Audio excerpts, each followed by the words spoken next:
Hello, this is a guy who likes fanfiction and is too lazy to read, so here is the Throne of Heaven in audio form. Check the description for the links to the author.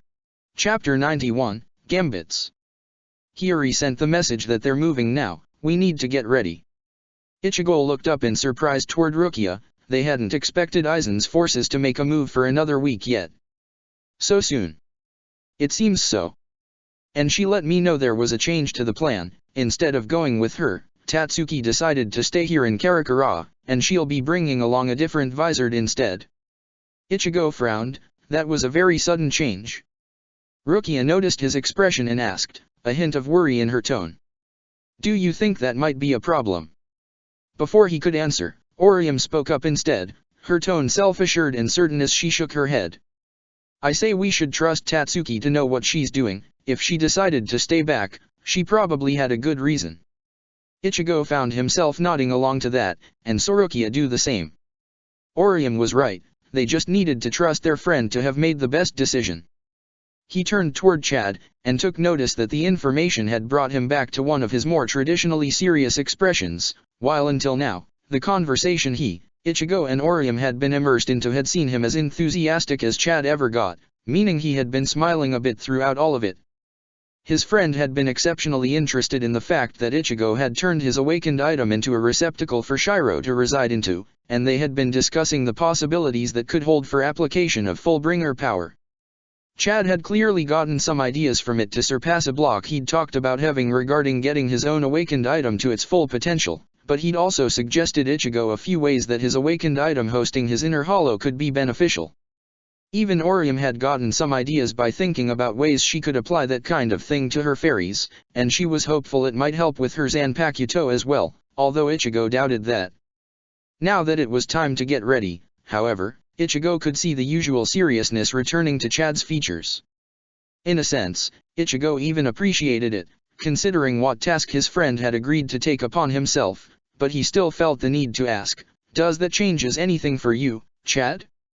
If Tatsuki is going to remain here anyway, that could free up you to coming with us. Chad shook his head, and then answered, patting Ichigo on his shoulder. No need for that. I already agreed to keep an eye on your family and protect Karakura for you as well as myself. Tatsuki will have her own reasons for her decision, infringing on those when I already agreed to take on the task would be unfair to her. It wasn't unexpected, but Ichigo still wasn't sure how he felt about that. On the one hand, leaving the protection of the city and his own family to Chad felt like giving up some of his responsibility toward the inhabitant of Karakura, but on the other, Shiro's knowledge was too useful for them not to make use of it, and that required Ichigo to be part of the group which went to Las Noches. He couldn't say that he was conflicted about it, since he'd already decided he would be going regardless, but he was slightly annoying regardless, in the way that being unable to do something he wanted to and was necessary because the equally necessary but right thing to do was another often was. At least, having Chad stay behind to take care of it was somewhat reassuring, so he clasped his friend's forearm and said, thanks for doing it, Chad, it'll make me feel better to know you'll be watching over everybody here. Rukia chuckled at that, before saying in an amused tone. You do realize he's not going to have to do that on his own, right? We've patched up the sensors Kisuke installed in town to Captain Yuka.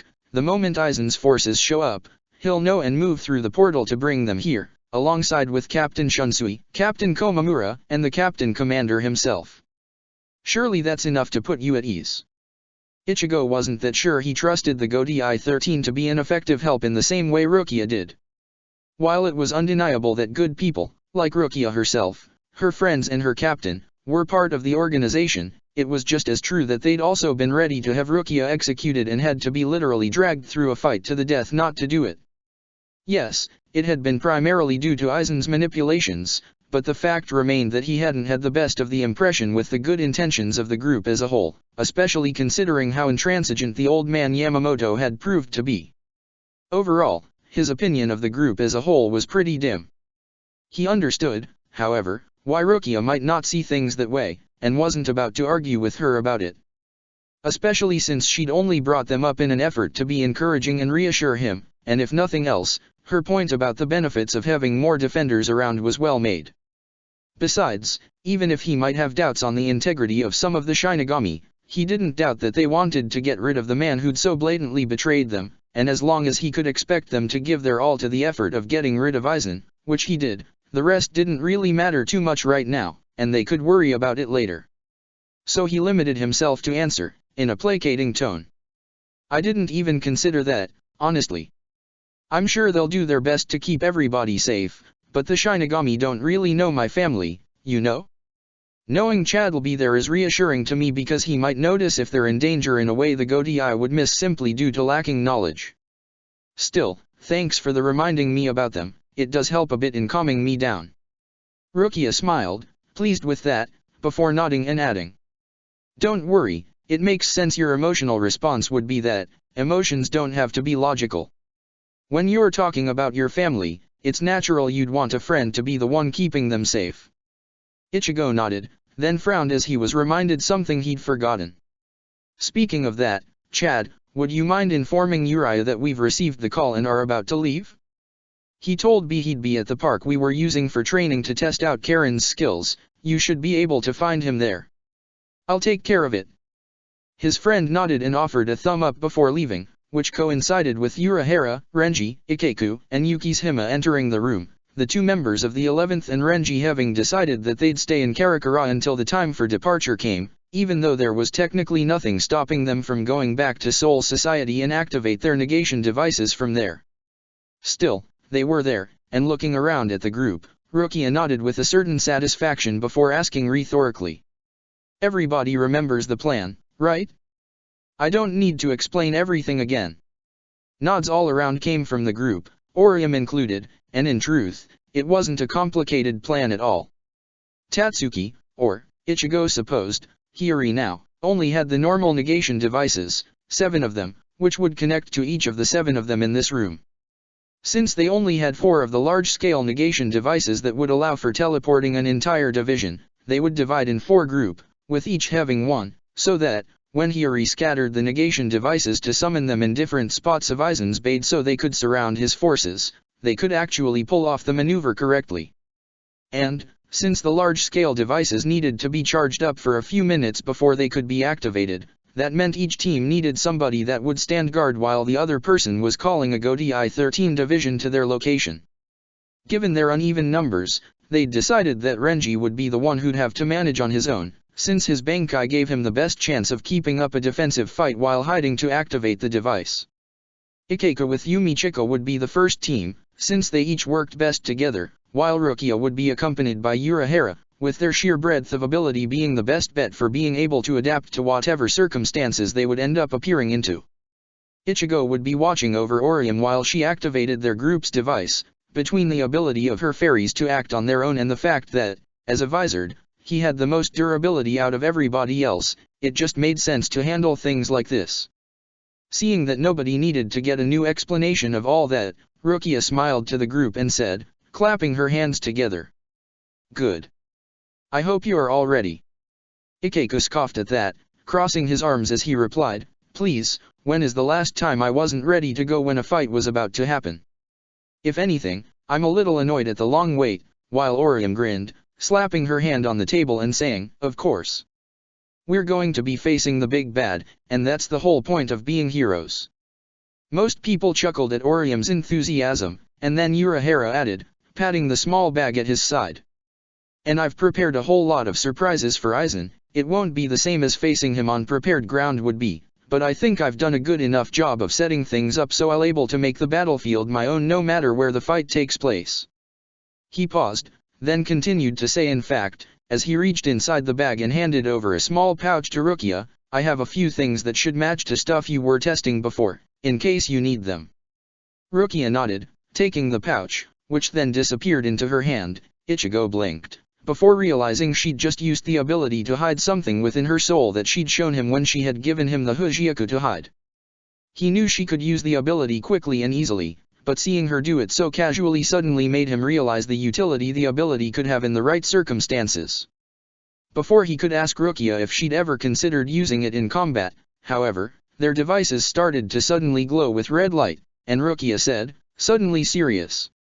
All right, that's the signal, get ready, everyone, we're going now.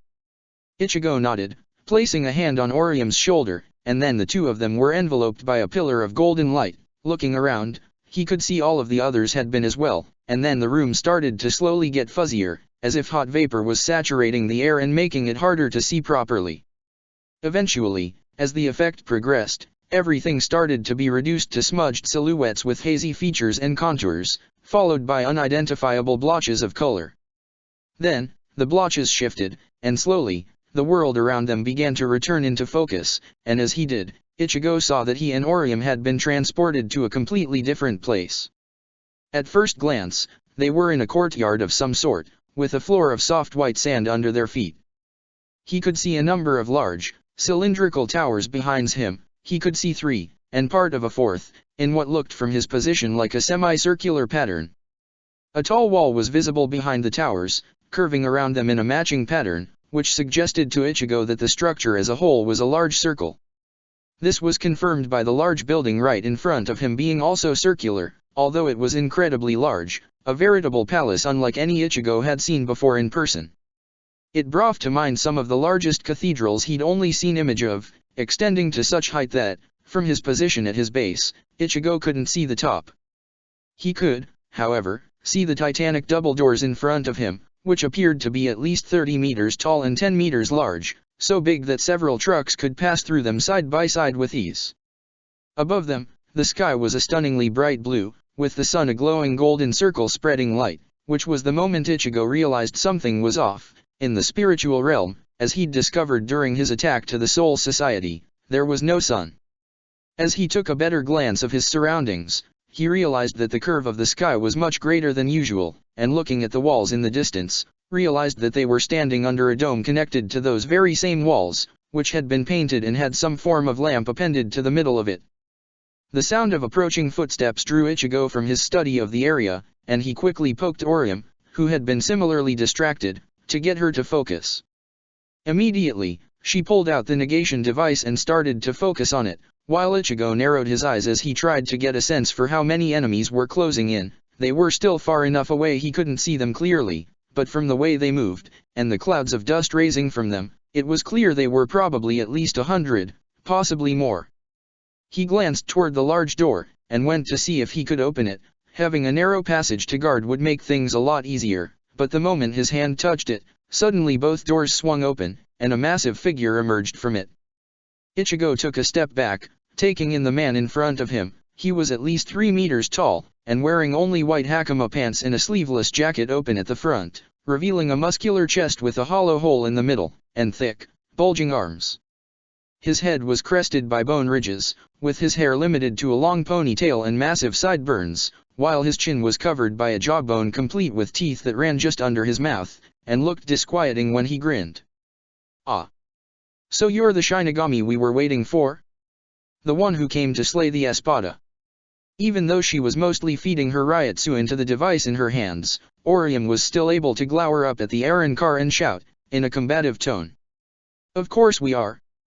The big creature let out a loud, boisterous laugh, and then answered in an arrogant tone. "Then I have bad news for you. I am Yami Largo, the strongest of all Fraction in Las Noches, and I will get rid of you long before you can get even close to facing any of them." Ichigo just drew Getsuga at that, pointing it at the Arrancar, the movement dragging the enemy's brown eyes onto him, and said in a cocky tone. "We shall just have to see, won't we?" The hollow laughed once again. "Ah. You think you're capable of taking me on? Go on then, give it your best shot." And, to Ichigo's astonishment, the Arrancar spread his arms wide, as if daring Ichigo to take his shot. He blinked, and then Shiro's voice echoed in his head, sounding almost gleeful. "Give me control for a moment. If this moron is so willing to let us have a free hit, I'm just going to annihilate him with a single zero." He couldn't see any reason to not go along with the idea, so he focused, the mask appearing over his face while Getsuga's blade glowed of a dark red light for a moment. Yami seemed surprised, but before he could react, Shiro let out a powerful blast of zero straight at the Arrancar's face, and instead of obliterating it, the attack did nothing, instead making the enemy's whole body glow in the same color as the zero for a moment before. To Ichigo's astonished sight, Yami grew in size, gaining what looked like another good 20 centimeters of height, with the rest of his muscular form growing to match so that his proportions remained exactly the same. As Ichigo took a step back in surprise, dismissing his mask, Yami patted his chest with an arrogant smile on his face before declaring, loudly, "A mighty attack indeed, but useless against me. My hollow power is the unique ability to absorb Ryotsu that touches me and convert it into pure strength, and each increase is permanent. I might not be an Espada, but my power means I'm destined to become more powerful than them all." Then, his expression turned cruel as he declared loudly, pulling his punch back. "And now, let's put the new strength you just gifted me to the test." Ichigo immediately drew Zanjutsu, moving into a defensive stance with a grimace. Against a power like this, a lot of his usual attacks would not work. He would need to get tricky if he wanted to win. As she walked through the rip in reality that Ulquiorra had opened, Hiyori wasn't sure what she had expected on the other side, but a large, sterile laboratory was not it. She looked around, seeing that the rip in space that the Espada had opened seemed to be contained within a portal of sorts, at least for the small moment she had to see it before Ulquiorra waved and closed the opening off. She glanced at the Espada and commented, a bit perplexed. "I thought that powerful hollows could open a rip through the fabric of reality to travel from the spiritual to the mortal realm on their own. What do you need this machine for?" Hiyori hadn't expected Ulquiorra to answer her idle question, and indeed, seeing as he was already turning his back on her and starting to stride away so she and Mashiro would have to follow, he didn't seem inclined to. However, somebody else did, with a soft, almost endearing voice that yet still sent shivers down Hiyori's spine, as if something in it was inherently slimy. Of course, Ulquiorra could open a portal to the mortal realm easily, but if he did that, the portal would lead to the corresponding location in the mortal realm. "My device here allows for redirecting the tier to a different location, so that the travel can't be traced back simply by opening a portal in the same spot. A thing of beauty, isn't it?" She turned to look at the person who had spoken, and found that it was a tall and slim man with shoulder-length hairs in a shockingly bubblegum pink color, with artfully arranged bangs to the right side of his forehead, and rectangular framed glasses over dark red eyes that seemed almost like blood. He was wearing a long-sleeved white turtlenecked shirt with 3 black lines running along its middle, and was wearing leather gloves that were also white and sporting thin black lines. His expression and body language were relaxed, almost disarmingly so, but there was a glint in his eyes that Hiyori's long experience with hollows instinctively recognized as predatory. It was hard to pin down, but the impression she got was that of a vicious killer trying to pass Heimelf off as harmless, and she trusted her instincts. The best thing to do with people like that was to keep them on the back foot, so she immediately frowned and asked, her tone direct. "And who are you?" The pink-haired Arrancar placed a hand on his chest in affectation and said, in a polite tone, "I am Sail Apollo Gantz, the 12th Espada and the head of Las Noches science staff." That didn't make much sense to Hiyori.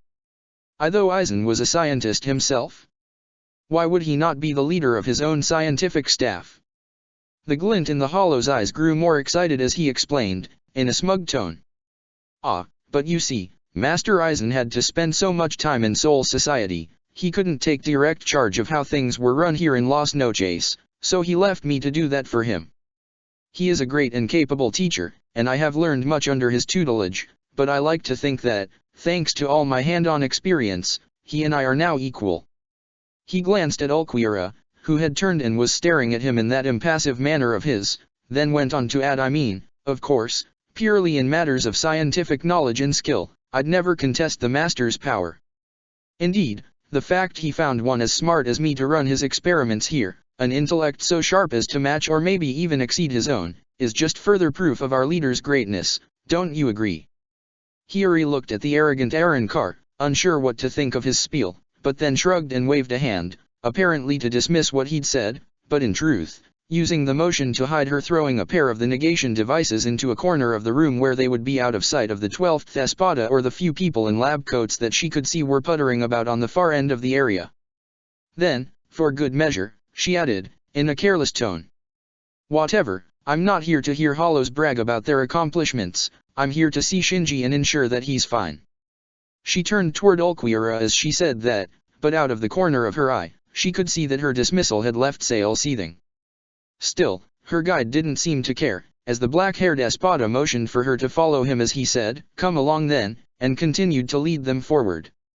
As she and Mashiro followed him, their guide led them outside of what Hiyori realized had been a tall cylindrical building carved out of a white material that, to her eye, didn't look like stone at all, but rather some composite of bone and ivory, somehow worked too carefully as to be shaped into bricks.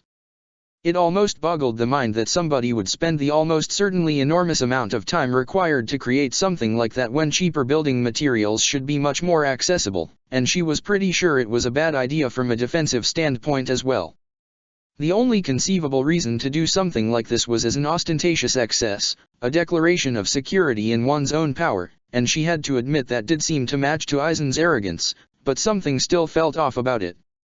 Still, she pushed the thought aside as they continued along what looked like a large field of white sand toward a titanic palace. As ridiculous as the place was, they had put it under a dome that showed a fake sky with a fake sun. Of all things, it was pretty clearly still a defensive position meant to ward off many enemy attacks, and a pretty well-guarded one at that.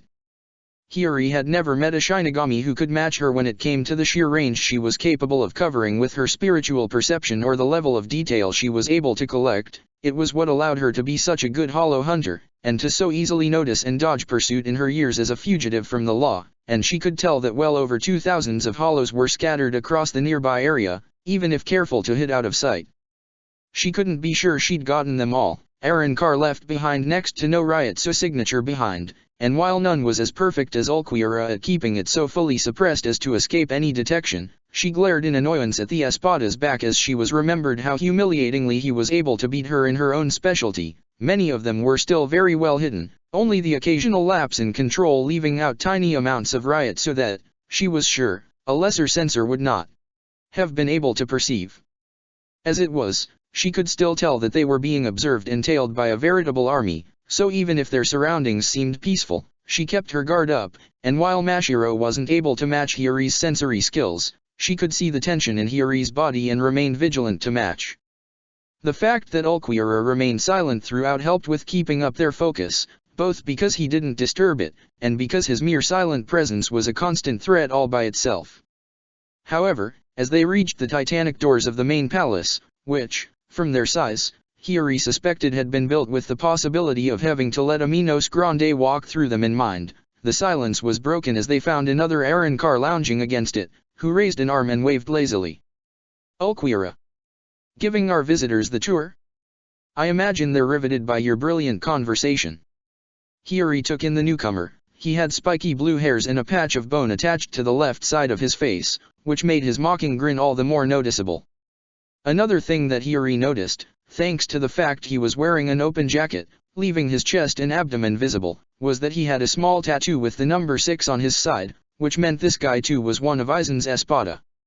Due to the complete lack of expression on his face and of inflection in his voice, it was impossible to tell whether Ulquiorra was bothered by the newcomer's words even as he greeted him with the barest of nods. "Grimmjow." The other let out a long sigh. "Is that any way to talk to a colleague? You could try and ask how I'm doing, make some small talk." What Ulquiorra said instead was, "Stop wasting time, Lord Aizen is waiting," which the newly identified Grimmjow merely chuckled at. "You know, today is such a good day, I don't even care that you're being your usual annoying self." Then he straightened and said, in a more formal tone, "I will be taking it from here, and accompany the Visored to meet their imprisoned friend." Ulquiorra simply nodded at that, and then said, completely emotionless, "I shall be going then," and then, following actions to words, quickly began to move away. Grimmjow shook his head in clear amusement, and then shot after him, his tone lightly mocking. "Getting into position? Have fun sitting on your perch then." Ulquiorra didn't seem to react, but Grimmjow seemed satisfied with that, as he brought his attention back to them. Luckily, Hiyori had already dropped a pair of negation devices into the sand while the two Espada were talking, and hidden them with a movement of her feet, so that she could now engage the blue-haired guy without looking suspicion. Still, just like with the pink-haired one, being aggressive was the best way to keep him from noticing anything, so Hiyori immediately asked, in a harsh tone. "So, what, are we just balls to be passed around from one of you to the other? Why couldn't Ulquiorra have led us to Shinji? Come on now, are you saying that he'd be better company than me? I could get offended by a comment like that." I'm saying that this whole thing is suspicious. Grimjo's grin grew even more amused as he pushed the door open, saying, "It does, doesn't it?" While he motioned for them to follow along. With little recourse but to follow, Hiyori and Mashiro did just that, and once they were underway, Grimjo finally answered, still amused. "Don't worry, the reason I took over is that Ulquiorra had other tasks to see to, nothing more than that." Hiyori frowned and asked, now genuinely wanting to know. "What tasks?" Grimjo glances at them and said, "Now why should I tell you that?" With a wink, then, without giving Hiyori a chance to reply, he went on to explain Lord Aizen needed him elsewhere, to stand guard over something important. "You don't need to know any more than that." He shrugged. Ulquiorra is one of only 3 Espada that was part of the original group of Hollows who joined Lord Aizen, before he had the Hujiaku. That makes him one of the most loyal in Las Noches, so he's the natural choice for tasks like that one. When Lord Aizen said he needed a different Espada to escort you, I just volunteered, and so here I am. Hiyori really wanted to ask more about what Ulquiorra was guarding, but she got the impression that, for all of his loquacity, Grimjo wouldn't reveal anything he didn't want to. So, she decided to take the bait and ask you volunteered? Why is that? Which caused the Arrancar to offer them a very smug grin. "Why, just making the knowledge of our new allies, of course. We're going to work together from now on, so it only makes sense to get to know each other better, doesn't it?" He cackled openly after saying that, as if finding the whole thing hilarious. Hiyori frowned and said, letting her annoyance show in her voice, "Do you find the fact that Aizen blackmailed us into following his orders so funny?" "Oh, please, like a Shinigami would ever keep promises made to an Hollow. You're going to try something, I just know it, and I'm going to have a first seat when it happens." Hiyori's breath itched in her throat, but Grimjo didn't seem to have stopped. Nothing in his body language suggested that he was about to attack, and indeed, he didn't even turn to check them to see their reaction, apparently much too occupied with chuckling lightly to himself. Hiyori quickly recovered her composure and asked, doubtful, "That's it? That's the reason you decided to accompany us?" "Sure, let's go with that." The Espada shrugged as he led them down another long corridor. "It's close enough. It's not like it was particularly hard or anything. I was slated for the attack squad, but all I had to do was ask and Neliel was happy to let me have her place. She's always been curious about you Shinigami, and couldn't renounce the chance to see you in your natural habitat." Hiyori wasn't sure what to make of the last comment, so she decided to focus on something else Grimjo had said instead. "That's the second time you call us Shinigami, but we're not, we're Visored, exiles from Soul Society." "Oh, please, like that means anything to your types. I know your cell in Karakura was working alongside that Visored guy who got into a ton of fights with the rest of our team. To you, all that being a Visored means is being a Shinigami who can play with a new type of power-up. I bet you don't even know the name of the Hollow you've been fused to, do you?" Hiyori grimaced, as she had no answer to that. Mashiro, however, spoke up for the first time since they'd arrived in Las Noches, saying in a neutral tone, "It's Narek." Grimjo raised an eyebrow at that, and then his grin grew a little bit wider. "Full of surprises, aren't you? See, that just proves I was right in wanting to meet you in person." Before either of them could answer to that, they turned a corner and found themselves into a large room that was filled with Arrancar. Hiyori had noticed they were heading in such a direction, but what she hadn't expected was for the place to be so hugely fortified. There were a number of barricades across it with Arrancar sitting behind them, what looked like a large amount of traps that Grimjo helped them navigate with careful steps, and both the door behind them and the one they were heading to were heavily reinforced and looked like there were some integrity Keto impressed on them, of the type that made items nearly indestructible. She glanced at the blue-haired Espada, who seemed completely relaxed, and asked, gesturing at the area around them, "What is this?" He raised an eyebrow at that. "Aren't you supposed to be from the War Division of Soul Society? It's a security checkpoint. See, that," he motioned with his head to the door they were heading towards, "gives access to the dungeons, and we wouldn't want any of our precious prisoners escaping, would we?" He gave her a sideways glance that was full of amusement, then continued, "So, we set this place up to both stop people trying to get in from outside," he pointed with his thumb to the door behind them, "and to stop prisoners from getting out." Hiyori nodded, muttering I see, even as she let 2 more devices fall down as they crossed the middle of the room. While it might seem like that would leave those who showed up here surrounded, the defenses were focused toward the edges of the room, where the 2 doors were located, so she suspected that enemies suddenly appearing in the middle could have an advantage there. While she wasn't sure they would be going through this same room when they were getting Shinji out, securing it in case they had to was only smart. Once they were past the checkpoint, the sound of the door being barred behind them echoing loud and clear throughout the thin corridors, Grimmjow led them down a long set of descending stairs, which then continued into a dark, dank corridor that was barely illuminated by glowing glyphs on the ceiling Hiyori suspected were more Kido imbued all around them. Even as they walked, Grimmjow hadn't stopped talking, apparently delighted as Hiyori's expression darkened alongside their surroundings. I hope you'll forgive us for the accommodations. We would have given your friend a better place to stay, but you know how those Shinigami captains are, even when you separate them from their sword. This was really the safest place to hold him. Not like we can do anything about it. Grimmjow chuckled again and said, amused. So you aren't planning to make a strongly worded argument to Lord Aizen about moving him to better accommodation? Not even going to try and redecorate a bit yourself, maybe paint the wall a more lively color, like red?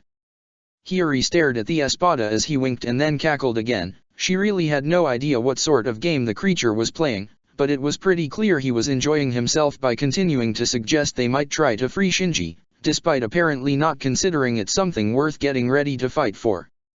She didn't have long to think about it, however, as Grimmjow stopped in front of a heavily reinforced steel door, saying here we are before unlatching the many chains that were holding it closed, and then opening it to reveal Shinji, kneeling on a filthy stone floor in what looked like a pool of his own blood, visibly chained to the wall. Hiyori heard Mashiro gasp behind her, and she could see why. If not for the fact she could clearly perceive his Ryotsu, she would have thought that they were looking at a corpse. Even as it was, Shinji was clearly in terrible conditions. Hiyori was pretty certain one of his legs was broken, as were many of his fingers, and he looked emaciated and pale. Still, when she stepped into the room, the sound seemed to cause him to stir, as he raised his head, eyes hazy for a moment before they widened as he recognized the 2 of them, and then suddenly shouted, desperation in his raspy voice. No. Hiyori, Mashiro, this was a trap. You mustn't. Grimmjow's fist smashed into his mouth, interrupting his warning as the Espada tsked and said, in a warning tone. What do you think you're doing?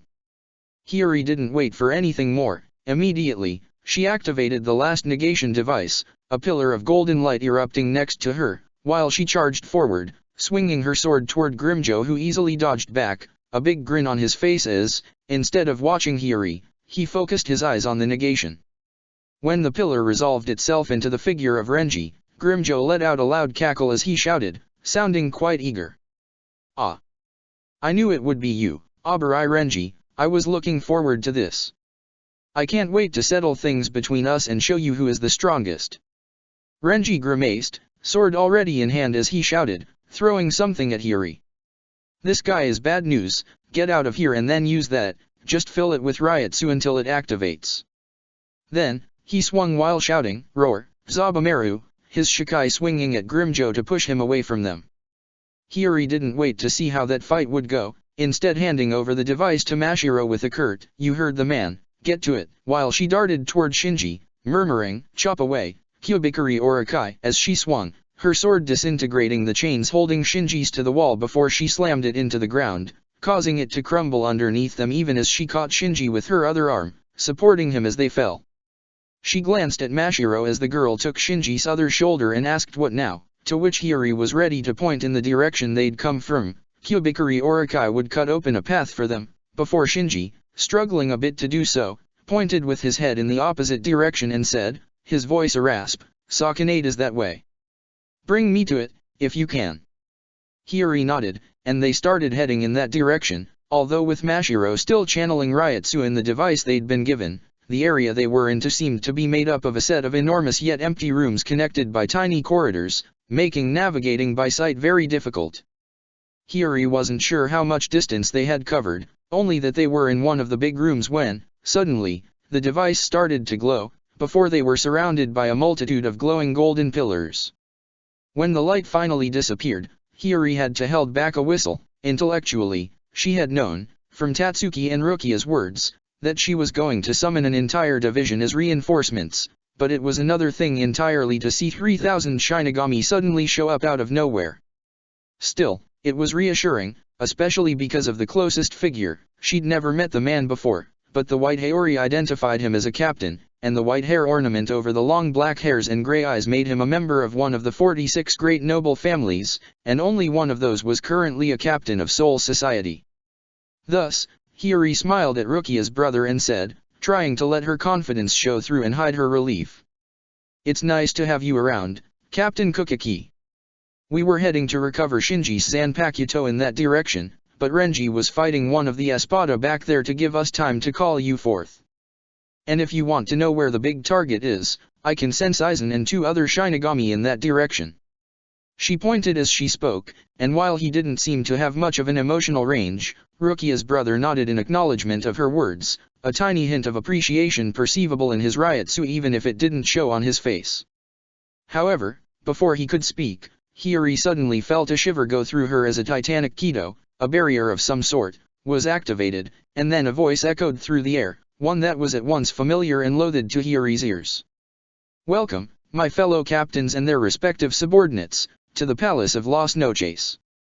I have to admit, I'm impressed with the forces you've deployed. I was expecting 1, possibly 2 captains, but bringing 4 entire divisions, as well as Captain Kukiki, Kenpei, Mayuri, and of course Captain Anohana is more than I was hoping for." Hiyori frowned. "Hoping for? What did that mean?" Aizen clarified a moment later, his tone incredibly smug. "You see, you're here because Hiyori Saragaki, of the Vizard, asked for your help, and she did because I gave her very strongly worded orders to not contact anybody for help, with threats of death, even. Which, naturally enough, resulted in her doing the exact opposite, and calling you all here. After all, as I'm sure Kenpei can agree, if there is one thing about the 11th Division everybody can agree on, is that they'll always go against orders if they have the chance, especially if they think it a challenge." Hiyori stood there, numb. She had been played? Aizen had meant for this to happen, had contacted the Vizard specifically to bring this all about. Apparently, that was indeed the truth, as the man's voice continued to boast, in an amused tone. "Of course, it's not like I left it to chance. I made sure that the primary contact of dear Hiyori were under observation, and even being nudged to achieve the goal we needed. Both Tsukishima and Ulquiorra were very annoyed with having to leave you alive so you could be the messenger that'd deliver my invite into this trap to the captains of Soul Society, Ichigo Kurosake, which is why they'll be staying here, along with a few hand-picked subordinates of mine, to ensure that you, and all of your allies, are completely destroyed and left unable to interfere with my plans ever again. You've already done it enough." Hiyori felt Shinji's mangled hand gently squeezing her shoulder, and as she looked at him, she realized he'd known. That was what he'd been trying to warn her about before Grimjo silenced him, and by immediately taking the initiative of calling for help instead of listening to what he had to say, she'd wasted the chance his words had given her to avoid all of this. Unaware of Hiyori's guilt, Aizen continued his speech, clearly enjoying himself at the chance to explain his brilliance to them all. "As you've likely all felt, I have deployed a Bakudo over Las Noches the moment the last of your modified negation devices was activated. The barrier is a very specialized one, designed so that only a few specific people can use negation through it. Anybody else who tries will be stopped instead. So, as of now, you are all trapped here, while I will now be leaving for Karakura town. Do not worry, however, soon, I shall have the power to create a perfect world, and the anguish you are feeling for having fallen into my trap will be replaced by never-ending joy. Meanwhile, take comfort in the fact that, being stuck here, you'll be left unable to interfere with my plans any further, bringing me that much closer to my goal. I'll leave you to the tender care of those among my subordinates who will stay, and invite you to enjoy their warm welcome." And then, just like that, Hiyori felt over 2/3 of the presences in the complex vanish in the blink of an eye, including Aizen himself. The sheer shock of it made her stumble, but a firm hand steadied her, and as she looked up, she found that it belonged to Captain Kukiki. The man seemed pretty controlled, but there was a bit of confidence leaking into his Ryutsu that helped Hiyori center herself. As soon as he saw she'd collected herself, Kukiki asked, in a serious tone. You said before you knew Aizen's position, I imagine he disappeared, but is there any enemy Shinigami left? Hiyori paused, stretching her senses to get a better idea, then nodded and pointed, explaining, yes, it's still in the same place, that way. Her eyes narrowed, as the sole remaining presence was very familiar, so she added it's Tsukishima. Would Aizen leave a lieutenant in charge over his espada, however? I can sense still 5 of them here, scattered all over. Captain Kukaki raised his head and straightened in a way that made him look imposing, even as the confidence leaking into his Ryutsu grew more prominent, while also tinged with a bit of determination that suggested he not only already had a plan, but was pretty certain it would work. Something that was confirmed as he said, in a mild but firm tone. I guess the only way to know is to go there and ask him directly. It shouldn't take long. Then, he looked around and said, addressing his soldiers. Given the situation, I'll be moving much faster on my own. 6th Division, stay with Miss Sakuragi and support her in her efforts of retrieving Hirako Shinji's Zanpakuto. You are to follow her orders as if they were my own. He then looked down at her again, and she could feel a small note of sincerity seeping through his Ryutsu as he said resolutely. Rukia would not have gone along with this idea if she didn't think it was the right thing to do. Do not let Aizen's words make you forget that you're here for a reason. All you need to do is prove him wrong. My sister trusted you, and I trust her absolutely, so I know you'll find a way to make this work. Hiyori couldn't help but feel inspired by Captain Kukaki's encouragement, and she wordlessly nodded to him. He answered in the same way, before turning and leaving her in command of an entire division of the Godi I-13. Hiyori's expression hardened as she gathered her focus. She wouldn't back down from such a challenge, and she was going to make Aizen regret having tried to manipulate her for his own goal. She didn't yet know how, but she was going to find a way to make it work. After all, as the man himself had said, no true member of the 11th would ever back down from a true challenge. Chapter 92, Preparations.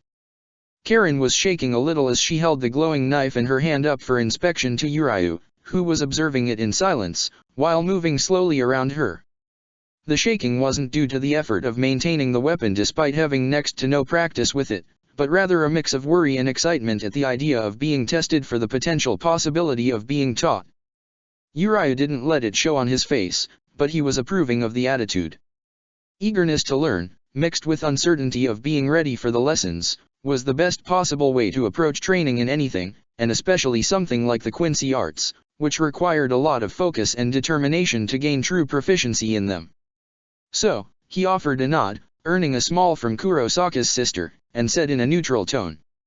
That was adequate, you can stop now. She let the knife disappear, then asked, curious. So, you're going to take me as your student then? Urayu said nothing for a moment, watching the tension ratchet up in Karen's soul even as she did her best to hide having any of it show on her face, then eventually said, keeping his tone neutral. I might consider doing so, if you prove yourself determined enough. I will. I got into 3 different sport teams out of my effort alone, and my life doesn't depend on doing well at that. I know how to put all my effort into things. He raised an eyebrow at her determined expression and clenched fists. She was clearly very fired up, and while that was good, determination was not ever the thing. So he asked, keeping himself from smirking like he wanted to. And do you also know how not to interrupt a teacher when they're explaining something to you? She looked unsure what to say, and Urayu waved his hand as he continued. For now, I'll need to explain you the key aspects of the Quincy Arts, and have you practice a number of basic exercises. He eyes the silver table knife in her hand, sighed and said, gesturing toward it, and the first thing we need to do is get rid of that thing. Using cutlery as a focus is totally undignified. Karen looked down at the knife with a frown on her face. So, what? I need to learn to collect the energy without the knife. Urayu raised his hand with a finger pointing up, an arrow balanced on the tip of it forming in the blink of an eye, as he answered, with a raised eyebrow. As you can see, it's perfectly possible. Are you saying you're unwilling to try? Is that your vaunted effort, giving up before even trying? The girl glared at him openly, and then focused on her empty hand, grimacing and sweating for a few seconds as it started to glow blue with collected reishi, until eventually a reishi dagger formed on it, wavering and flickering but still an actual item. Urayu admitted to himself that he was impressed. Even if she already had familiarity with creating that particular item, doing so without a focus was a considerable step up in difficulty, so that she was capable of it at all was worthy of approval. Deciding he had tested her enough, Uriah let himself smile, and said in an approving tone, "That's good. You can stop, but keep the feeling in mind, and remind to practice it at least half an hour a day on your own time, until you master it." One of the many advantages Quincy have over Shinigami is that we're not dependent on our focus the way they are on their Zanpakuto. You can't be disarmed of your main weapon if you can conjure it out of nowhere. His student seemed perplexed, but nodded nonetheless. Uriah then reached into his pocket and pulled out a Quincy bangle, handing the silver cross with a red gem in the middle, a circle all around it and the small chain attached to it to a surprised Karen. Then he explained, while she turned the item in her hands. "That's a Quincy bangle, the best possible focus for our abilities. Try to use it to create a knife the same way you were using the table knife before." Karen did, and then let out a surprised whoa. When the knife formed almost instantaneously, and maintained a much more solid cohesion, enough so that she was able to take a couple swing through the air with it without any visible effort to keep the concentration going. He then was surprised when she focused, and extended the blade into a sword. It wasn't a particularly difficult task, but having the initiative to try it was a good sign. Uriah let her take a few swing with that as well, so that she could get a sense for the difference in focus required to keep stable a larger item, even with the bangle's help, then chuffed slightly to get her attention and said, in a practical tone, "A sword is better than a knife, but to be an actual Quincy, you want a bow, so go ahead and make one. It shouldn't be too difficult, just keep up the current blade, but have a second grow from the underside of it, and we'll go from there." Karen obeyed, careful not to cut herself as she grew the second blade, and then followed his instructions as he made her dull the blade's edge, reduce the side, round up the cross-section, and making the whole thing more flexible. Uriah saw her brows furrowing and sweat forming on her forehead as he progressed her through the various steps. He wasn't surprised, since even if it was easier than making a whole bow from nothing, even creating it in such a slow-paced fashion was still much more taxing than making something simpler like a blade. When it came to creating the string between the two tips, however, she failed to achieve it. That wasn't surprising either, since creating a flexible string was harder, since making it too thick would leave it unusable, while making it too thin would simply cause the reishi to disperse. He gave her a few pointers, but didn't expect it would help much. While age was technically irrelevant for a Quincy, since the ability to absorb reishi was primarily based off the ability to focus, it was a fact that younger people just had a greater difficulty in focusing properly. He expected she would need some time to build a proper bow, but the only way for her to learn was to keep trying, so he instructed her to do just that. Given how much things had been going according to his predictions, Uriah was genuinely surprised when Karen suddenly stopped working on adding a string to the bow and asked, in an annoyed tone, "Why are you so obsessed with a bow? What is even the point of using one, when making a sword is so much simpler? Ichigo and the guy who attacked us were fighting with swords, and when he wasn't copying my mom, the other monster was using his fists."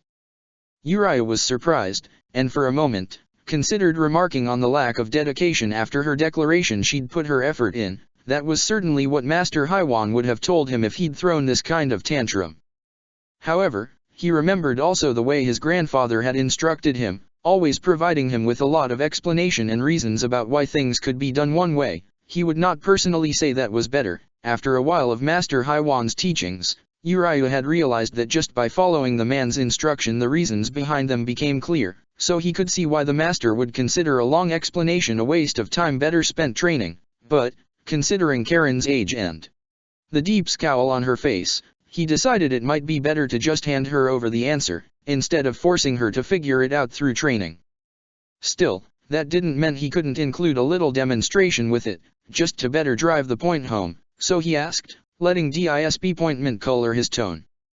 "Tell me, how many hits with a sword, or even just a clawed paw, do you think you could take, before it killed you?"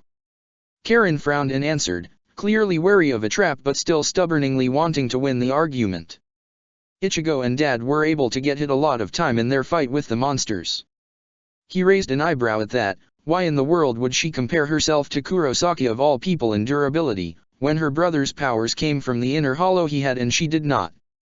Did her brother fail to explain that detail to her?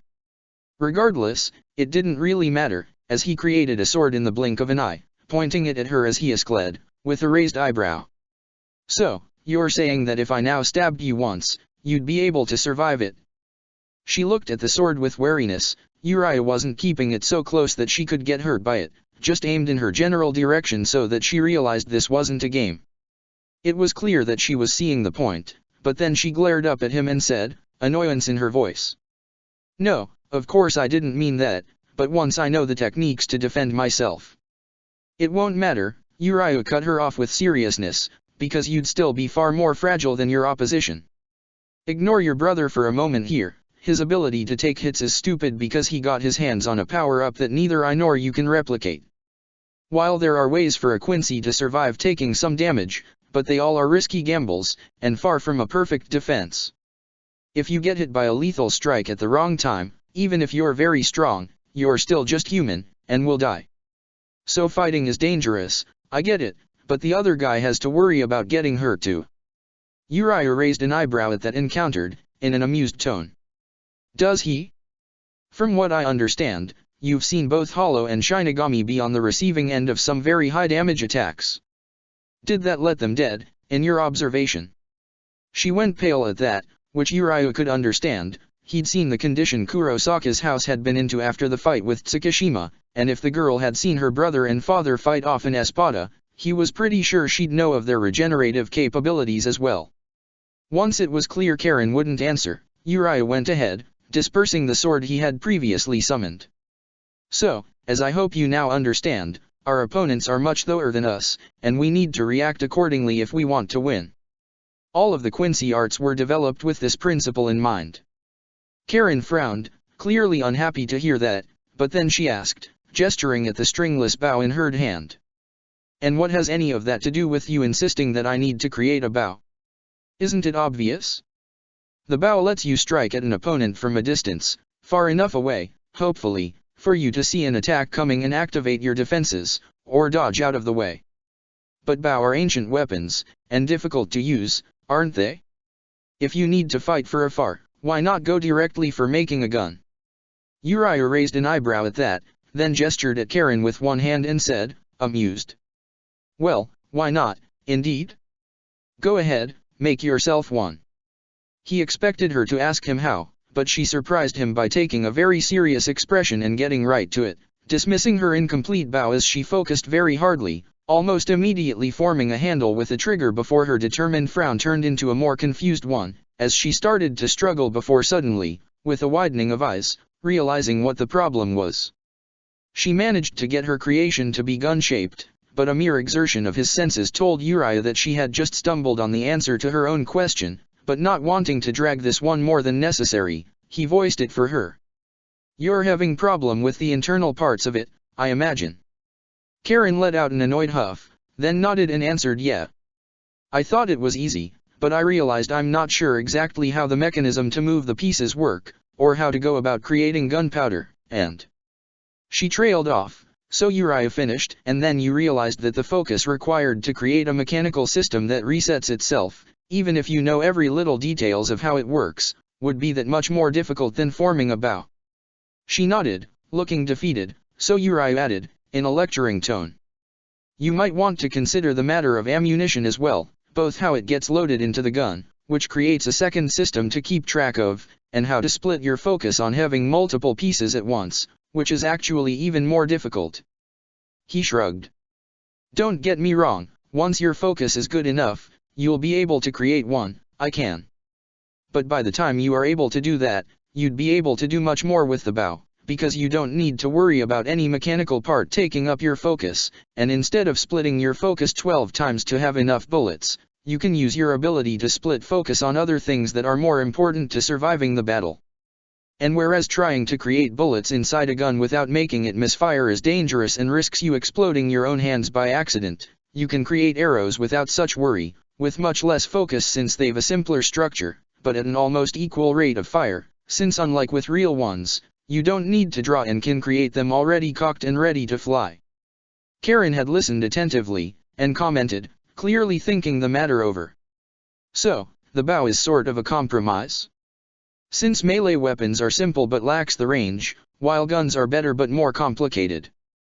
Uriah frowned, then countered. I wouldn't see it like that. I prefer to think of it as bow being the point of perfect balance between ease of use and the necessities of long-ranged combat. Karen still looked thoughtful, and then asked, sounding curious. Why not go with knives?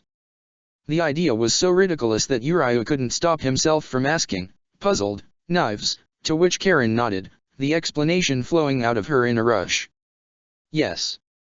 You said it takes longer to learn how to make a gun than it takes to learn how to use a bow. But is it possible that it'd take less time to learn how to use knives than how to make a bow? And I can already make knives. So that might be a way to do things faster. Knives are melee weapons, in fact, they've less range than a sword. Unless you throw them. And I'll have you know, I'm the top pitcher of my school team. Uriah grimaced, pincing his nose above his glasses as he couldn't help but say, as he imagined having to fight with thrown knives rather than the elegance of bow and arrow. That's such an undignified mental image. Karen glowered at that and countered, affronted. Hey. I'll have you know this undignified thing saved my life and that of my family. Uriah had forgotten that. He took his time to really consider Karen, the girl standing in front of him with fists on her waist, one of them holding the bangle so that no weapon was formed from it, but it was glowing blue as it gathered Rishi, casting her glare into an unnatural light. It wasn't intentional, he knew. Simply the item's amplifying effect, as Karen didn't yet have the ability to keep her natural tendency to collect Rishi when her soul was distracted, something all beginner Quincy shared, under control. It still made for a marked reminder that, even if she was inexperienced yet, he ought to treat her with the same respect he would have for any other Quincy. So, Uriah decided that he'd go with a demonstration, followed by an explanation on all the ways in which knives were inferior to the proper bow and arrow setup of a real Quincy. He raised his hand with a pointed finger once again, but this time he formed a large ring, about the diameter of a beach ball, and kept it hovering above his finger, causing Karen's frown to be directed at it instead than at him. Well, if you think that, maybe I could give you the chance to prove your point in a practical manner. He then took a few long steps, indicating for Karen to wait where she was when she moved to follow, getting just enough distance that he could still be heard without shouting. In fact, if he remembered correctly, other than archery, he'd never been a particular fan of sports, much less American ones. It was just about the distance a baseball pitcher would need to cover. He focused on the ring, putting the extra effort in to make it look solid rather than a mere construct of blue Rishi, and choosing a glowing red neon circle to make it extremely visible. Then he motioned to Karen and said, in a neutral tone. Well, imagine this is your target. To make the hit count, you just need the knife to go through the circle, nothing more. Throw whenever you feel ready.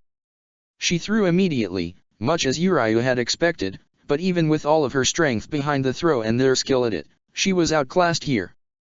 Manipulating the movement of Rishi was the core concept behind Hiran Kyaku, and Uriah wasn't just a master of it, he was good enough that he doubted any Quincy other than Master Haiwan could be his match with it. And so, in a fraction of a millisecond, the ring on his finger flattened itself backwards, so that the knife flew over it, but not through. Karen immediately shouted, affronted. Hey! That's cheating. Uriah raised an eyebrow. Is it? I don't remember saying that your target would be static. He started to move back toward her, making the ring spin over his fingertip as he did. Karen threw again, and Uriah simply accelerated the rotation of the ring by a fraction, so that the knife flew to its side. Then he asked, do you expect enemies in a fight to actually stand still and let you throw things at them? She frowned, and countered. No, but that'd be a problem for arrows as well, wouldn't it? Uriah shrugged, he'd get to that point in a moment, but right now, he needed Karen to focus on the actual risks of using knives, not the superiority of arrows. Maybe. But maybe you just want to use knives because you're in a hurry to be combat capable, rather than because you genuinely think they're the best weapon available to you. You say that, but I might need to fight sooner than you think, like I already was. A knife was all that I had at that time, and it worked. And how comes that you were able to hit your opponent without him dodging? Was he that easy a target? Karen huffed, clearly unhappy, but eventually answered, in a sulking tone. I hit him in the back, and he didn't try to dodge because I'd thrown a cup at him before, so he didn't realize I had a way to hurt him. Uriah nodded, unsurprised. So, you used a sneak attack. That's a good strategy against an opponent who is stronger than you, but also one that is easier to pull off with arrows than knives, since a bow had a greater range. And, of course, another benefit of arrows is that they have a much higher stopping power.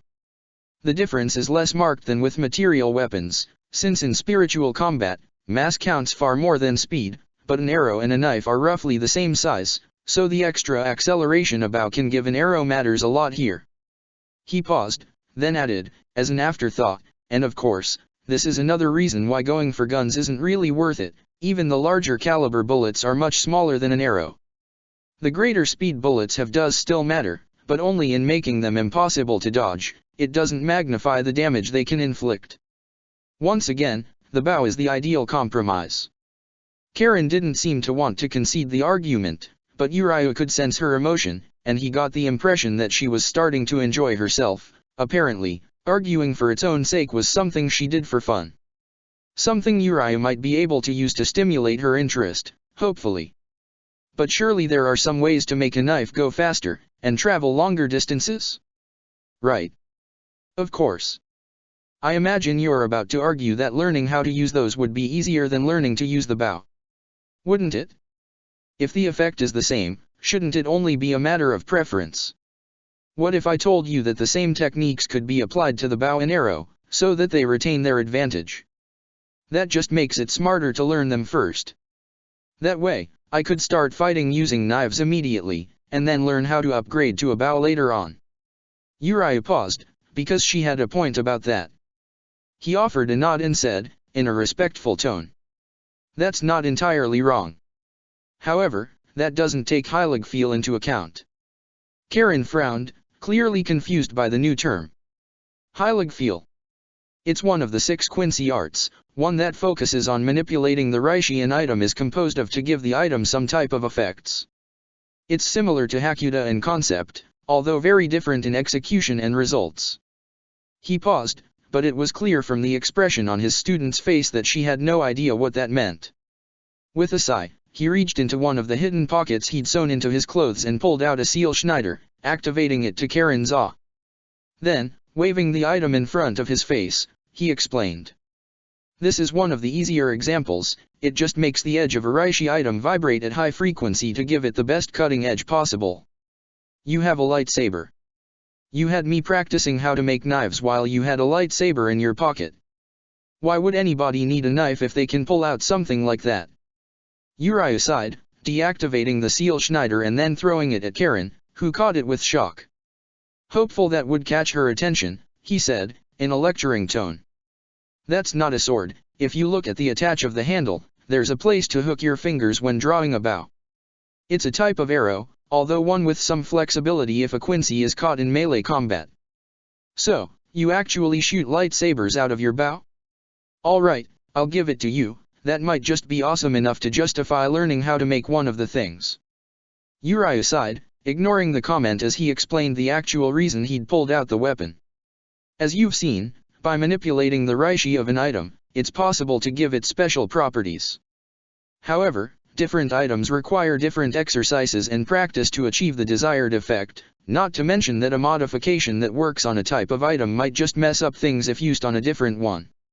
For example, setting up a reaction that would make a reishi item explode is excellent for an arrow, but not with something you're holding in your hands, as you might end up hurting yourself. There is a number of effects that work differently at different ranges and degrees of proximity to the user or the target, and it's hard enough to achieve more than one that most Quincy tend to only have a single signature effect they apply to every item they create, since that allows to specialize rather than having to divide one's focus in learning multiple tricks. So, you're saying that learning how to make the best of knives would be a wasted effort?" Uriah shrugged, and commented. "Not necessarily, but it's quite likely that, eventually, you would want to have abilities specialized to work best on a bow, simply because it is the superior weapon, so pushing for learning more about knives now might end up slowing you down in your training later. It might not seem like much, but it might come a day that you find yourself not being good enough at one technique because you devoted your attention to a different field, and that costs you a fight. I guess I didn't consider that. And you're sure that starting first would help with that? It would probably help more than the opposite. It is a matter of thinking about the long term, rather than chasing instant gratification. It can be hard to do, but in the end, it often pays off to be patient.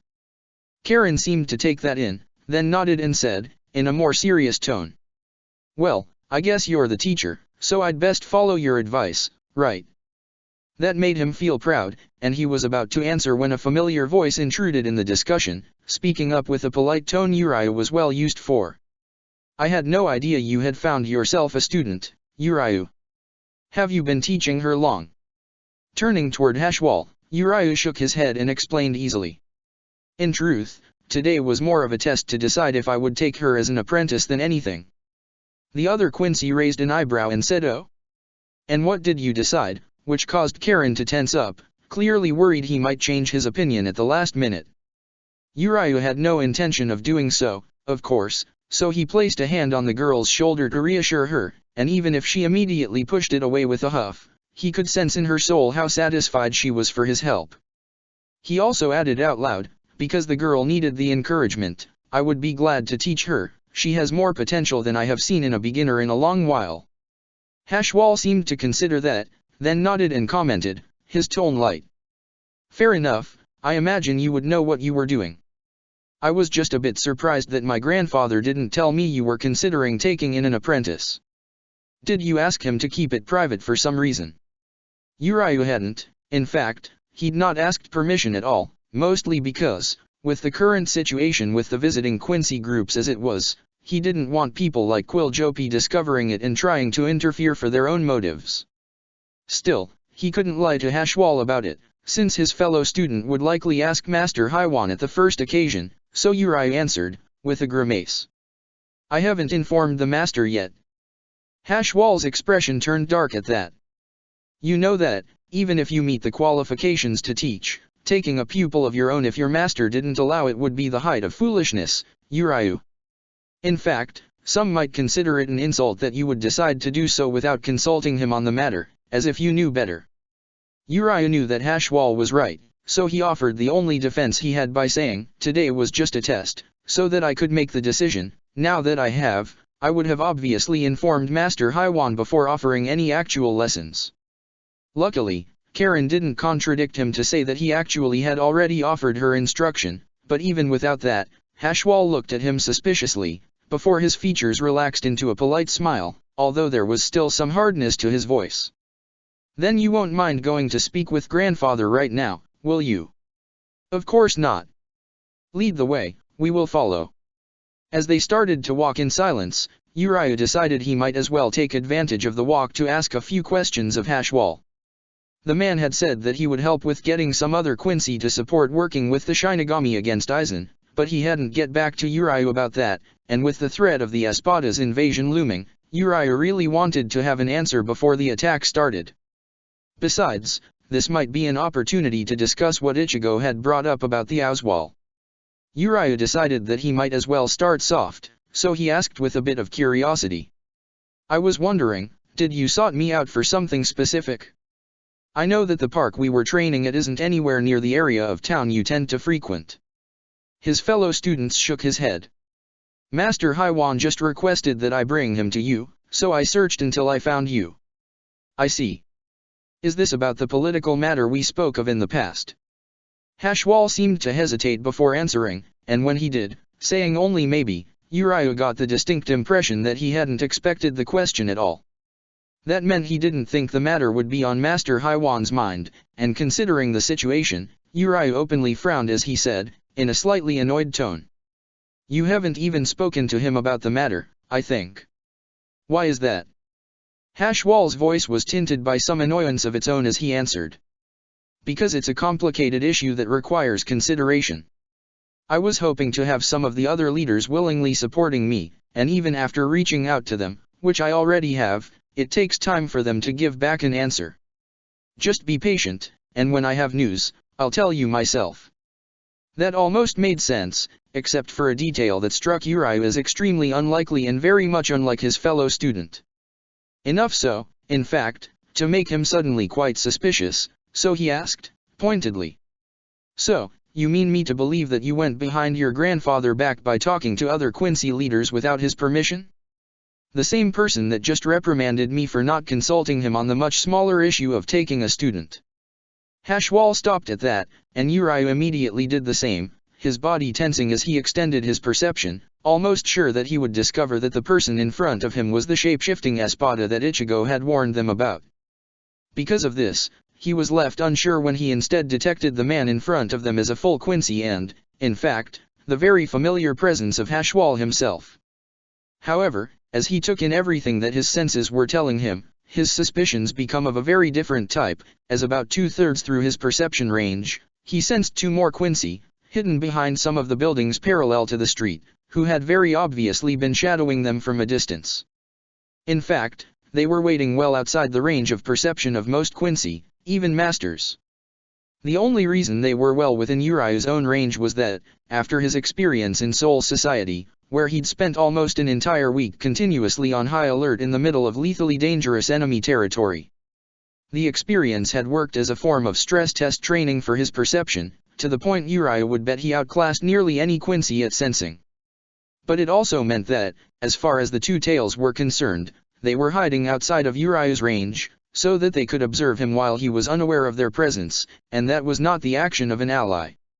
Suddenly, a very dark thought formed in Uriah's mind, especially when Hashwal still hadn't answered the question, and so he asked a different one, letting the accusation sound loud and clear in his voice.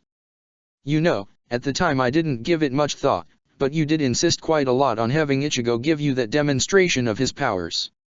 More, in fact, that mere curiosity, or even worry, should have warranted.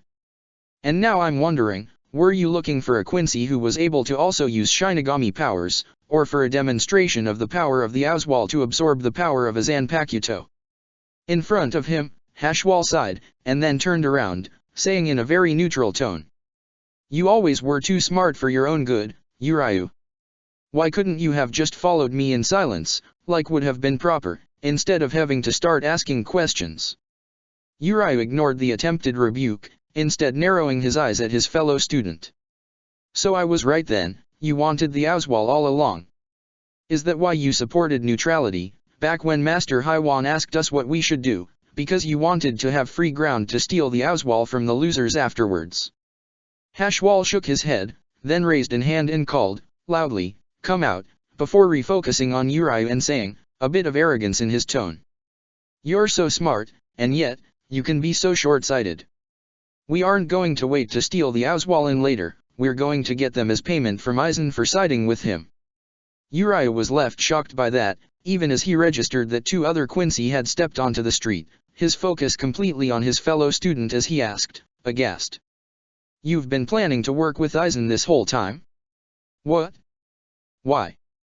Hashwal raised an eyebrow at that.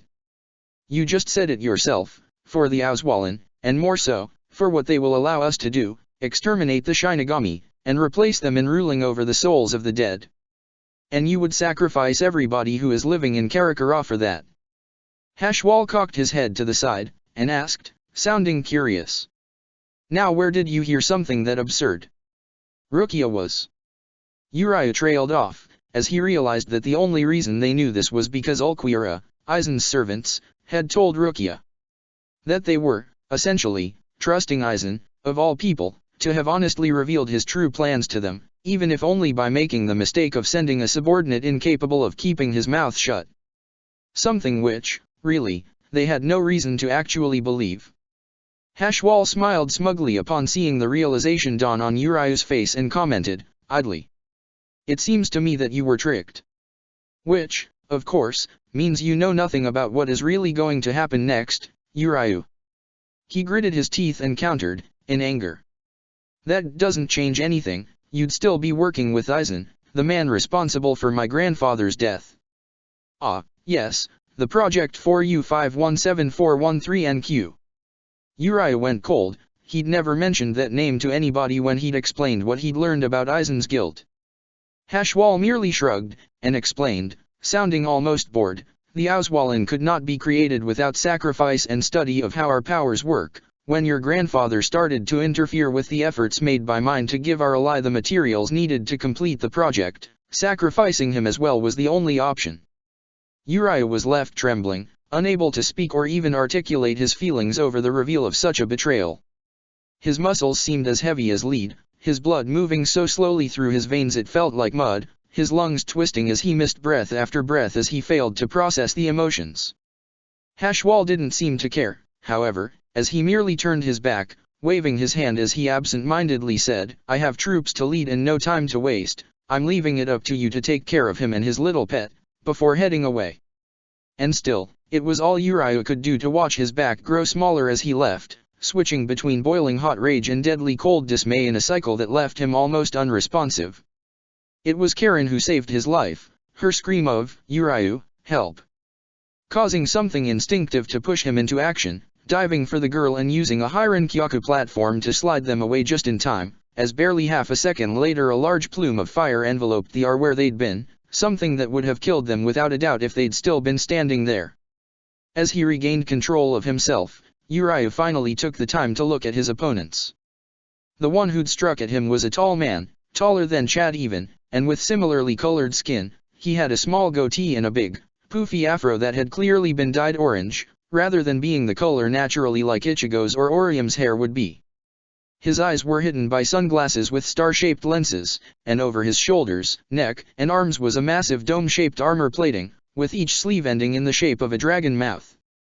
His hands were barely visible under them, and the small pilot flame between the front teeth of each dragon made it clear that the man, which Uriah recognized as Gateban Musketa, a member of one of the American Quincy delegations, had managed to use Kirchenlied to craft himself a strange mix of gauntlets and flamethrowers, somehow. If making guns is as hard as you can, how comes he's got flamethrowers in his sleeves? Uriah could understand the strong annoyance in Karen's voice, so he gave the only answer that made sense. "I said the truth. The only way the contraption he is wearing makes sense is if he spent years learning how those weapons work, and then more figuring a way to mix them together. I'd be unsurprised if that didn't slow him down considerably in his learning. It's an highly unpractical choice." Musketa grinned and countered, in a loud voice. "Practicality is boring. We can make stuff out of thin air with our mind, why wouldn't we use it to create the coolest thing possible? It might have taken time out of other things to manage it, but they work just fine, and are totally badass to boot."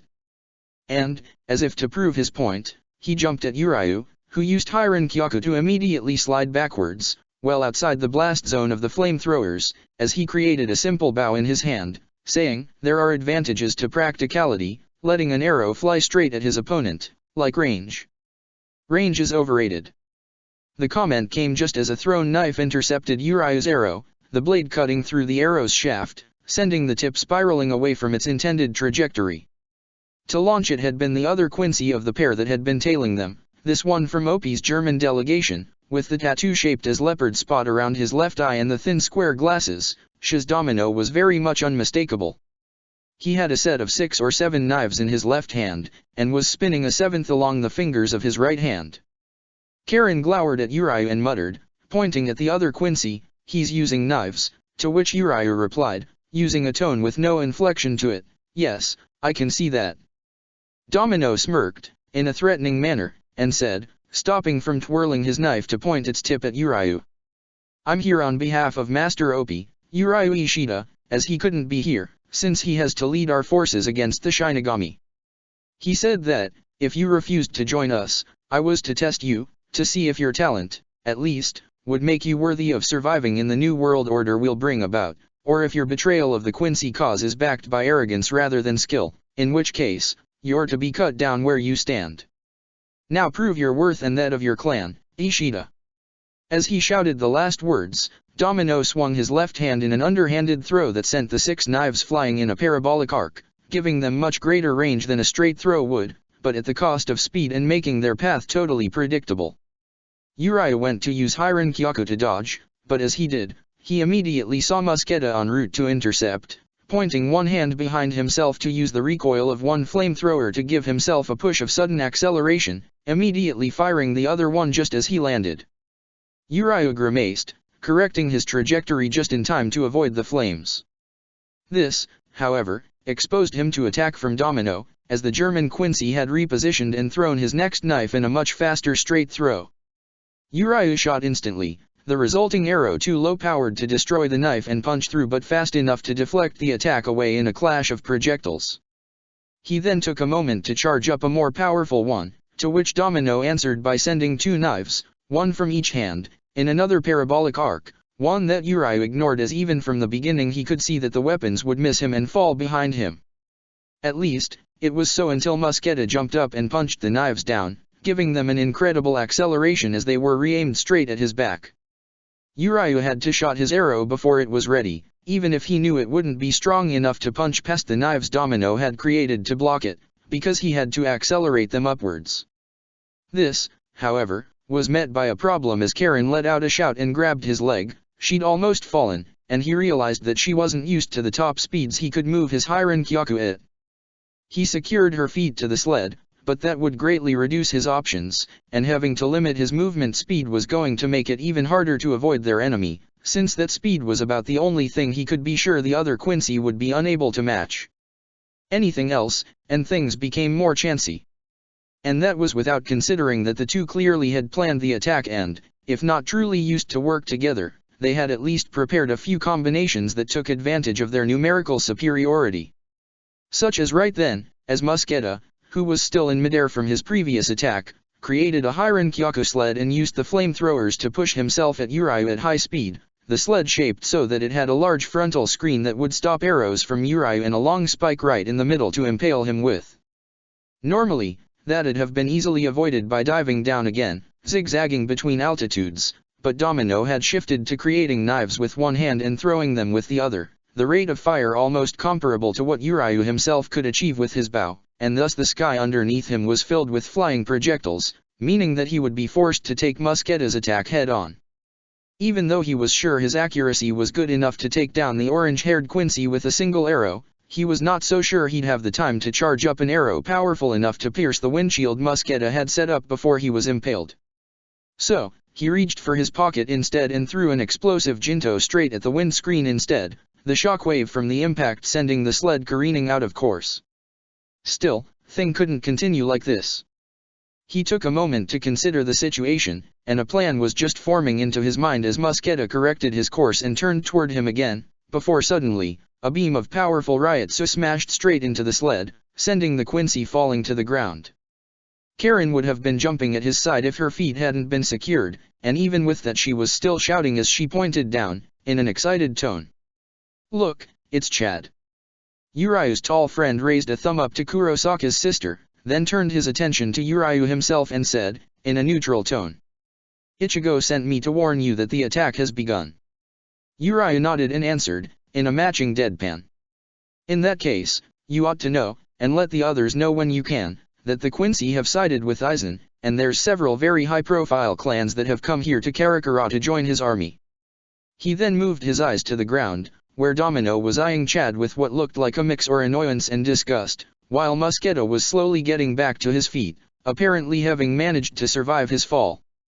Considering them, Uriah went on, "Do you mind taking the tall guy out of my hand, so I can focus on dealing with the one with the glasses?" Chad nodded, and then he was charging at Mosqueda, who for his part seemed excited at the clash, while Domino said idly, pretending to sharpen the two knives currently in his hands against each other, "You might regret choosing me as your opponent, Ishida. I'm much stronger than that moron." Uriah raised an eyebrow at that, and countered, "I have yet to see that proven. Furthermore, I was just instructing my student on the advantages the bow has over the knife. It seems appropriate that I provide a practical demonstration of that, given the chance that you've offered to me." Domino's eyes narrowed and he said, sounding a bit angry, "Really now? You think I choose my weapon without being ready to counter archery? I think that you were just too bloodthirsty and lacking in long-term vision to put off instant gratification for superior performance. Many people are." That was enough to enrage Domino, just as Uriah had hoped for. The other Quincy immediately created a sled and shot himself upwards, while his hands were throwing knives with the same speed as before. Uriah countered by firing arrows of his own. To match his opponent's rate of fire was easy enough. He could fire more quickly if he let his arrows charge less, but not only would using arrows too lacking in stopping power run the risk of one of the knives punching through a superior barrage, but it might scare Domino enough to get him to think straight, and Uriah much preferred his opponent out of sorts. So, he commented, letting some disdain into his voice. If this is the best you have, you should just surrender. You're struggling and tiring yourself with all this throwing, and all that just to barely match my own firing speed. We'll see if you say that when I start overwhelming you, arrows might be faster, but on the move, especially when taking turn, the size of the bow will slow you down and lose to the knive's faster draw.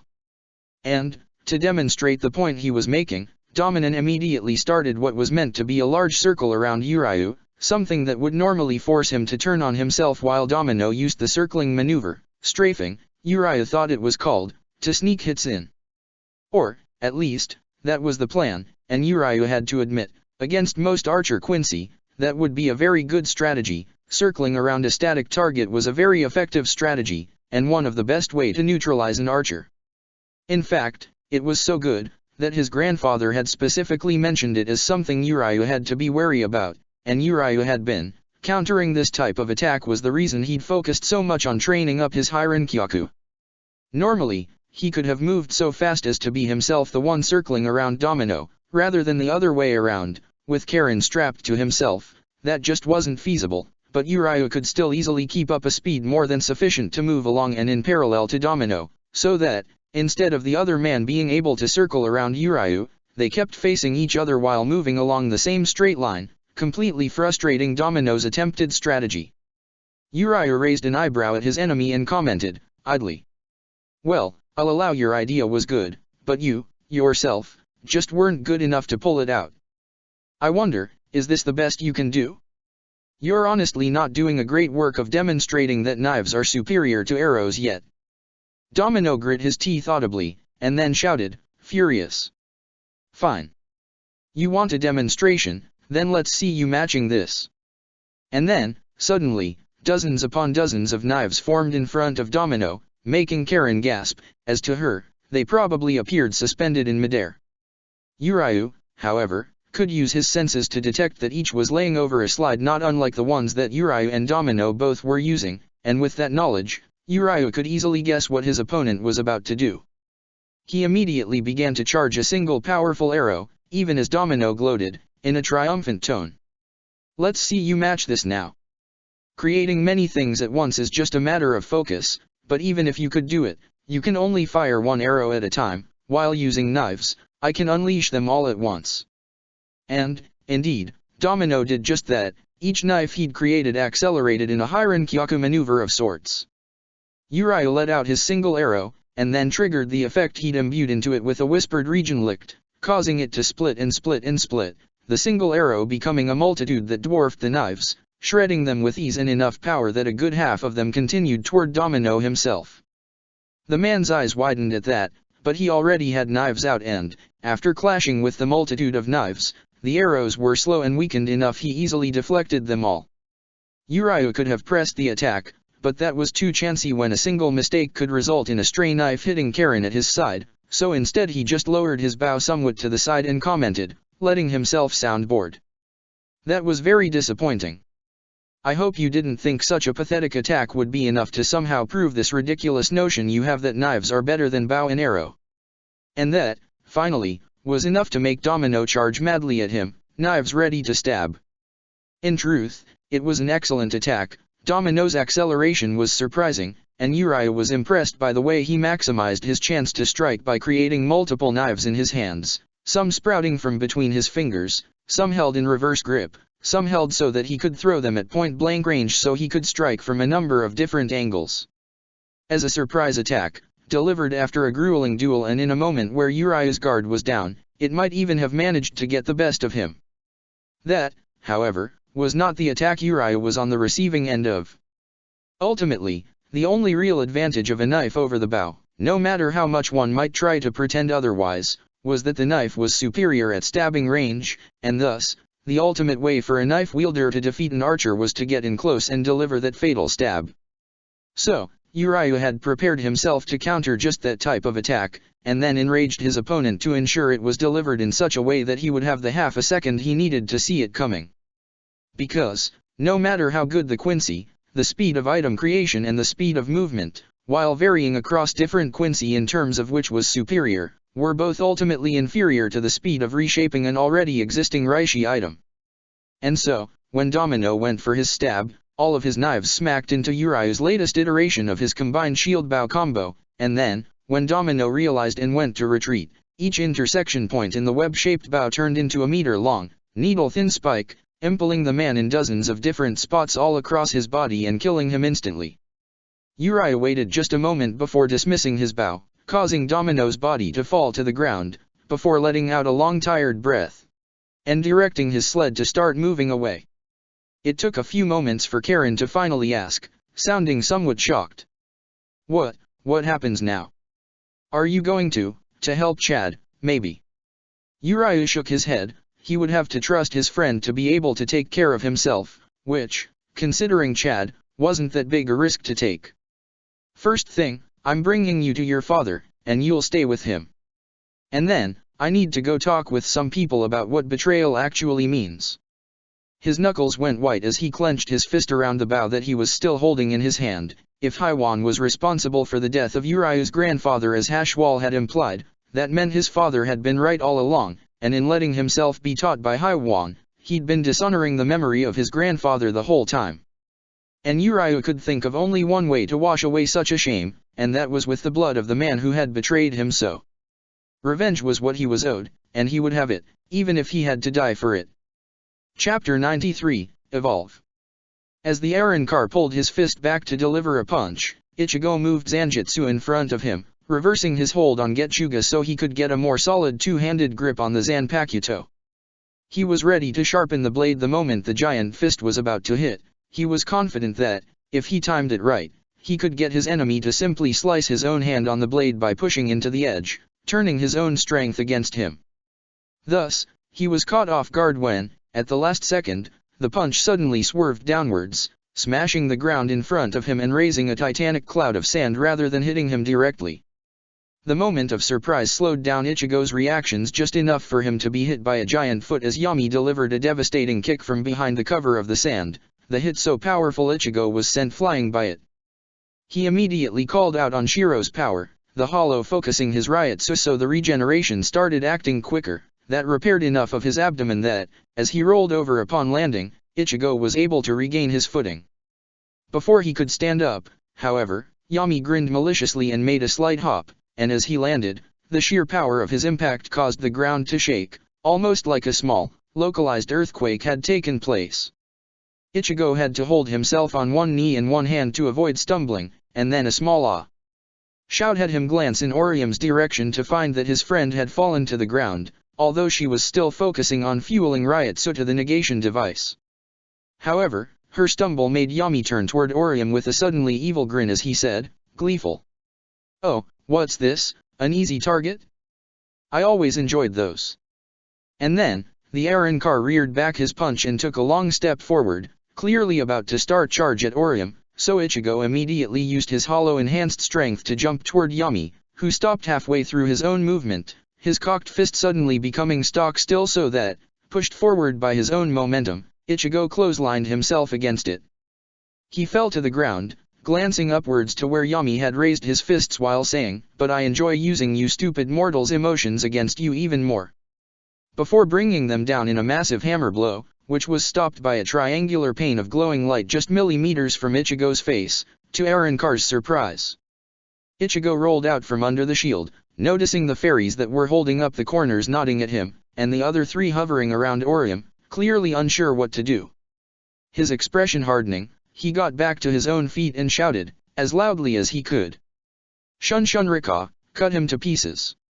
Immediately, two of the fairies next to Orium flew forward, a glowing line connecting them, and two more detached from the shield, flying upwards, both of the cutting lines clearly aimed at Yami. For his own, Ichigo gripped both of his swords to his sides, ready to act but not doing anything yet, since he wasn't sure what the results would be. Thus, he focused to see how the Arrancar would react to the threat of Shun Shunrika.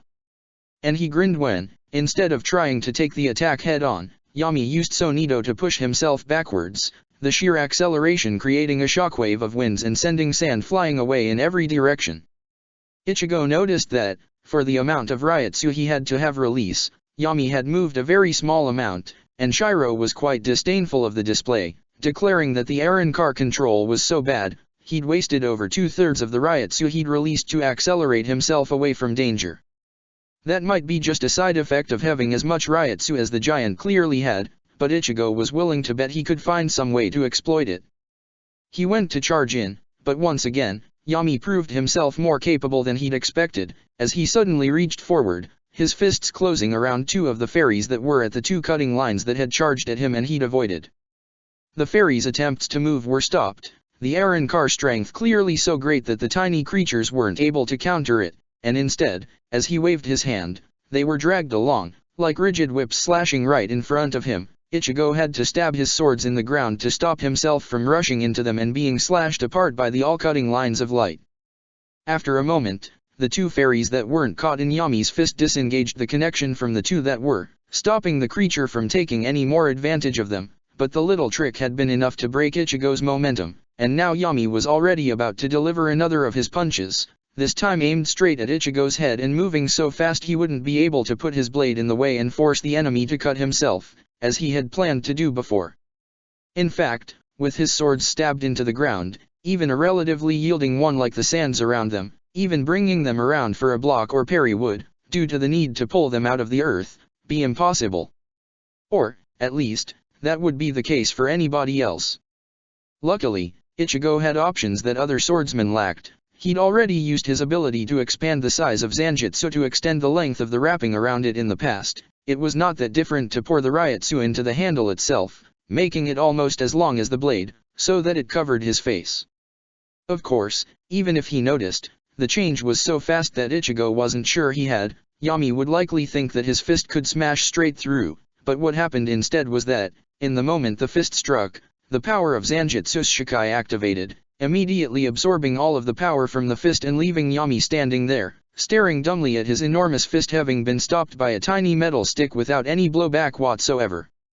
Ichigo didn't let the moment of surprise go to waste, using all of his strength to pull Getsuga out of the ground and up in a rising slash that cut straight through, sending Yami's right arm flying. Then he went for a straight cut with Zanjutsu, but before he could complete it, he suddenly felt the pain of a titanic impact straight in his torso, and was sent tumbling backwards, rolling head over heel into the sand until he managed to stop himself by stabbing Zanjutsu into the ground again. As he looked up, he saw that Yami had both his arms again, with the right one, which Ichigo had lopped off, being the one that was extended after having punched him. What had happened was obvious. The Arrancar had regenerated his fist while Ichigo was within his range, so that the sudden growth of it had acted like a sudden strike. The surprise of it had come from the speed which with he'd done so, outside of Ulquiorra, who had been almost instantaneous, that had been absurdly faster than any other Arrancar Ichigo had seen regenerate. As Ichigo took a moment to breath, Yami straightened, smashing his fists together and flexing his chest before shouting, in an arrogant tone. "See? I'm not just growing ever stronger, I'm also invincible. Against my amazing power, there's nothing you can do other than die." He says that, but the only reason he regenerated that fast is because of all the Ryotsu he wasted to do it. That was so wasteful it was almost painful to my senses. Ichigo hadn't been paying attention to it, but with Shiro pointing it out, he noticed that the hollow was right. Compared to how little Ryotsu Arrancar used, the amount he'd simply spread into the air to regenerate was humongous. And, Zanjutsu pointed out, likely meant he'd lost some strength as well. The lack of build-up to the punch would naturally have reduced the power of the fist, so it was impossible to be certain, but his Zanpakuto was still very good at getting a sense for the amount of strength something carried, even if it hadn't had the chance to absorb the energy from the hit. If Zanjutsu thought the loss of, which meant, Ichigo realized, he could probably wear Yami down, if only he could cut him down enough times. Of course, he would need to avoid getting pulverized in the process, something that, considering the level of strength his opponent, would only take a couple of well-placed full-power hit. As if to answer the question of how he could achieve that, 5 of Orium's 6 fairies congregated next to him, and the chatty one in the samurai get-up, Shino, Ichigo believed her name was, said, in an alarmed tone. "He's still got Hinajiku. He's caught in his fist, we need to save him." At a glance, Ichigo could confirm that to be right, the bald fairy in a suit was not among the group, and so, as he got back up, raising both of the swords in his hands he replied, "Just support me, and I'll take care of it," to which the fairies simply nodded. Yami meanwhile cracked his neck a bit, which, considering what Ichigo knew of how Arrancar were just empty shells with no skeleton, had to be some purposeful attempt to be intimidating, and then shouted, loud and clear. "So, you ready to give up, mortal?" Ichigo didn't dignify the boast with an answer, instead whispering to the fairies, "I need 3 of you to form a shield to box him in from the right when I say now, while the other 2 attack with a cutting whip from the left, and, as soon as they took formation at his side, charging forward at the Arrancar." Yami laughed gleefully, as if considering the attack a challenge, and charged up a massively powerful punch that was aimed straight for Ichigo's face, which he had left open on purpose, just to bait specifically that attack. He shouted now. And the group of 3 fairies led by Shin-Oh formed into an immobile shield right in the path of the punch. The hit sent a tremendous shockwave that caused a ring of buffeting winds to spread from the point of impact, but the fairies had called forth the immovable type of Orium's shield, so despite the monstrous power of its attack, the Arrancar was left standing there, dumbfounded at having failed to punch through the shield once again. Immediately, Ichigo took advantage of that to attack himself, while the 2 fairies to his left, Sabeki the ninja and Began the muscled man, created the thread of cutting light to launch their own attack at the same time. It was on this that Yami focused first, countering it by swinging with his other hand and throwing the fairy that he was holding in it. Hinajika was enveloped into his own sphere of stopped time, so he wasn't cut through when he smashed into the line Sabeki and Began had formed, but the clash brought all 3 of them to an halt, as they seemed to need some time to disentangle themselves from each other. Perhaps, Yami had chosen to stop the fairies first because, with the shield between them, he had figured that Ichigo couldn't really attack him as quickly. That, however, was a mistake. Shin-Oh had created the shield at a slight angle, so that, when Ichigo jumped, he was able to use it as a pivot to launch himself even further into the air, raising both of his swords to deliver an overhead chop. Yami laughed, crossing his arms in front of his face as he shouted, in an arrogant tone, "You won't be able to make it past my arrow." Ichigo could feel the Ryotsu seeping into the air in waves, so much of it being wasted that, if even a small fraction had gone to reinforce the Arrancar's skin, it had to be so thick that even with a sharpened edge, a normal slash would not be able to cut all the way through. Luckily, Ichigo had something more at his disposal. He sharpened the edge of Zanjutsu by focusing on the blade's ability to cut, of course, but then, just as he was about to make contact, he called on his Shikai to release the sheer power of the impact he'd absorbed before into his muscles, adding to the falling slash the titanic strength of the very opponent now in front of him. With that power backing it, Zanjutsu cut easily through the hollow's crossed arms and then down into his chest, continuing down to strike the ground in a hit that raised 2 huge walls of sand to both sides of Ichigo while Yami stumbled back, both arms cut halfway down the forearms and his chest open from the shoulder to the waist. With the size of the wound, it was easy to see that there was nothing but a completely empty space underneath the external layer of skin, although in Yami's case, large amounts of Ryotsu were also leaking from the edges of the severed skin, at least until there was a surge of it and they immediately closed, regenerating at the same insane pace as before, to the point that Ichigo had barely had the time to get back to his feet. Still, it was easy to see that the wound had left the Arrancar in shocked disbelief, so Ichigo mocked it back, grinning as he readied his swords for another attack. "What was it that you were saying? Maybe you should stop underestimating my strength like that." Orium's 6 fairies had formed back around Ichigo, 3 at each side, and he was about ready to charge back in when suddenly Yami leaned forward and let out a roar so loud, Ichigo had to place his hands to his ears for a moment, before he managed to focus his Ryotsu to his ear with Hakuta to make them immune to being broken by the sound. However, Yami didn't stop, and his roar grew so powerful that the air around them started to swirl. Ichigo's eyes widened and he instinctively tried to use Hakuta once again to stick himself to the ground, before realizing that wouldn't work on sand just before the sheer power of the attack blasted him backwards, and he could see that Orium's fairies, with their much smaller mass, were pushed away so fast they didn't have the time to create shields to anchor themselves. Ichigo stabbed downwards with Zanjutsu to stop himself from being blasted any further, as Yami didn't seem to have any intention of stopping. He probably wouldn't need to, Ichigo realized, since hollows didn't really breathe air. Annoyed, Even knowing it was likely going to be absorbed, he swung Getchuga Tensho, sending a cutting blade of black Ryotsu straight at the enemy mouth, if only to try and do something.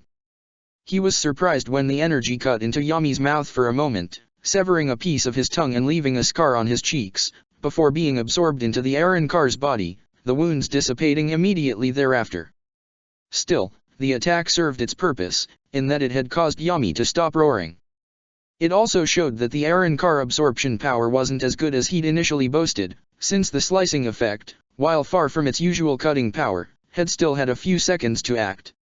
Ichigo wondered to himself why the Zero had caused no reaction at all in that case, instead of leaving some sort of small burn or such, and suddenly, Shiro answered, in the tone of one who'd just had an epiphany. Because a Zero is fully purified of all emotions, that's what gives it the annihilation effect, since the lack of emotional influence means it's effectively carrying the emotion of nothing.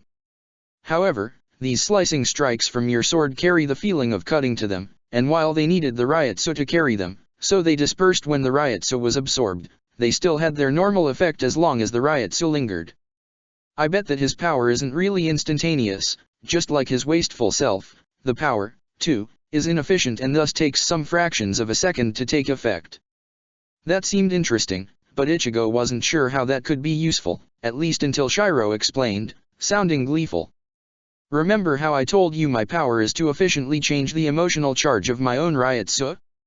Now that I am part of the Black Sword, I can modify the Ryotsu that it uses for the Getchuga Tensho, and thanks to your knowledge of Hakuda, that means I can give our long-ranged attacks a number of different effects, in addition to simply piercing or slashing.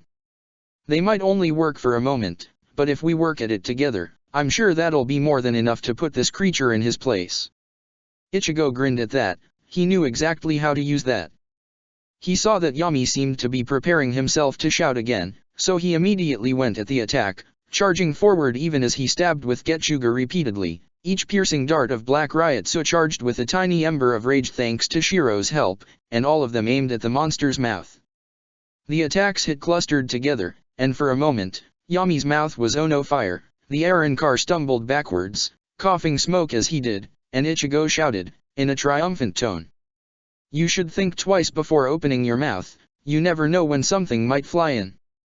The Arrancar glared, and then raised a foot, clearly planning to use another of those earthquake-causing stomps, but Ichigo swung Getchuga again, this time having Shiro flavor it with a touch of calm, which translated into making the sole of the monster's foot, as the blade of dark Ryotsu sliced lightly underneath it, substantially slippery, enough so that, instead of a solid impact, what happened as he brought the foot down was that it slid to the side, causing the large Arrancar to stumble and almost fall to the ground, only a sudden smack with his palm keeping Yami to merely falling down on a knee.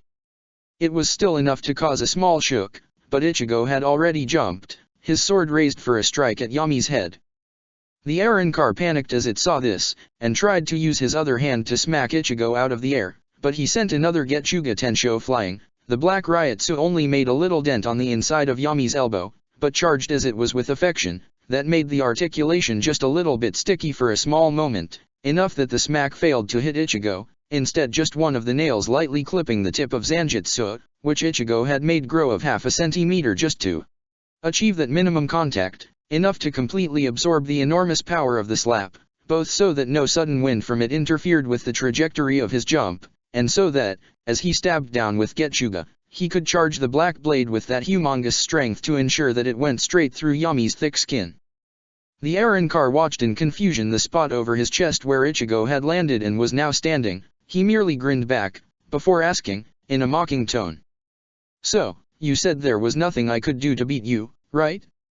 How about we put that to the test? And then, he started to fire Getchuga Tensho one after another, Shiro's help allowing him not only to charge them each with differently harmful emotions, fear for freezing cold, rage for burning, determination for sheer brute force, disgust for melting acid, and anything else he could muster, and Yami started to scream again, but this time it was in pain, as every bit of his body was bombarded by the multitude of different attacks. Ryotsu filled the air as the Arrancar's regeneration went into overdrive, but Ichigo didn't let that stop him, instead merely saying, in a hard tone. You said you absorb Ryotsu to grow bigger and stronger, but I think, whenever you use that Ryotsu, you lose some of it. Even if you only lose 1/100th of what you gained for the same amount, I wonder how long can you keep going before you're too weak to be a threat to anything ever again." Yami's eyes widened in genuine terror at that, and then, suddenly, the Arrancar started to trash, trying to dislodge Ichigo from himself. He didn't let that happen easily, using Hakuta, even if just doing it was absorbing his Ryutsu and he needed to continue renewing it to keep the effect going, to stick to him, at least until Yami opened his mouth, revealing a dark sphere glowing with red light within it. It was Ichigo's turn to worry suddenly, but he didn't let that slow him down, instead using Hakuta to shut himself away from Yami just before the Arrancar scoured his own skin with a Zero, a lot of which, Ichigo realized, was absorbed back into Yami's own body. It must be that the absorbing power is always on, so that no matter what, any Ryutsu that touches him is always absorbed. Probably why he can waste so much and only lose a bit of strength, rather than losing as much as he gains. Most of the Ryutsu he wastes gets reabsorbed back into his body before it can be completely lost. Ichigo nodded at Shiro's words. It wasn't that important, but any bit of information about their opponent could turn out to be the key to beating him. Not that it seemed like they needed it. While he might have been able to push them away for now, it seemed clear to Ichigo that the Arrancar didn't really have a way to counter their new strategy, so now it was only a matter of time before they were able to dispose of it. Yami seemed to think the same, because he shouted, loud and clear, although, Ichigo noticed with a smirk, with his hands raised close to his face to stop another Getsuga Tensho from striking his mouth. "Alright, you're a though cookie, but that doesn't mean I'm not going to eat you anyway, mortal, it just means I'm going to need sharper teeth to do it. Look onto my true power, and despair."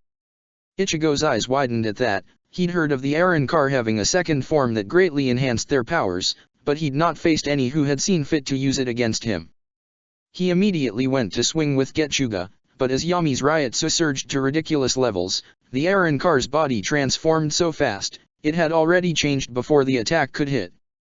Like usual with Yami, it left a little cut before being reabsorbed, but Ichigo doubted the Arrancar had even noticed, since his new form was now gigantic, comparable in size to a skyscraper.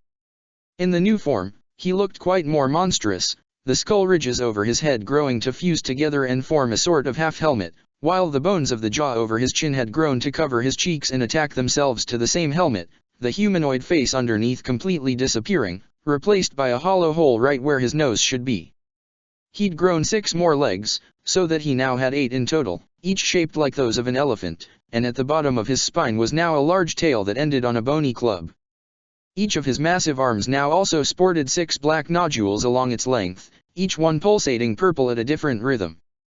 He laughed, the sound loud enough that it would have ruptured Ichigo's eardrum if he hadn't already reinforced them before to defend from the Arrancar's scream, and then he said, triumphant. "Behold! In this form, all of the power that I have collected is increased by 10-fold. Not only that, but I can now control the Ryutsu that is released from my body and direct it back to me, so that the weakness you'd found before is no longer a factor."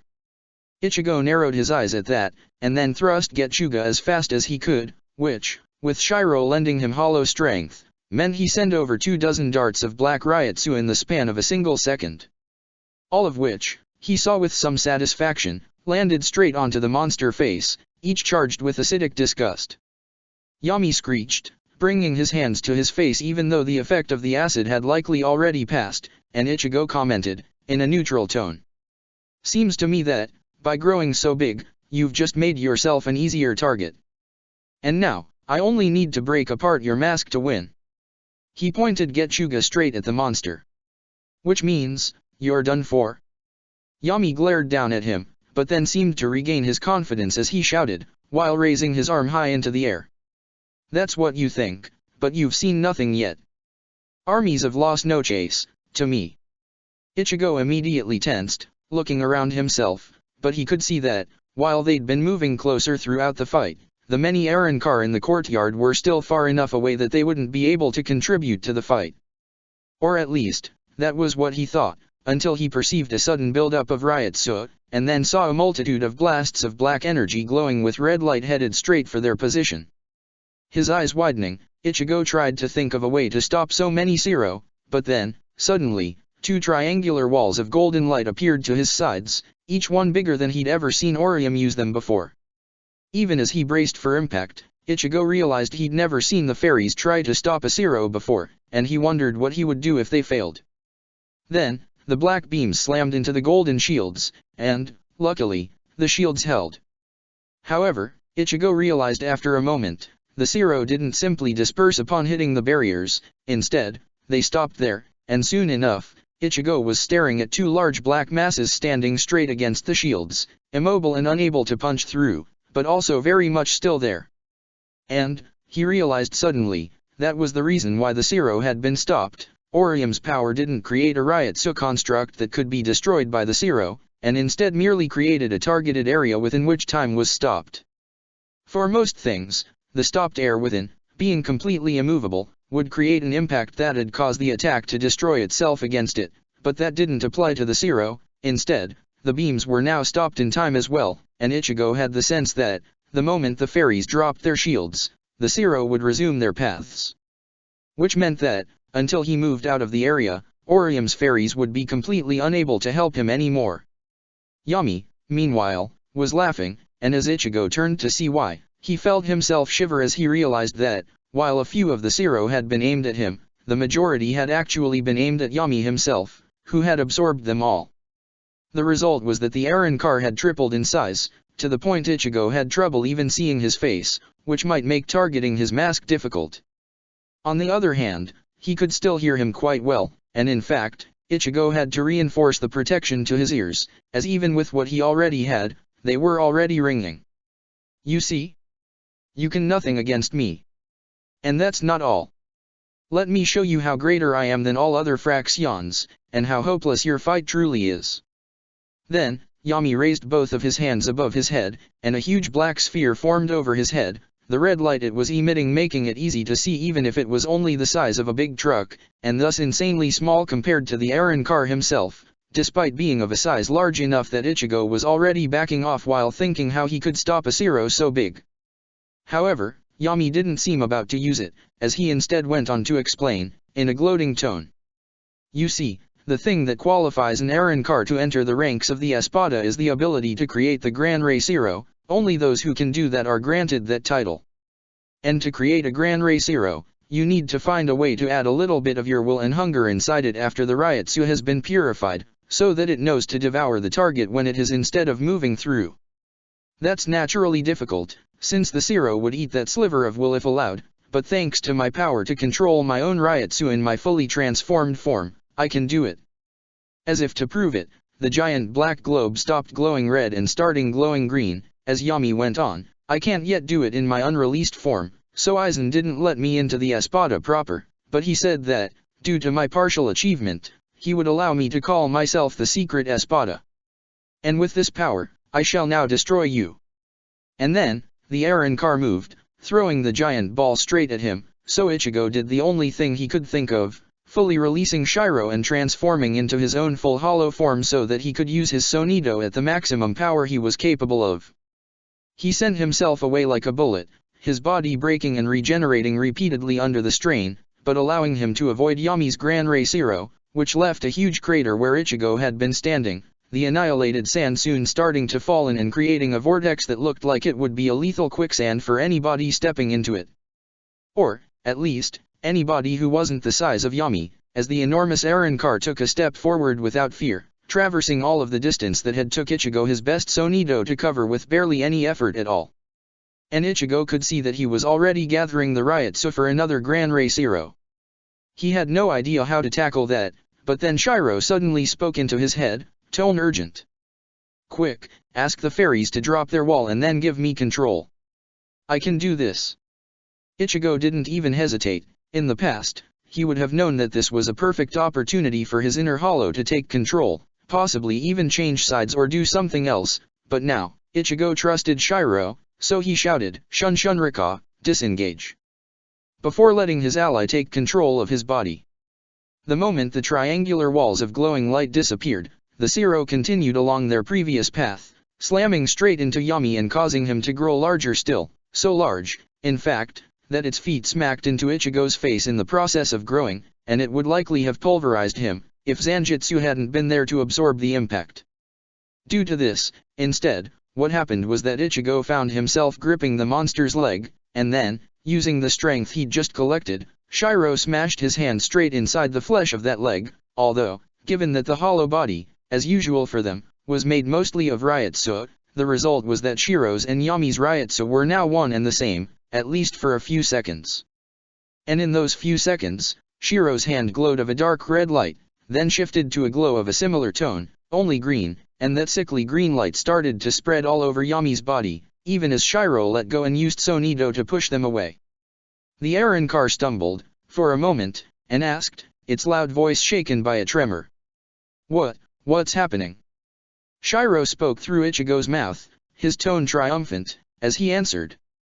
What happened is that you're a moron who explained how to use a technique based on Ryotsu control and manipulation to an enemy with much greater skill than you in it, when you have a power that makes you immediately absorb Ryotsu that is directed at you but which isn't able to neutralize the added effects that Ryotsu is carrying at the same speed.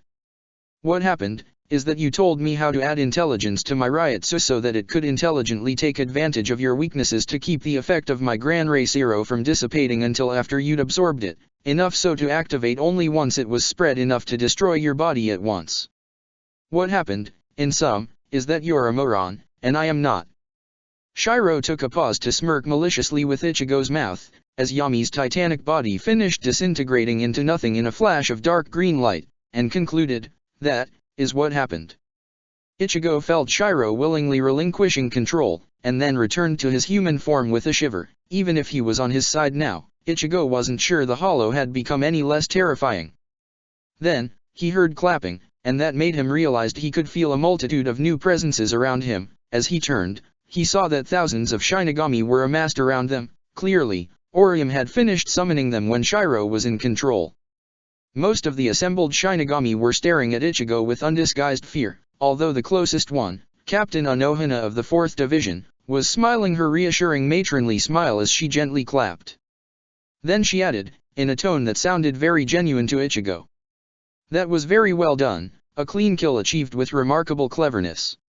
Unsure what to say, Ichigo answered with an hesitant thank you, before he turned to check Orium, and being relieved to see that she was fine, smiling and waving at him even as her fairies were returning to her, all 6 looking quite tired. Apparently, stopping a Zero, while possible for them, wasn't as easy as it looked from outside.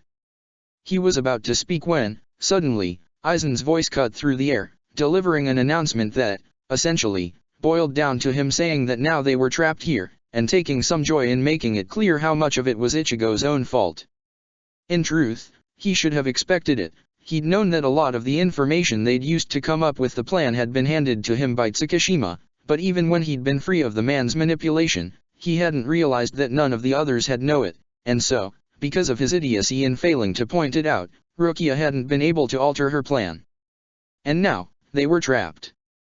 Ichigo grimaced, trying to figure out what other mistakes he must have been manipulated into making, but then his train of thought was interrupted as Captain Anohana spoke again, her tone still relaxed but now with a hint of alertness to it that immediately drew the attention of everybody present. Ichigo still wasn't sure why, but for some reason, the woman's words seemed to make the air tremble despite the fact she was speaking in a polite tone of voice.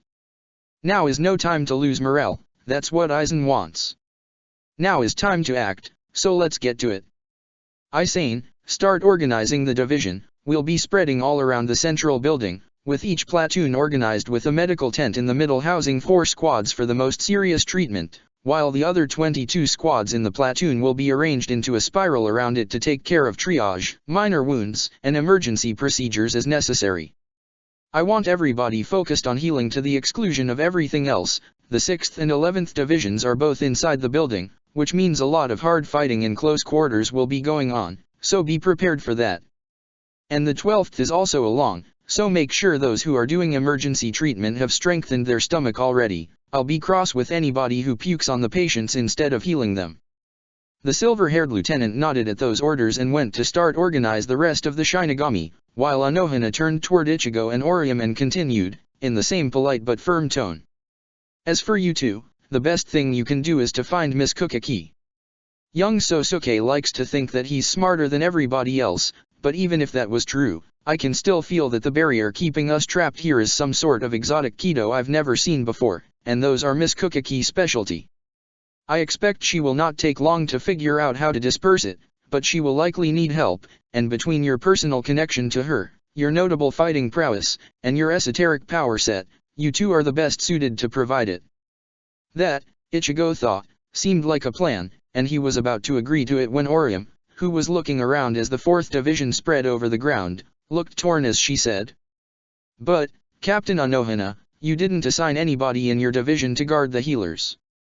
What if something attacked them? Shouldn't we stay to help keep them safe? Anohana smiled, a soft and kind thing, as she answered, gently patting Orium on her cheek. You're a kind soul, Miss Inu, but you don't need to worry, that's already been accounted for. I and Minajiki are going to be making circuits around the ring of healing tents, one of us on the outside and the other on the inside, to ensure that nobody gets close to my Shinigami. The 4th Division has been the only one with a 0% rate of death since I became its captain, and while some think that's simply because we were always stationed in the Siriti, I consider it a point of personal pride, and don't intend to let my record be broken here. While Orium seemed reassured by Anohana's words, Ichigo couldn't help but look at the thousands of Arrancar that were already starting to converge towards the 4th Division's Shinigami and say, pointing toward them. There's more of them than there are Shinigami in the entire 4th Division. She nodded, smiling beatifically as she answered, in a gentle tone. I know. This is going to be a lot of fun. Then, before Ichigo could comment, she unsheathed her Zanpakuto and called out her Shikai, causing it to transform into a gigantic manta ray which immediately flew toward the closest group of Arrancar on their right. The Arrancar seemed ready for it, but clearly they weren't, because the creature not only didn't stop, but didn't even slow down as it went straight through the group, dozens being cut down by its fins as if they were blades, while from what little he could see, those who'd had the misfortune of being in front of the body were being chewed through by the Zanpakuto's mouth at such speed that it had to be eating multiple at the same time. Meanwhile, Captain Anohana started to move toward a larger group of Arrancar to the left. As she took her first step, it seemed to Ichigo like the sand under her feet was shivering, in a wave of sort that propagated toward the enemies and, when it reached them, suddenly caused them to fall, shrieking in pain, as their legs seemed to have been split in two by the very ground they were walking. Seeing this, a few of the Arrancar in the group took to the air, which Anohana reacted to by raising an eyebrow and making a gesture with her hand that Ichigo wasn't able to follow, although he could follow its results clearly enough, as all of the Arrancar in the air were suddenly torn to pieces by explosions of golden light. Unanana didn't stop her gentle, almost relaxed walk in the direction of the enemy, but she did wave her hand in their directions and said, in a gentle, encouraging tone. Get going, everything is going to be just fine down here. Suddenly feeling a shiver at the idea that they'd just been arguing with Captain Anohana, Ichigo decided that just doing what she'd said was a much better idea, and in a moment, he and Orium were flying on one of her movable shields, in the direction Ichigo could vaguely sense the 12th Division at the edge of his range, since that had been the one that Urahara was supposed to summon. Besides, even setting aside how scary she was, Captain Anohana was right. If anybody could get them out of Aizen's trap, that was going to be Rukia. Chapter 94, Fear. Even if she couldn't pinpoint any source for it, Tatsuki wasn't able to banish the sense of wrongness she was feeling. It was as if tension was simmering in the air and slowly slithering under her skin, despite the fact that, in terms of what she was doing, she would be hard-pressed to think of something more boring. She and the other visored, Hachigen, Jerome, and Gabrielle, were sitting in a semicircle, all of their eyes focused on the place where Eren Nero was sitting, in what would have been the center of the circle if they'd had enough people to actually form one. Each of them was ready to move at the first hint of the Arrancar trying to do anything suspicious, but so far, he hadn't. Instead, Eren Nero was sitting peacefully, arms in his lap, body language completely relaxed, and clearly uninterested in attempting anything. What made the situation unnerving was the smug grin he was keeping on his face. It was the kind of expression somebody would have when they were absolutely confident of their control on their circumstances, and on somebody who was alone and surrounded by enemies, it felt out of place. Perhaps, Tatsuki thought, that was what made the whole situation feel so tense, the way the espada looked so relaxed, while the visored, and herself, as well, were twitchy and ready to strike at the first provocation made it seem like he had something up its sleeves to surprise them with. Which wasn't unlikely at all, in the end. Even discounting the fact he had an empowered form that would allow him to quickly switch from being outnumbered to outnumber them instead, the possibility that he had something ready if they kept him from transforming was certainly something to keep in mind. Which just made the fact that they had to stay here, keeping their full attention on him, feel all the more tense. And that didn't sit well with Tatsuki at all. Then do something about it, moron. Tatsuki frowned at her hollow's suggestion, but then considered that, perhaps, it wasn't without merit. After all, they couldn't be sure of when they'd need to act, having given her communicator to Hiri, so that her master could coordinate with Rukia. She didn't have a direct line to know when to strike anymore. She wasn't worried about that, since she was confident her friend would have some way to let her know when the moment came. However, with how tense they all were, while they would likely jump into action immediately, she worried they might rush things too much and make a mistake, especially if their opponent was as calm as he appeared. Having the tension affect their enemy as well, at least a bit, would be all to their benefit, so trying to make him lose his cool would be worth the effort. Determination solidifying in her mind, she took a long breath, centering herself and forcing her body to calm down, before glaring at Eren Nero and asking, in an accusatory tone. "You look pretty relaxed for somebody who's being held hostage. Almost as if you had a plan to get out of the situation whenever you wanted to." The Arrancar focused his attention on her, but he didn't seem annoyed at all, merely chuckling as he answered. "Or maybe I just know that I have no reason to worry, since Lord Aizen will keep his promise to you and thus we'll soon be trusted allies of each other. After all, we're all here to achieve some genuine cooperation, right?" As he finished, his grin had grown larger, a clear indication that, despite his words, he didn't actually believe in what he was saying. "Call him out on it then, see how he reacts." Tatsuki frowned, not fully sure what the benefit of that would be. If anything, it risked causing him to attack them early, if he realized they were planning to do the same. And, if he had any way to contact Aizen's forces, attacking before time could tip their enemy off and put Hiri in danger. Only if you make it obvious. If you frame it as doubting his honesty, you might enrage him without making things devolve into a fight. Tatsuki considered, for a moment, whether her inner hollow was really just trying to provoke a fight, but after a moment, she decided it wasn't very likely. After all, they were going to have their fight with Eren Nero anyway, eventually, and getting him to lose his cool before it would be to her hollow's benefit as much as it would be Tatsuki's way that provoking the fight right now wouldn't. So, she went ahead with it. "You words say one thing, but your tone says the opposite. It makes it sound like you don't actually believe that Aizen will keep his word." Eren Nero countered, sounding amused. "Is that what you think? I suppose I can't control your opinions, but I don't see a reason to worry about them either." "Really? You don't see why the fact that Aizen might betray us could be a problem for you, when you're the one who'll suffer if he betrays us?" The Arrancar let out a loud, dark laugh at that comment, and then answered. "Why, you think I should be afraid of you?" Tatsuki was annoyed at Eren Nero's nonchalance, clenching her fists as she answered angrily. "Well, there is 4 of us, while you're alone." "Yes, but the last time you faced an Espada, you had 2 more members, and still lost easily." The Arrancar shrugged. "That's hardly something worth worrying over, don't you think?" "What an arrogant bastard. Just let me out, and I'll show him something that is worth worrying over." Tatsuki sighed, ignoring her inner hollow, even though she did have a point. After all, the tattoo on the monster's eyebrow was a 9, and according to what Rukia had shared, Ichigo had learned that Ulquiorra was the number 4, and that the number determined their strength. Which meant Eren Nero should be less than half Ulquiorra's strength. He shouldn't be feeling so confident. "You might say that, but I doubt you're as strong as Ulquiorra." That, finally, caused Eren Nero to lose his composure, frowning. "Is that what you think?"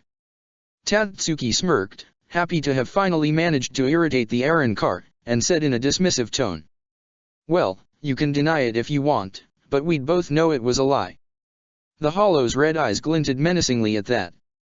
"Would we?" "You say that, but you have no idea about my real strength." That's such a blatant deflection, he doesn't even have the guts to claim he's the equal of his ally. Tatsuki had to agree with the hollow. She crossed her arms and countered, with a smirk. "That's not denying my point. There was a long moment of silence, as Eren Nero simply glared at her.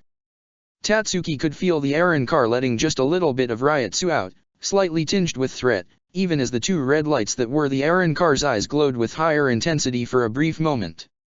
Still, she held the monster's gaze without hesitation, and after a bit, the Eren car went on to say, in a dark tone. Strength is not so easily quantified as you seem to think. Isn't it? It seems to me that it's quite simple, really.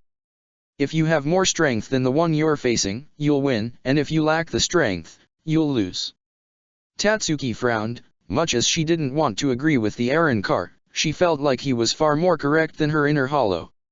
After all, while she'd done her part fighting when they'd been helping Rukia, in the end she'd not been strong than the 1st Division lieutenant, but thanks to her efforts, they'd won anyway, and if she'd not had the strength to keep the man occupied until Rukia could finish her spell, they would not have. Still, she didn't want to simply concede the argument to the Espada. Not only would that rub her the wrong way, but the whole point of this conversation was to leave him unsettled and annoyed. She'd just barely managed to achieve it, and agreeing with him now would just ruin all the work that had went into it. After a moment, she figured out how to phrase what she really thought about it in a manner that wouldn't be simply agreeing with the Eren car, so she went on to say, in a hard tone. Oh, I know that there's more to being strong than just being the better fighter. Having good friends that will help you, for example, can make you win a fight even if you're weaker. And sometimes, you can only obtain what you want by means other than fighting, and figuring that out is a sort of strength too. But I don't believe for a moment that you would consider such things when making such a statement. Of course you would sprout such absurdities as claiming the power of friendship makes you win fights, or that finding way around having to fight an opponent is the same as beating them. Eren Nero scoffed. You're correct, that's not what I thought at all.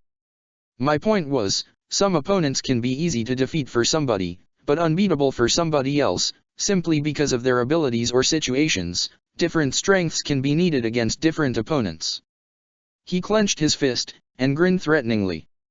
And I have the ability to change my strengths to suit whatever challenge is in front of me, even without considering the fact I can become an army in my released form. My strength is plenty enough to beat you all.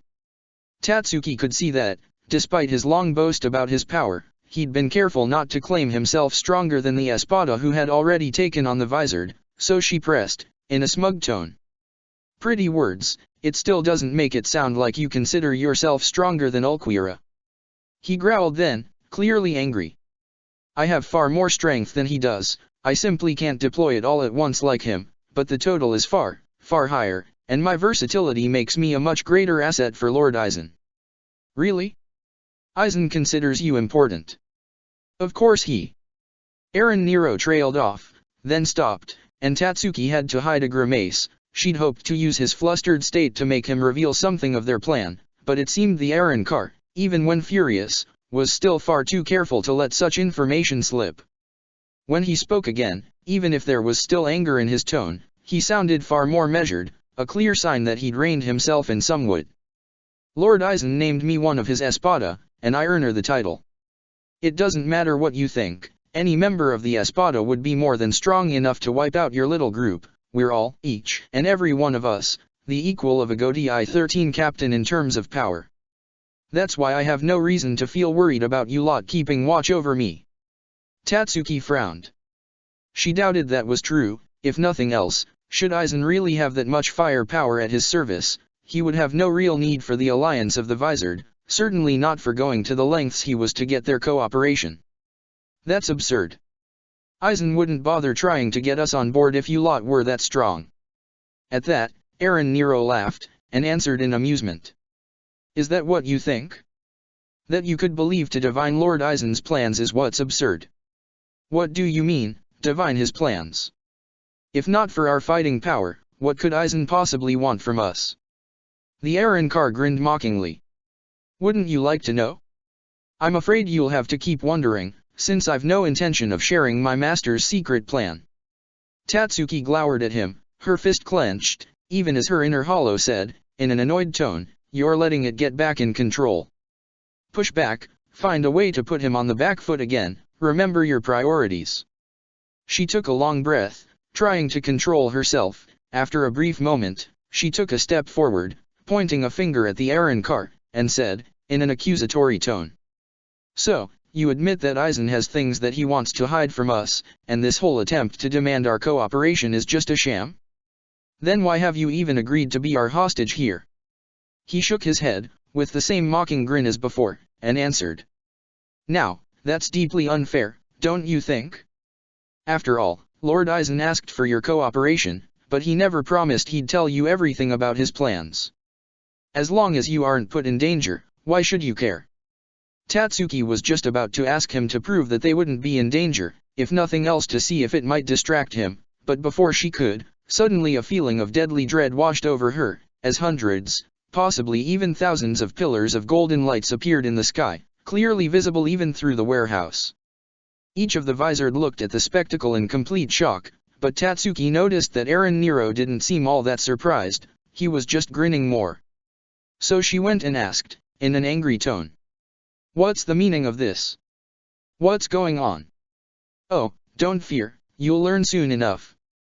As if on cue, a further pillar of golden light appeared, this one right outside the warehouse, and it was clear somebody was inside it. After a moment, the light dissipated, leaving behind a tall, slim woman with long, silky black hairs that reached all the way down to her waist, dressed in what looked like a long black dress that reached down to her ankles, sporting a tall black collar that reached to her ears, while also completely lacking sleeves, with instead large frills around the shoulders. She was also wearing elbow-length black gloves, and most noticeably, her eyes were just pools of darkness without pupils or any hint of light within, while all of the lower half of her face, from her chin all the way up to the top of her nose, was covered in a mask of bone that had been painted black and sported a set of spikes along the center. The latter made it clear they were staring at an Eren car, but even if it hadn't, any doubt in that regard were quickly dispersed as Eren Nero spoke up. Finally, I was getting bored of wasting times with these idiots. She raised an eyebrow at that, and the expression was especially unsettling with the woman's eyes being just empty pool of blackness. You got bored of hearing your own voice? I thought that would never happen. Just be glad I left you something to do, instead of taking matter in my own hands and getting rid of them myself. Like you held yourself back on my behalf, you were just following your orders, as we all do. Speaking of which, see to it that you get to Lord Eisen quickly, he has need of your unique abilities for the plan. I'm well aware. He looked her up and down, as if assessing how she was feeling from her looks, and then asked, in a mocking tone, what, feeling jealous that I'm indispensable to Eisen's plan, while you aren't? She scoffed, clearly unaffected by his words. Please, as if I care. We're both here because Eisen said so, and if he says that you're more important, then you are. Now go, get out of my way so I can focus on getting rid of this trash. Tatsuki took a step forward, glaring at the newcomer and asking, in an accusing tone. And who are you to say that we are trash? The Eren car placed an hand on her chest in affectation as she introduced herself. I am Az Nod, the 7th Espada. I hope that knowing the name of the one who will bring about your demise will be of some consolation in your desperate last moments. Tatsuki was surprised, from the way they'd been speaking to each other, she'd assumed that she'd be of a lower number than Eren Nero. She pointed at him and asked, letting her confusion show. But, you both just said that Eisen considers him more important than you are. She nodded easily, and then went on to confirm verbally, yes, that is correct. Why do you ask? Because, he's number 9, and you're number 7, shouldn't that mean you are stronger and more important than he is? That caused both Espada to cackle, then Eren Nero went on to comment, amused. See? I told you, they're constantly sprouting nonsense, it makes you want to kill them. She nodded, and answered I can see that. Still, it's better you move along now. She gestured vaguely with her hand behind herself, you don't want to keep Lord Eisen waiting. I will handle them. Eren Nero nodded at that, and then turned and started to leave. At that, the visored's attention snapped back from the golden light pillars in the distance, which were slowly all fading anyway, to the Eren car, and Gabrielle shouted angrily, like we'd let you go so easily, charging at him, with Jerome doing the same on the opposite side. They didn't reach him. With a sudden acceleration that spoke of Sonito, Az Nod was right next to Gabrielle, grabbing her leg at the ankle and throwing her at Hachigen with ease, causing them both to fall to the ground in a heap. Meanwhile, she waved her hand in Jerome's direction, sending a set of bala toward the larger vizard, but rather than simply going through him as bala normally would, they exploded, sending Jerome smashing into one of the nearby walls as a result. Az Nod fixed her empty gaze on Tatsuki while the other vizards struggled to pick themselves up from the ground, and stated, in a neutral tone and with absolute confidence, "I shall be your opponent, so you can consider yourself already defeated." How arrogant of her. Come on, let's get rid of this bitch. Tatsuki glanced in the distance, where Eren Nero was almost out of sight already. He was clearly using Sonido of his own to leave the battlefield as fast as possible, and then, glancing at the much closer enemy, she admitted to herself that she wouldn't be able to chase the shapeshifter until the threat of the 7th Espada was dealt with. So, she took a long breath, then glanced at the other vizard and, once everybody had given her a nod to confirm they were ready, the whole group leapt into action. Gabrielle and Jerome immediately donned their mask, with the former taking to the air while the latter went to punch the ground, the shockwave from the attack causing the floor to break apart in a small earthquake. For her count, Tatsuki used Shunpo to run on air, so that Jerome's attack didn't interfere with her, while Hachigen waved with his hands, sending a multitude of glowing beams of golden light flying at their enemy. The Espada was quick to react, avoiding the ground attack with a quick hop before somehow stopping to levitate in midair, and then using Sonido to send herself charging forward, dodging Gabrielle's sonic blast and barreling straight into Hachigen's Kido beam, which deflected off the Espada's body, leaving no damage behind. Hachigen stumbled backwards in surprise at his offensive having been so easily neutralized, and would have been hit if Tatsuki hadn't jumped into Az Nod's path. She punched, letting out a small amount of repulsive riot soot, but the Espada didn't stop or even slow down, instead spinning on herself to dodge the attack and then slamming a Sonido accelerated kick straight into Tatsuki's midsection, sending her smashing into a wall. She called on her mask just in time to reduce the damage of the impact and then immediately start regenerating it, but even with that, for a moment it felt as if her back had shattered, the flash of pain so powerful Tatsuki lost consciousness for half a second. Thanks to the regeneration, she recovered quickly, enough so to see Gabrielle's next attempt at a sonic blast being repelled by a barrage of Bala Az Nod released with a wave of her hand, the projectiles exploding in midair and dispersing the vizard's attack long before it could reach the Espada. Hachigen seemed to have changed strategy, as he was summoning what looked like heavy golden shackles, but apparently the effects took a moment to materialize, enough that Az Nod was easily able to accelerate herself out of the way with Sonido in the fragment of time between the Kido being initiated and it being completed, causing Hachigen's creation to capture only empty air.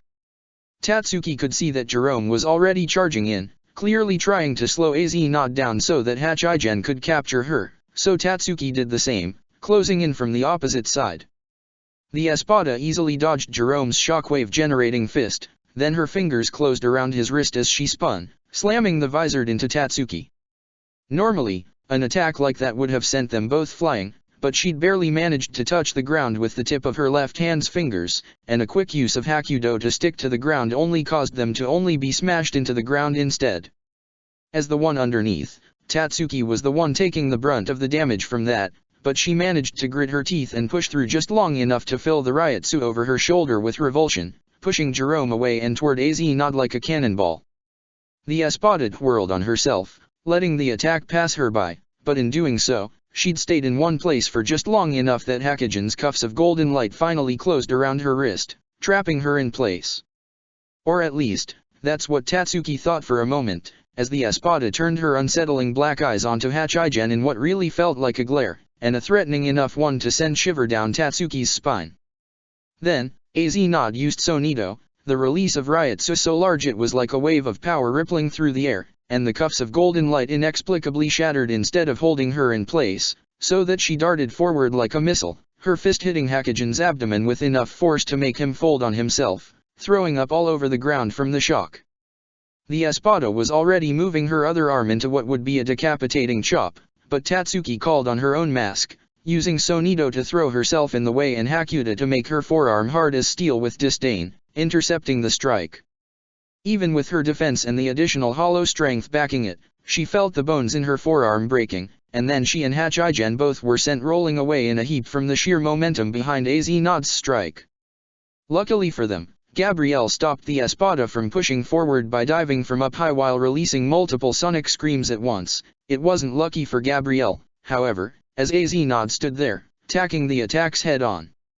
It had a small effects, as light cracks formed over the Arankar's chest, but before anybody could capitalize on it, one of the spikes on her mask glowed with dark red light and fired a thin zero straight at Gabrielle, who couldn't dodge.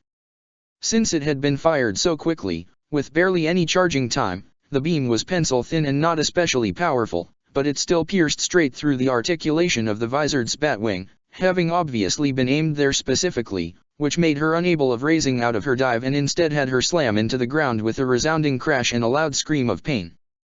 Jerome, as the only one who was already back on his feet, punched the ground to crack it, and then grabbed a large block of pavement and threw it at Azenod. However, the Espada absent-mindedly used a backhanded slap to catch the thrown masonry midair before it could reach her, and causing it to shatter in tiny shards, the effect very clearly the same that had destroyed the Kido. Even as she did that, she had landed on the ground, and was slowly advancing toward the fallen Gabrielle, clearly intending to deliver some form of lethal strike before her wing could finish regenerate. Gritting her teeth, Tatsuki used Sonido to send herself flying like a missile at the Espada. At the same time Jerome threw two more large pieces of masonry at her. The Espada jumped and then started to levitate again, letting the two large pieces of stone pass underneath her and straight toward Tatsuki, who used a repulsive coat once again to cause the attacks to revert direction before they hit her, and using her own movement to aim them just slightly higher, so they'd still target Azenod. The Espada didn't seem worried, however, crossing her arms in front of her face, and even before it happened, Tatsuki knew the stones would shatter without causing their enemy any serious damage. Knowing this, and also that her opponent would likely not be expecting it, the moment the masonry smashed on Azenod and broke into a large cloud of dust, Tatsuki called forth her mask and wrapped herself into a coat of her hollow's blue flames, smashing into the Espada like a meteor. It felt like slamming into a wall, something which Tatsuki had gathered far more first-hand experience about than she would have ever expected. Hardened with Hakuda and with the extra strength from her inner hollow's Ryotsu running through her veins, Tatsuki didn't break the way the stone had, but she could feel that there was no give to the Espada's body, almost as if it were a statue. And she could already see Azenod curling her hands, clearly preparing to counter-attack in some fashion, perhaps by grabbing Tatsuki or something of the sort. Knowing this, Tatsuki reached deep inside her feelings, as deep as she was able to, looking for her anger, and overcharged her flames with it, pushing them forward from her body to invest the Espada in full, and was rewarded for it with a loud shriek of pain. Azenod flailed as she fell to the ground, and even those aimless hits carried enough power to send Tatsuki rolling backwards, but she managed to use Shunpo to stop herself in midair, before glancing downwards to see what their opponent was doing. The Espada was standing in a crater surrounded by broken masonry that was also on fire, and she herself looked like half her body, most of her torso and one whole arm, had been torn away. Tatsuki could still see the remain on the ground, slowly being consumed by flames. It seemed like Azenod had ripped her body apart in order to survive the attack, and although her form was already regenerating, it was still looking like the empty and broken shell that it was. Even with that though, Azenod didn't seem to have been slowed down much, as she raised her head to point those unsettling black eyes at Tatsuki in a threatening glare, and she said, in a deadly tone, "I thought that none of you would have the ability to hurt me. Given how pathetic you all are, I can see that I was wrong. You'll regret having done that." From her position high up, Tatsuki could see that Jerome was sneaking up toward Azenod, so she kept the Espada focused on her, by shouting in a challenging tone, "The only one who's gonna have any regret about getting in this fight is going to be you." The Espada scoffed, and Jerome took that moment to jump and deliver a straight-up punch at her, only for Azenod to suddenly turn, catching the fist into her one still full hand. The moment she did, he unleashed his power, creating a massive shockwave from the point of impact, but the Espada held firm, her hand barely shaking despite having just been hit by an attack strong enough to create small earthquake. Jerome wasn't the only one to look at his captured fist in disbelief and shock. Tatsuki and the other Visored, who were just getting back to their feet, did the same, clearly having not expected such a thing to happen. Because of that, none of them was able to react in time as Azenod suddenly struck with her other hand, of which only her index finger had been reformed. She pierced straight into Jerome's chest, and then said, in a conversational tone. I was playing with you, but since you want me to be serious, then despair and taste my true power. And then, with no further delay, a sudden coat of ice covered the entirety of Jerome's body. For a moment, he looked like a painted-over ice sculpture, and then he shattered, a rain of ice shards falling to the ground. Az then turned to look back at Tatsuki directly, the glare from those empty black eyes once again leaving her badly shaken as the Espada said, in a mocking tone. Well? Regretting it yet? Gabrielle, being closer, was the first to react, moving to close in with Az, only for the Espada to make a lazy swiping gesture with her hand, as if to catch the visored wrist, which forced her to dodge away, in the process giving the Espada ample time to avoid the sonic blast. Hachigen created a cage of golden light around her next, but she simply punched it, and the golden light turned crystalline for a moment, frozen, before shattering as she proceeded through it, the shards of ice crackling as they shattered under her steps. Hachigen stumbled backwards, while Gabrielle, despite being flying, seemed unsure what to do. Tatsuki, for her own part, could do nothing more than watch, unable to do anything. It felt almost as if she'd been paralyzed, even though she knew it was just fear and guilt keeping her still. She knew that she had to do something, anything, to help the others, but she knew it was her fault that somebody died, and couldn't help but feel terrified at the possibility that her next action might cause another death. She watched shell-shocked as Hachigen shot a glowing dart at Az not only for the Espada to destroy it with a Zero, and Gabrielle avoid another attempt to grab her only for the swiping movement of the Arrancar's arm to fire a barrage of bala that exploded the moment they slammed into the Visored's chest, sending her plummeting to the ground, and still couldn't act. And that was when her inner hollow shouted, sounding extremely annoyed. Come on, fight. I don't want to miss the opportunity to fight an opponent like that.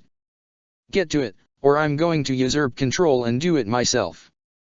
Tatsuki tried to muster the will to resist that, but then realized, what was even the point?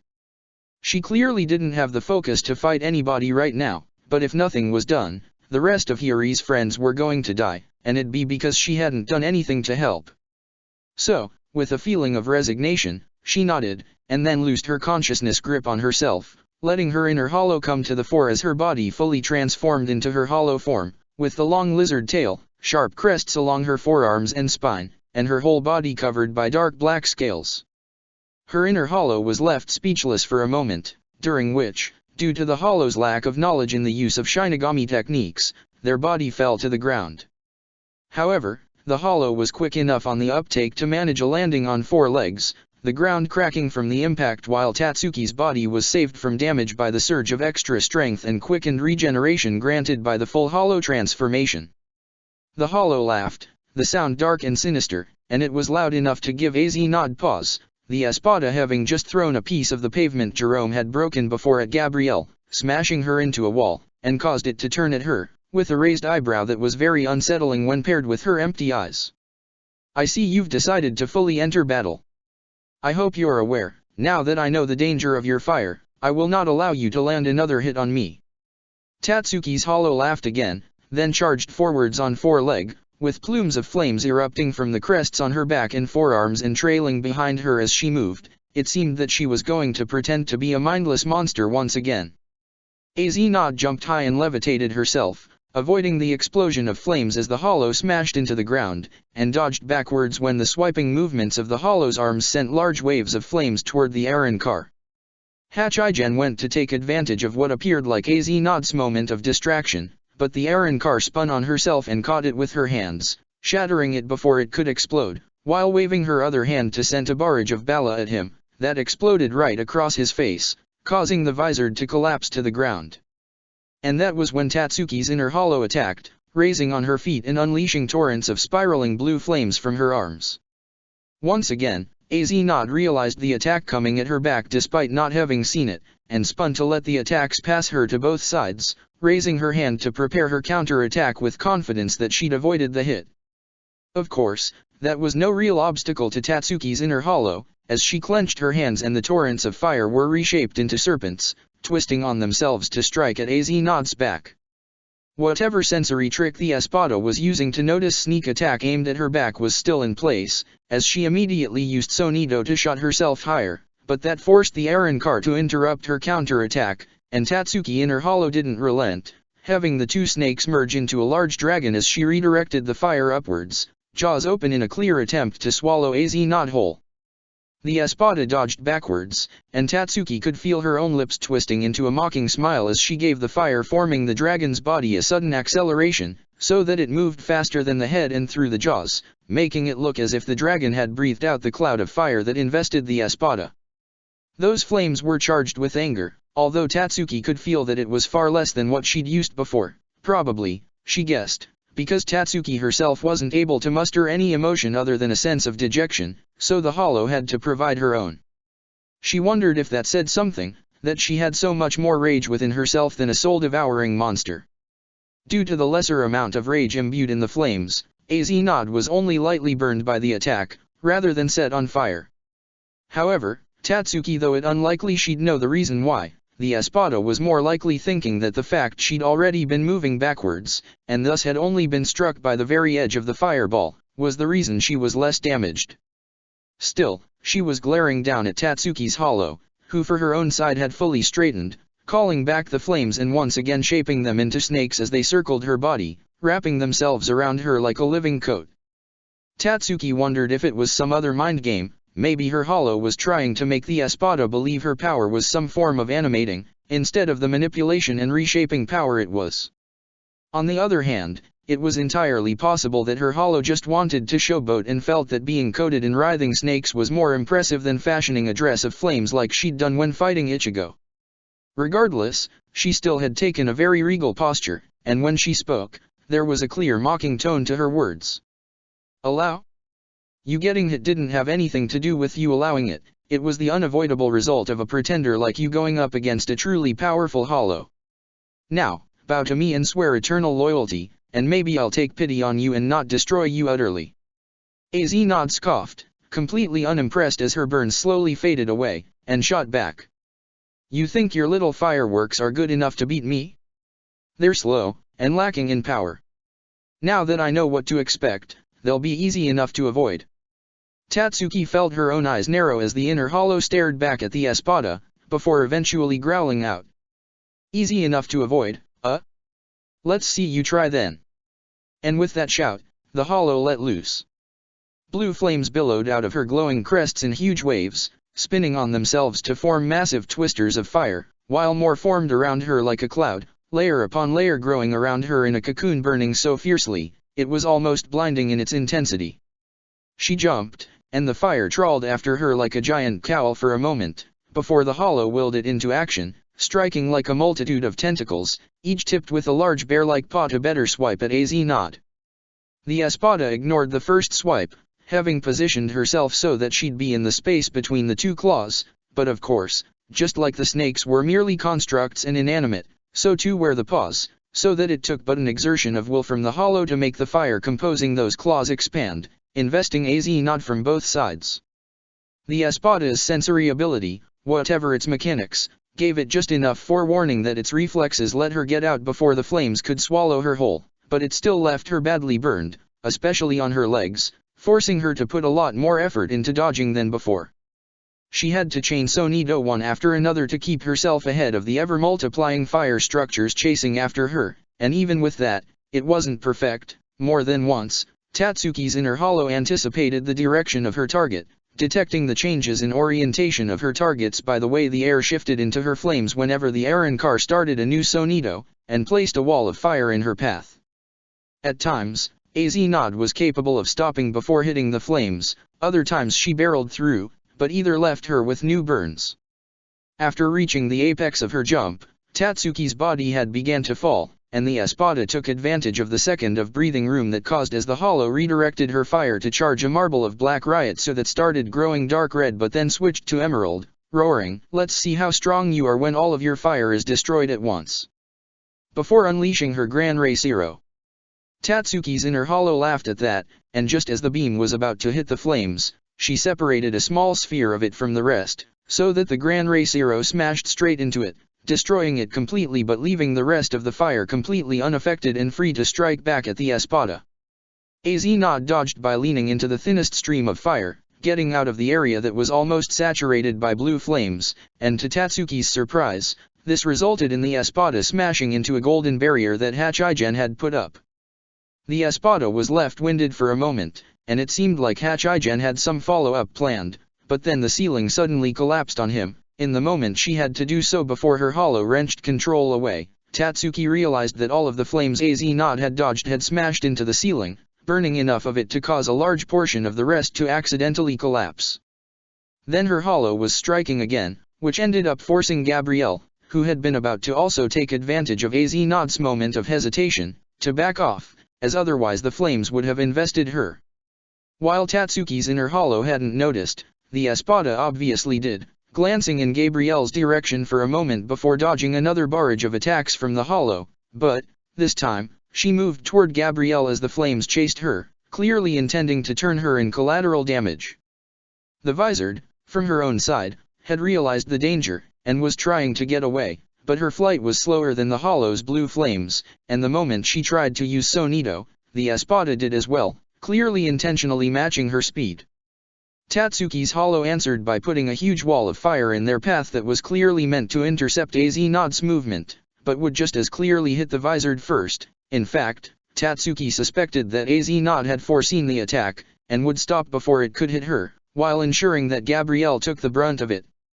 In a burst of desperation, Tatsuki exerted herself, trying to take back control from the hollow. It didn't work completely, but it made her concentration waver for a moment, enough that the wall of flames lost cohesion and Gabrielle was able to go through the space it would have otherwise occupied without getting hurt.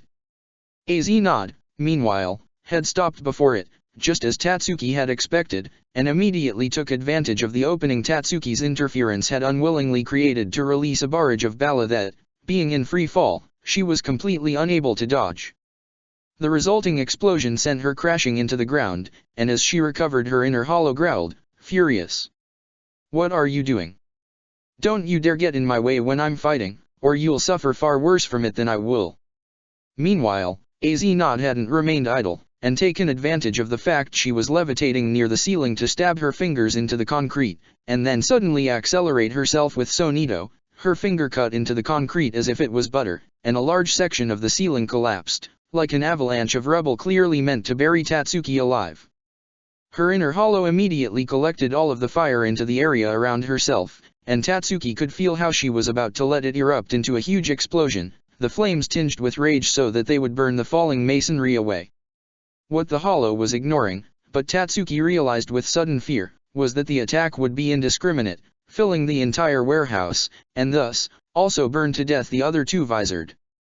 She didn't try to wrench control away from the hollow, worried that it might expect it and be ready to counter it, but instead poured all of her fear into the flames, willing them cold. The effect clashed with the hollow rage, Tatsuki's own emotions easily overpowering what the hollow had filled in, and the result was that the explosion of fire wasn't spiritually charged, and so both Vizard, as they were invested by it, were only superficially damaged by it, something their regeneration would take care of quickly, whereas she was sure the empowered flames would have overpowered it.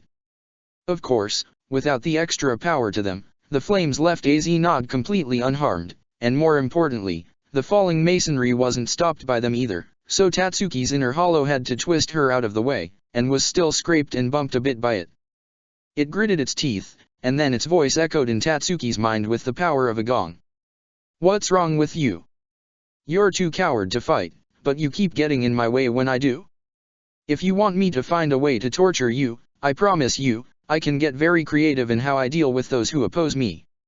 Tatsuki grit her teeth, but she didn't let the overbearing presence of the hollow silence her, and instead stated, plain and clearly, that she wasn't going to let the hollow hurt any of her allies, and that she would keep interfering whenever the hollow's actions put them at risks.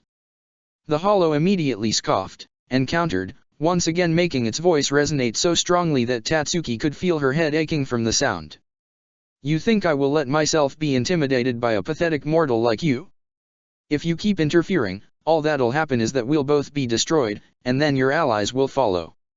If I need to fight you as well as the Arrancar, I'll do that, but I won't surrender to such empty threats." Tatsuki could feel something in the back of her mind, about the hollow's answer, like an inkling of what really made the creature tick. However, she currently didn't have the time to really consider it, and given the objection the hollow had presented, Tatsuki's counter was easy. She offered that, so long as the hollow was mindful of her allies, she wouldn't just leave it alone, she would help it fight. That struck a chord, as her thoughts were followed by a long pause, until finally, the hollow spoke back. Fine, but I'm still in control. All the help I need is for you to use the Shinigami Airwalk, so I can actually fight the Espada in her element, and to add your emotions to my fire when I tell you to. For an effect to manifest in my flames, the emotions of only one of us won't be enough, it needs to be both acting in concert, otherwise, as you just saw, both effects are neutered.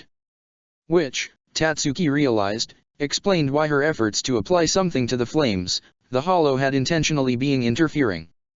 The creature laughed, clearly not at all bothered that it had been discovered, and even confirmed as much, in a mocking tone. Of course it was my doing, and not any incompetence on your part. And that's also the reason why the anger worked. My fire already had a little base of anger, and mixed with yours, that would overpower any other emotion I tried to counter it with. But for everything else, it'll only work if I let you. Now, focus on fighting. I'm going to prove the Espada how much stronger than her I really am.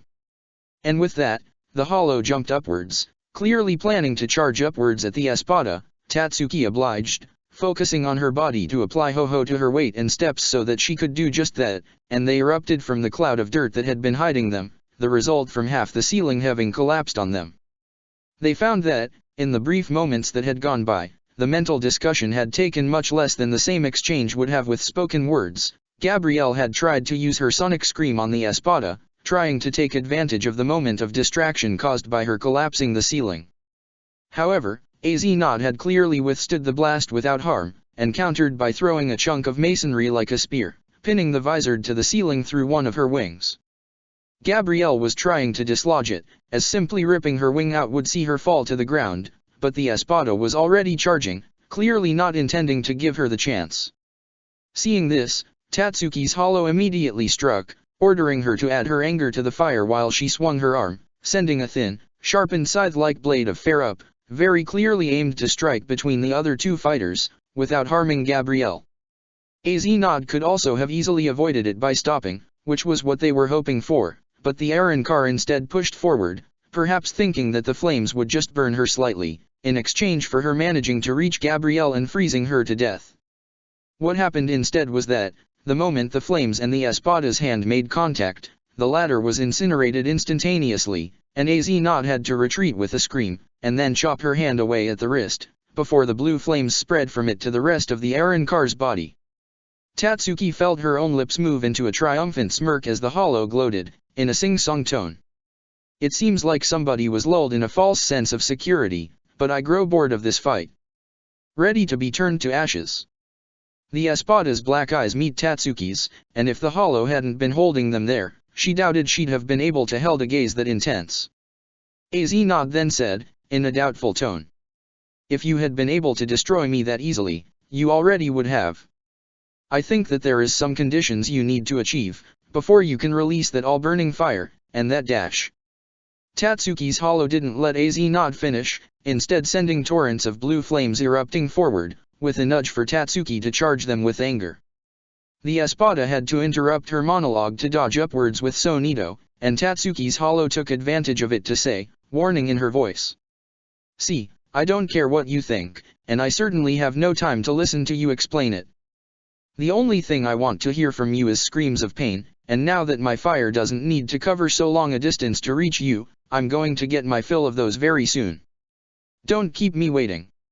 And then, once again making Tatsuki use Shunpo on her behalf, the hollow ascended, chasing after AZ Nod, the ever-growing amount of fire that was trailing after her turning into long fox tails, while the rest of the fire that she was wrapping around her body was looking more and more like a huge fur coat.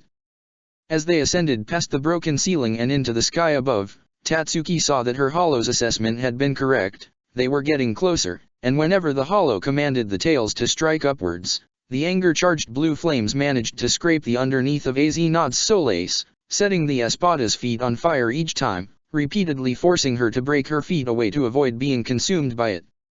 In an effort to keep them away, after using a Sonido to regain some distance, AZ Nod left a barrage of bala simply fall from her legs, the explosions pushing the fire backwards before it could reach her. She did a second time afterwards, and Tatsuki could see that, in the meanwhile, she seemed to be charging a Zero in her hand, compared to how she'd charged her previous ones for only a few seconds. Clearly she wanted to try and fire a big one instead, in the hope it'd completely obliterate them, and was using the bala to buy time until she could. Tatsuki felt her own lips moving into a cruel smirk once more, and the next time the Arrancar went to release her bala after a burst of Sonido, she felt the sudden acceleration of her inner hollow using Sonido as well, ignoring the way their bones cracked as she pushed the speed of the maneuver to its limit, so that when they stopped, they were standing just in front of AZ Nod.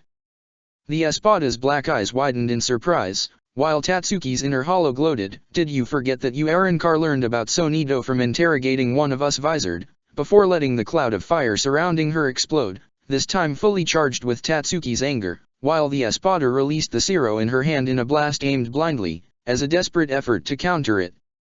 In a sense, it worked, as a large amount of the fire was destroyed when it went into contact with the Zero, and a large amount of the rest was destabilized.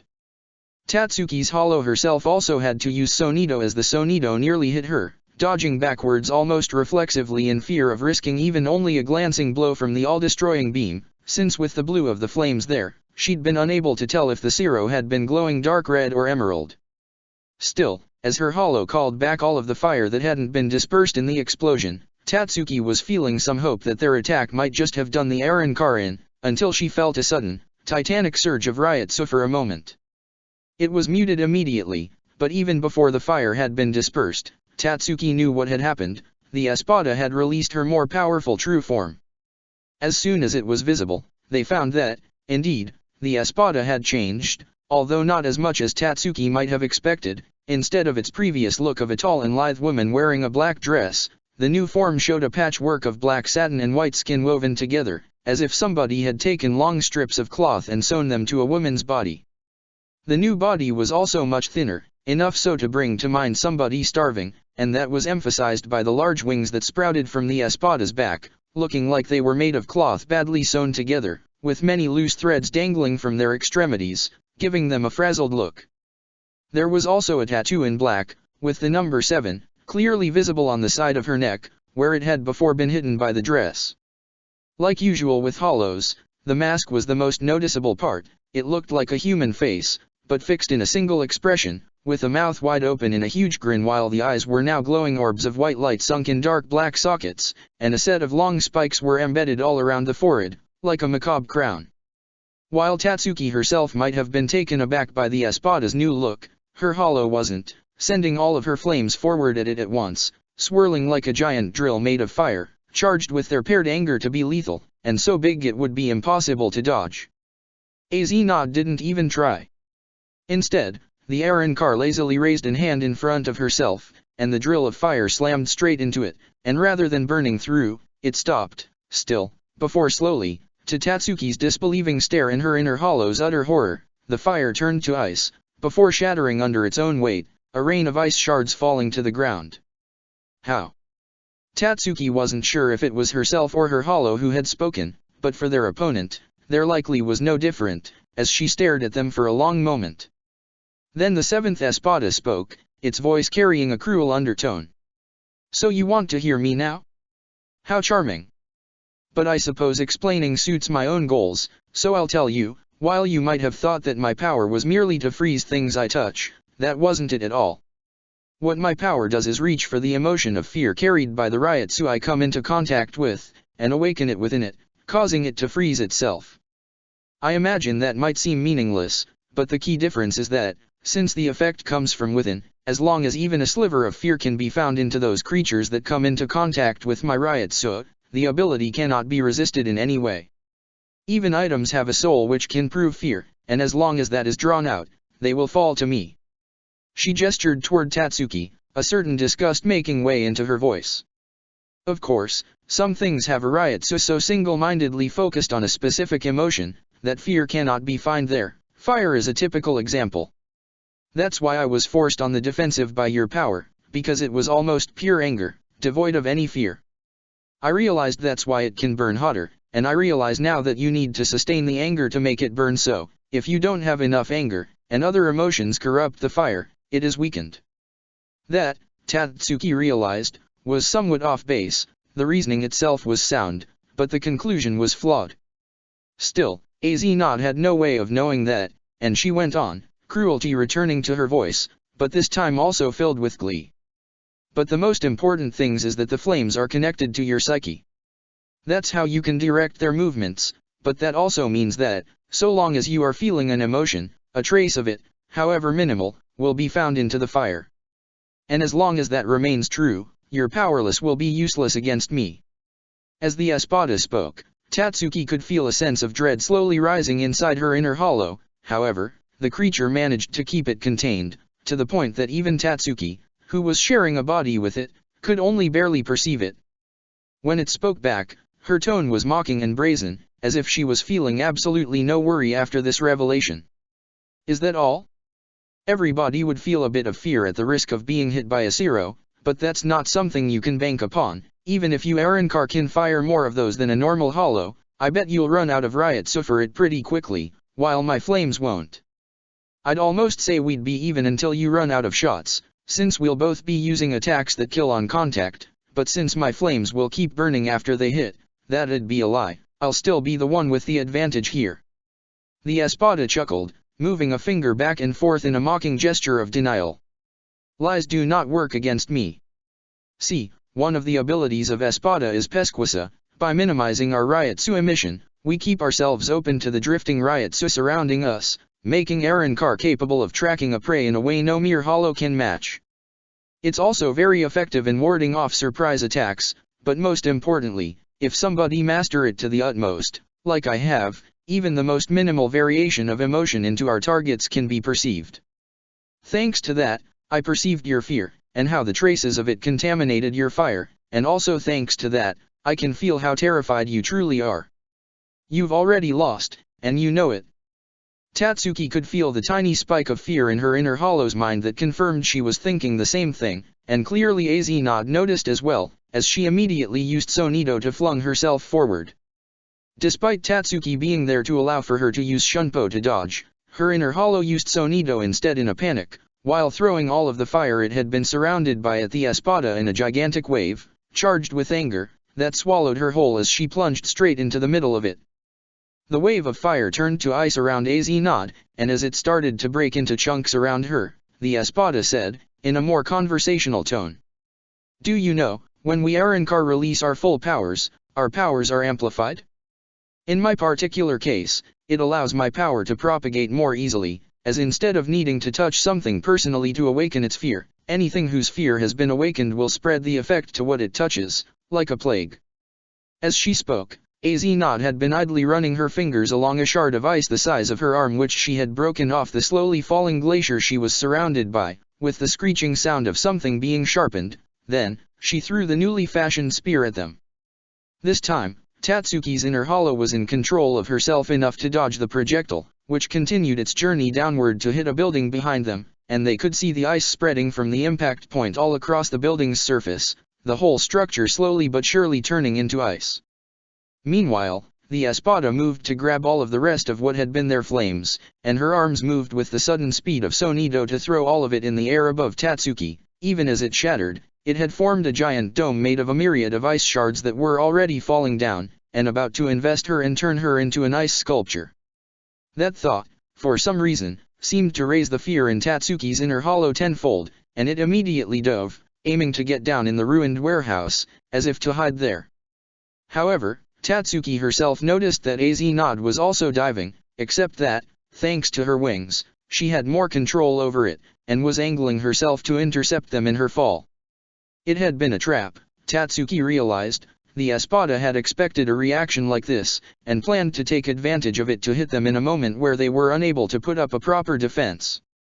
She tried to reach her inner hollow, but she couldn't hear her through her panic, so she wrested control back, the hollow too unfocused to stop her. Then she focused on the structure of her soul, concentrating absolutely over what she knew of Ho-Oh, and then, instead of using it to spread her body to make it lighter, as she had been doing to walk on air, she used it to compress her soul and make it extremely dense in a sudden effort of will. Her inner hollow hadn't been expecting it, and neither had AZ Nod, as the increase in density and the fact they were now putting a lot more pressure on the air caused them to accelerate their fall enormously, shooting down past AZ Nod so that her attempt to intercept them failed completely. Of course, the result of it was still that they smashed into the ground in a cloud of smoke and debris, and the sudden increase of acceleration in the middle of Sonido had made a number on their bones, but they'd recover from that quickly enough. And, even if the dust was making it difficult to get a clear picture, Tatsuki could see glowing golden structures outside of it, a sign that Hachigen was still alive and had taken the time in which they were chasing each other up in the sky to set up some trap. He doubted it would be capable of holding off AZ Nod for long, but if it gave her the time she needed to recover and get back into the fight, that, Tatsuki hoped, would be enough. She passed back control to her inner hollow, and was about to try and see if she couldn't use Ho-Ho to make the regeneration proceed faster when the creature spoke. "You're giving me control back? But why? I fell for the Espada's trap, and we both were almost destroyed because of it. I lost the fight." Tatsuki scoffed, making the point that they hadn't yet lost, and when the hollow tried to say "I did, I couldn't cut it on my own and needed you to save me," she spoke right over her, pointing out that she finally understood her now. When that caused the hollow to stand there in silence, Tatsuki elaborated, pointing out how she'd noticed the fear of the hollow spiking upon Tatsuki, thinking they would be turned into statues, and her putting into words her previous thought, about the hollow not wanting to let herself be intimidated. To Tatsuki, it was all pretty clear now. The hollow feared being at the mercy of somebody else, being incapable to defend itself. That was why it feared somebody who had proved they could make its power worthless, why it feared showing weakness so much that it wouldn't cave to anything that even resembled intimidation, and importantly, what feared most of all, to be a prisoner. That was why it had cooperated with Tatsuki before, because, as long as it was playing along with the intent to subvert her, then she couldn't be said to be Tatsuki's prisoner. It was also why it had been withholding its power after Tatsuki had subdued her in Soul Society, because that victory was proof that she was the one in control, and by stopping Tatsuki from fighting at her full power without her consent, the hollow was staking a claim against that. Everything, Tatsuki realized now, had been about the hollow wanting to be free, and refusing to concede to the possibility of being a prisoner, not even the slightest bit. And that, Tatsuki explained, was why she was willing to cede back control to the hollow now, because, having realized the truth, Tatsuki didn't want to be the hollow's jailer. After all, if the hollow hadn't taken over when Tatsuki had become paralyzed with guilt, it was possible AZ Nod would have murdered all of them. It might be on the back foot now, but when the time had come to prove herself, the hollow had fought on their behalf. As long as she promised not to ever hurt any of Tatsuki's friend, she was willing to let the hollow always be in charge of her body from now on, and she said so. That was the reason she'd given up control after she'd taken it. The hollow was silent, clearly thinking that over, before commenting, in a tired tone. "I might have helped, but I'm useless now. The Espada has found my weakness, I can't beat it anymore." If this had been a real discussion, Tatsuki would have scowled. As it was, she merely sent a sense of annoyance and disagreement to the hollow, and then told her that they'd just managed to outwit AZ Nod, and that she was ready to help the hollow doing it again, every time it was necessary.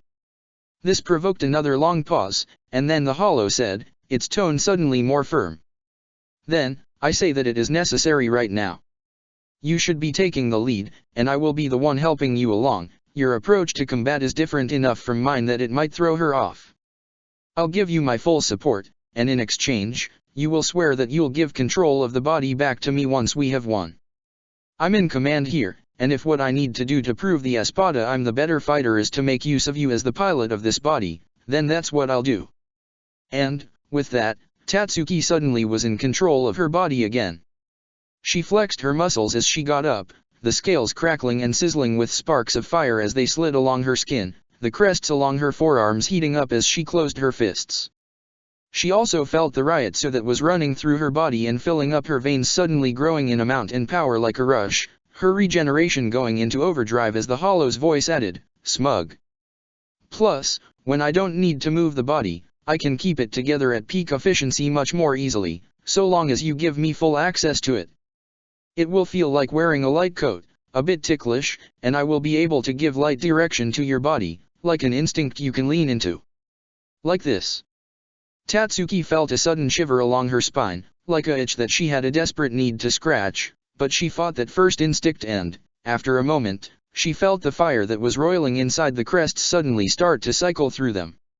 Normally, the fire just formed within and then erupted, but now, it felt like it was being produced and then reabsorbed, like a sort of storage tank, but for flames.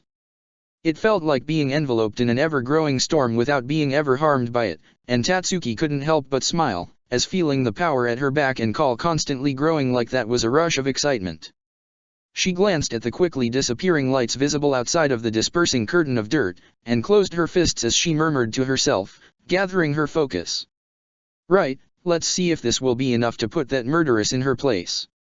And then, she charged out, using Shunpo to both walk on air and, more importantly, lengthen her steps. It wasn't as fast as Sonido, but it still let her move 10 times her normal speed, while retaining far more maneuverability. She found that she'd made it out just in time. It seemed Hachigen had put up a veritable labyrinth of barriers, but AZ Naut had smashed her way through them all, and was just done breaking apart the last one, and was throwing a chunk of its frozen, shattered remains at the Vizard, who was backpedaling away from it, but not fast enough he'd be able to dodge it. Tatsuki let loose, releasing a plume of fire from the crest on her forearm as she punched, channeling all of her determination through it, with her hollow adding her own.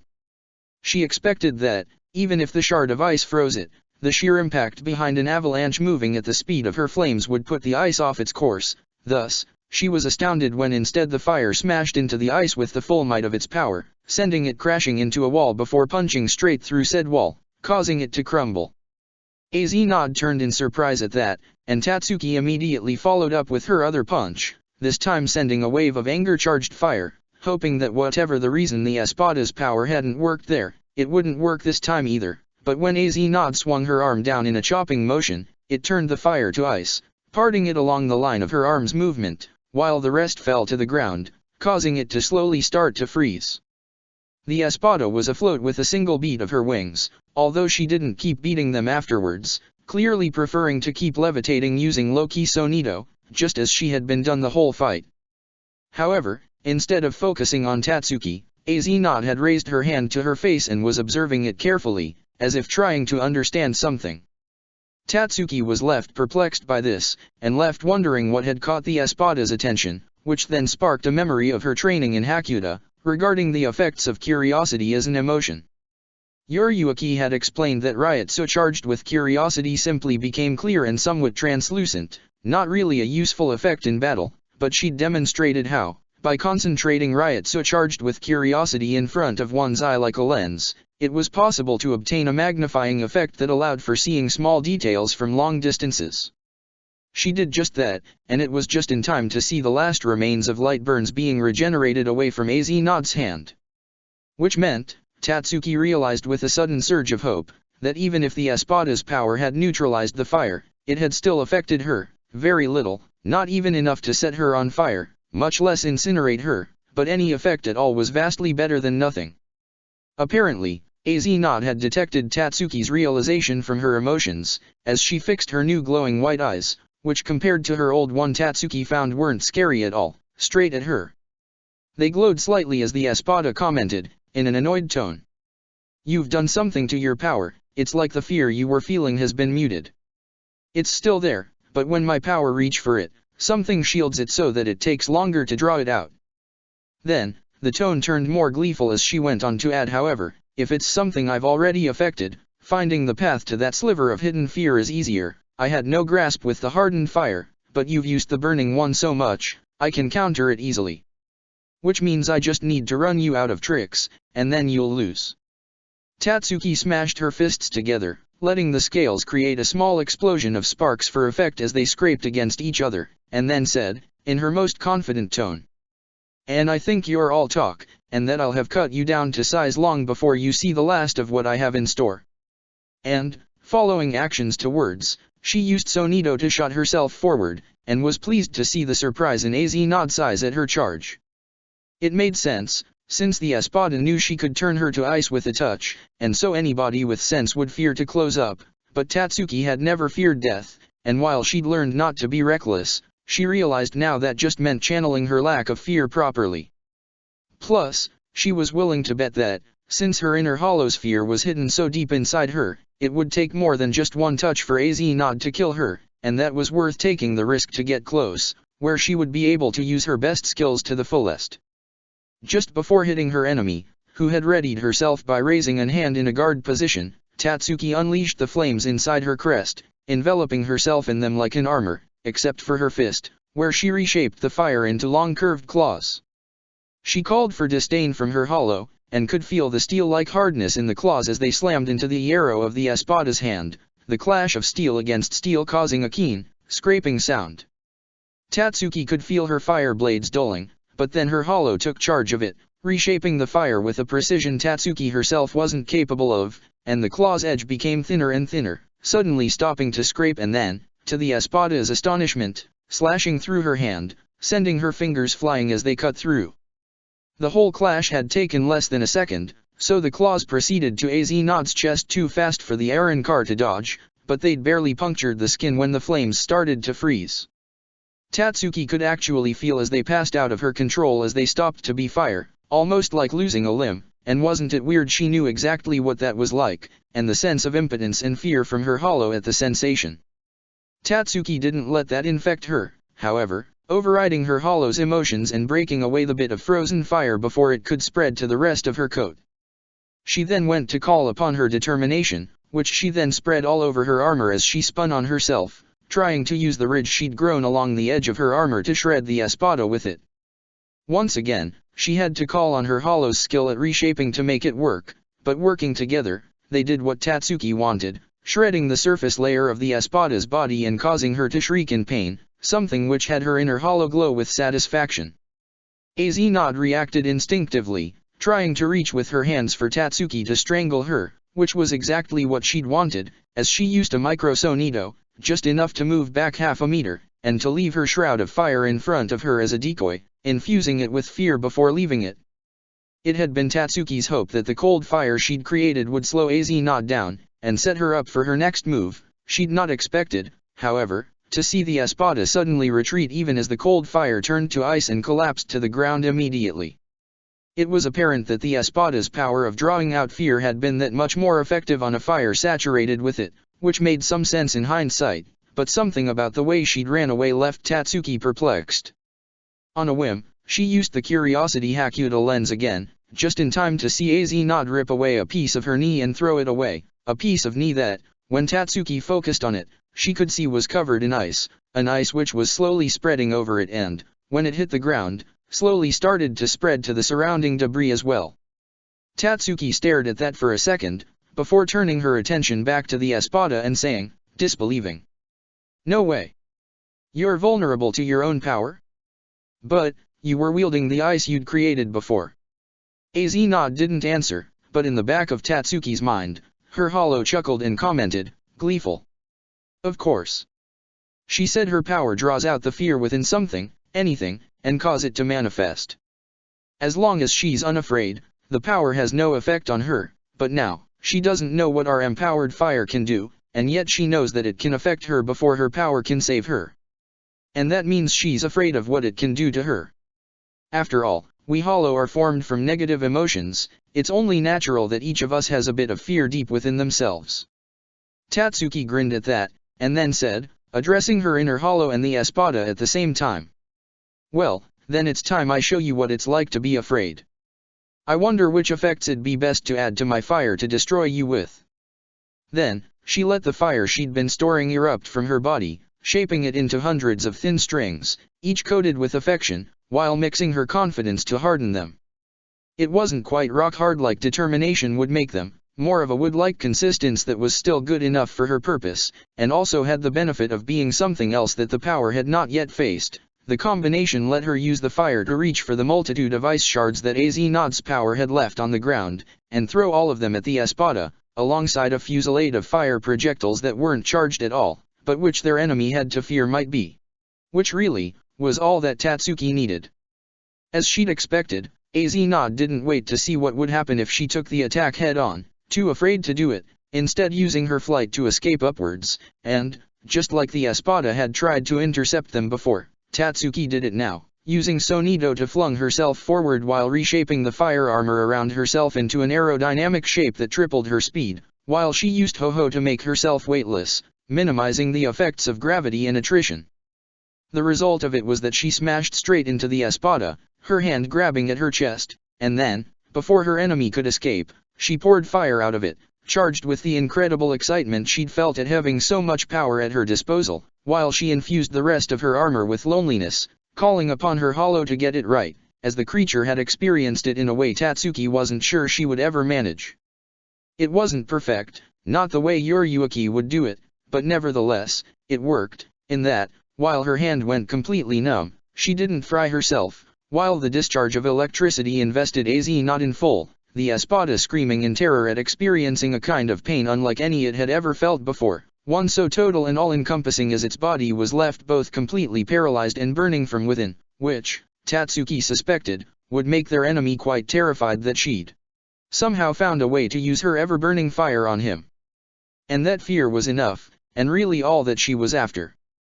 She kicked down, using the most basic of all Hakuda attacks, by releasing a blast of riot so filled with repulsion, and that sent AZ Nod falling down, crashing into her own ice, the paralysis from the electrical discharge she'd hit her with before leaving her unable to move or escape as her own power slowly turned on her, the ice spreading all over her body until, a few seconds later, it shattered, falling to the ground in a rain of shards lost among the ice. Tatsuki used her shunpo to maneuver herself onto the ground, letting out a long breath at the tension, then, before her hollow could even ask, she relinquished control of her body, once again nothing more than a spectator as her own body moved without her control, her eyes looking herself over while she felt her inner hollow's sense of disbelief growing. "You're really going to do it? You're going to leave me in control forever?" "Yes. I said it before, as long as you don't hurt my friends, or anybody else who doesn't deserve it, I am fine with it. You're not my prisoner, and if this is the only way I can let you be free, I accept it." Then, she reached for her hollow's power and, gently, pulled it back in, returning her body to its normal human form, but with the hollow still in control. She felt her eyes blink, looking around, then, she felt her forehead scrunching into a frown as her hand flexed, as if testing its flexibility and strength. And then, her own voice spoke back to her, in an arrogant, haughty tone she'd never used in her whole life. "You know what? This body is genuinely pathetic. I knew it, of course, but feeling it? It's an insult to be in a vessel so unworthy of my superior existence." Tatsuki was left perplexed by that, at least until the hollow went on, in a dismissive tone. "Well, you're my servant, aren't you? I'm not going to drive this thing around," is demeaning.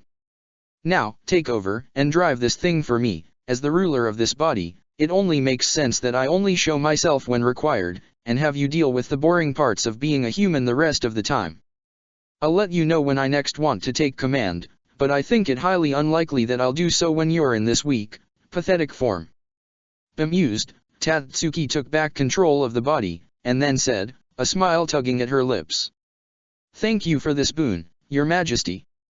That earned her a scoff, and then the hollow said, in the same haughty tone, "What a worthless servant, to not even know your master's name. I am Aoi, and don't forget it." Tatsuki nodded, and then, looking around, quickly headed for where Hachigen was laying on the ground, kneeling next to a wounded, unconscious Gabrielle.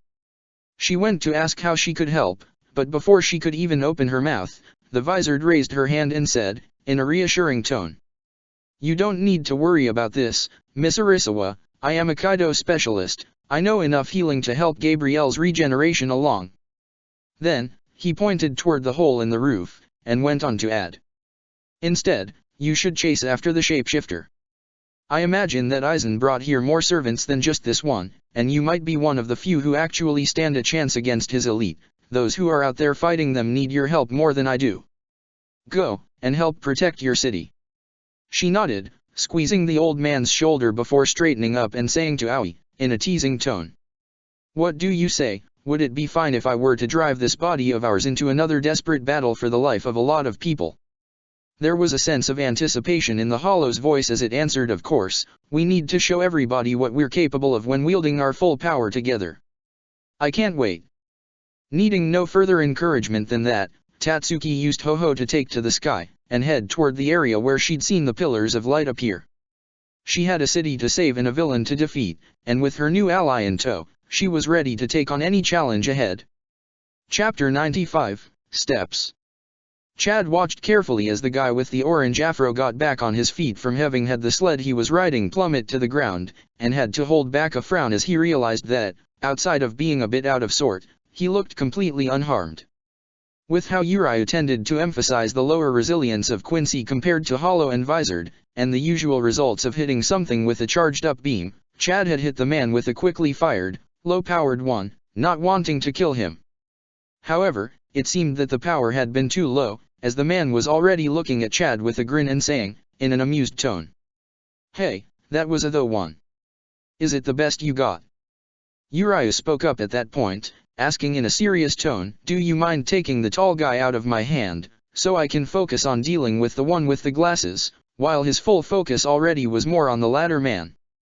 Chad nodded, taking the time to notice that Uriah would need to also worry about keeping Karen safe, in addition to actually winning his fight.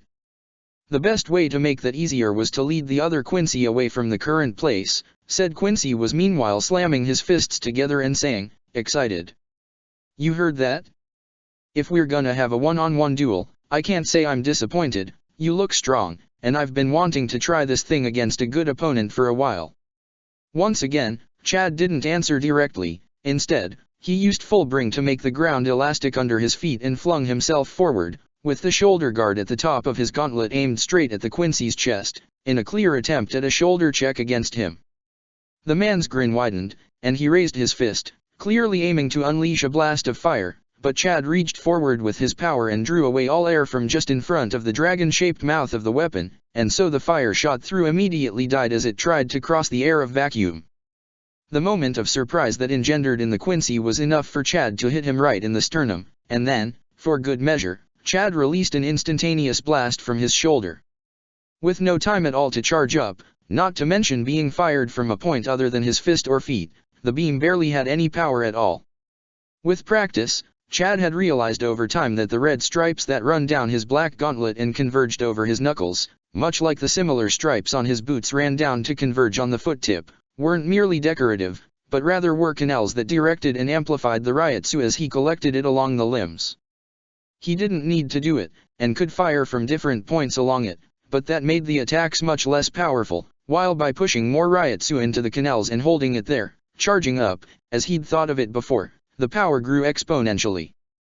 Even without taking advantage of those charge lanes, a point-blank range beam was still more than strong enough to send the Quincy flying down the street and slam into a wall in a cloud of dust and debris, and Chad could see that Uriah and his own opponent were engaged in some form of dizzily fast chase up in the air, which should help keep the Quincy separated, making Uriah's job of keeping Karen safe easier.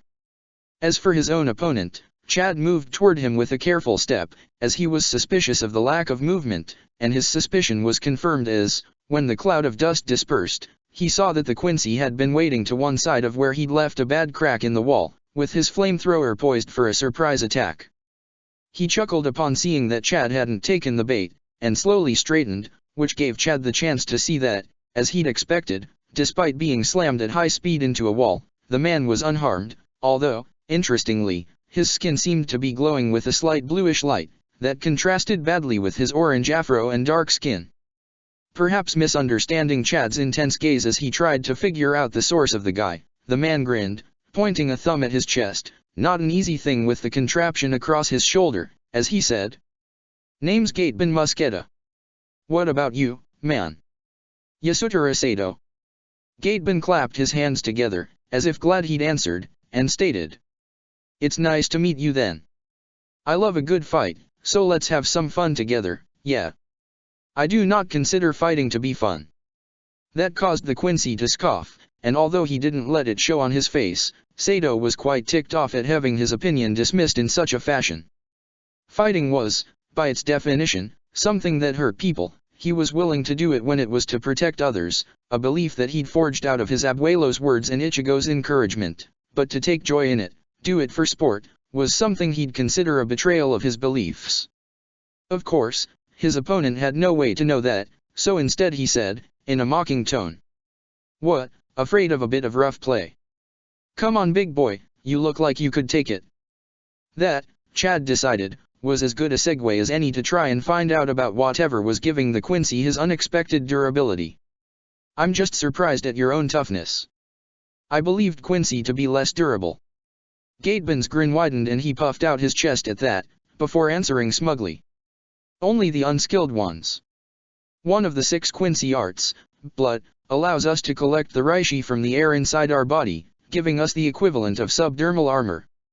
Of course, somebody incompetent would poison themselves by letting external Reishi in their body like that, but I'm far too skilled to make such a mistake. While the explanation itself was useful, it was something else in what the man had said that caught Chad's attention. 6 Quincy arts? So your power is more than creating items out of nothing. Gateben scoffed, and then answered, in a dismissive tone, that's just one of the 6 arts, called Kirchenlied. It's the most obvious and well-known, but hardly all that a Quincy can do. Then, his grin grew more cruel as he added, how about I give you a little lesson in the power of a Quincy? And then, in a moment, he'd reformed the sled he'd been using before, and sent it sliding along a path of Reishi straight at Chad, with one arm pointed behind him unleashing fire to add to his propulsion. Chad cocked back his fist, this time letting some Ryatsu charge up to have a more powerful beam, but the moment he went to punch, the sled, apparently moving of its own accord as if it was self-aware, jumped, attaching itself to a new path that had just formed out of thin air, approaching Chad from the side while dodging his beam. He managed to roll out of the way of the sled, only for his eyes to widen as he realized the sled was lacking a passenger. He felt the heat coming from above before his eyes caught the platform on midair on which Gateben had jumped while the sled continued to move on its own. Chad's reflexes, even enhanced, wouldn't be quick enough to dodge moving flames, and they were too close for him to use the same vacuum trick. He needed the oxygen as much as the fire did, but, luckily, his full bringer power was faster than his own reflexes.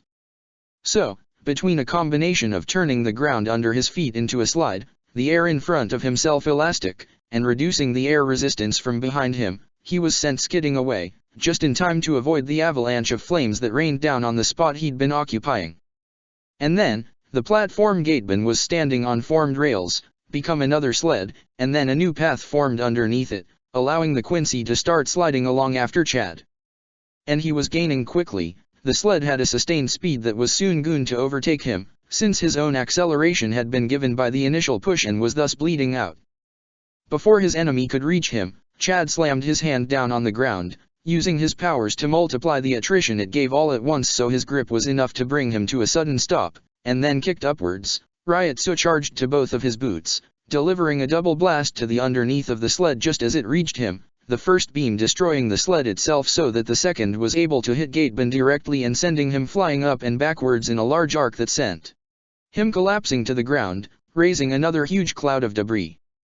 Chad was back on his feet quickly, which let him easily dodge to the side as another sled erupted from the dust aimed straight at him, and he sent a pulse out, confirming that the sled was unoccupied and his enemy was once again hiding in the cloud.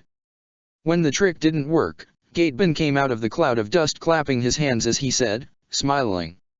Well done. You're going to make this a fun fight, I can just tell. By the way, that was the 3rd Quincy art, Hyrenkyaku. See, Kirchenlied is about creating things, but they are static.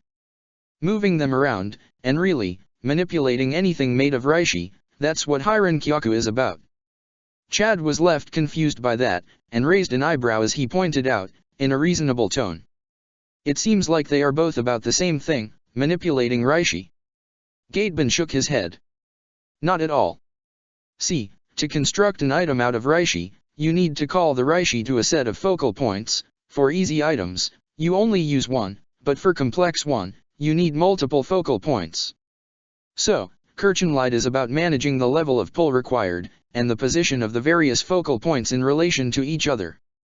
Hyrenkyaku, on the other hand, still creates the focal points to start the movement, but then dismisses them to keep from simply forming a new item and only leave the push or pull, and the difficulty of it is in calculating how much push or pull a specific focal point will produce, and in the timing of creating and dismissing them to achieve the right type of movement, especially when coordinating multiple items at once.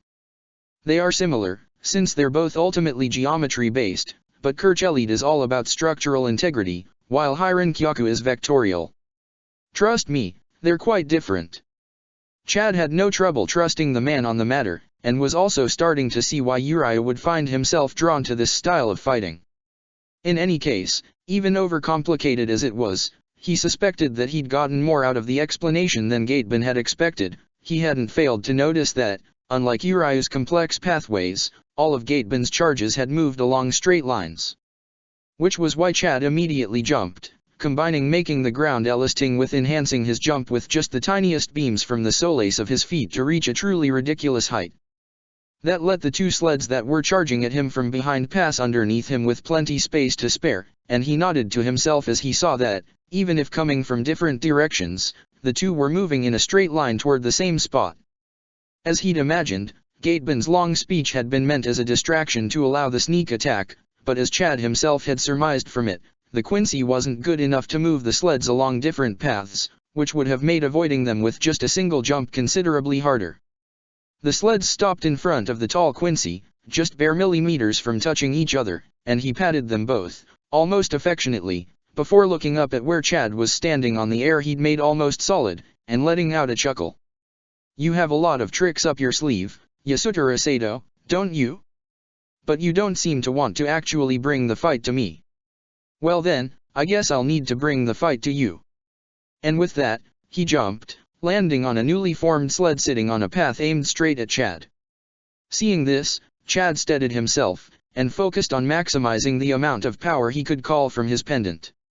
He hadn't yet managed to expand the power to cover his full body, but now, he could push it to the point to have all of his right arm from hand to shoulder, all of his left leg up to the hip, plus his right foot to the heel. He knew that he could reach for more configurations. In particular, he had finally become able to fully armor his left arm, and he knew it held far more power than his right. However, it also drew more power than any other two limbs combined, which would have made it a lesser choice right now, even discounting the fact that he didn't actually want to kill his opponent, which a direct hit from his left arm just might.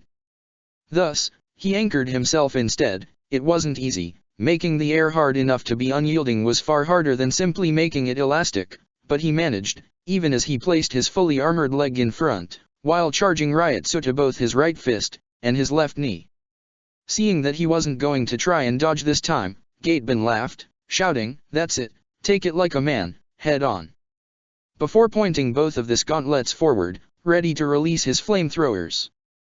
However, he didn't fire yet, holding back his shot. After all, if releasing the flamethrower could be used to accelerate the sled, it stood to reason that firing them both from the front would slow it down, possibly even stop it, so the Quincy was waiting to fire until the last moment. Just as Chad had expected he would, even as, with every breath, he suffused his Ryotsu in the air between them. The sled was fast enough that it took barely a handful of seconds before it was upon Chad, at which point he acted, just as Gateban's fist is about to close to trigger the flamethrowers. He made the stretch of air just in front of the weapons elastic, so that the acceleration forced them to snap backwards, dragging the Quincy's arm with them and to the side, leaving his chest completely open. Then, the front of the sled slammed into Chad's knee which, with the combined reinforcement of the armor and the Ryotsu he'd concentrated there, stood firm and sheared through the construct as its own acceleration continued unimpeded, leaving Gateban completely open for the right punch Chad was about to deliver.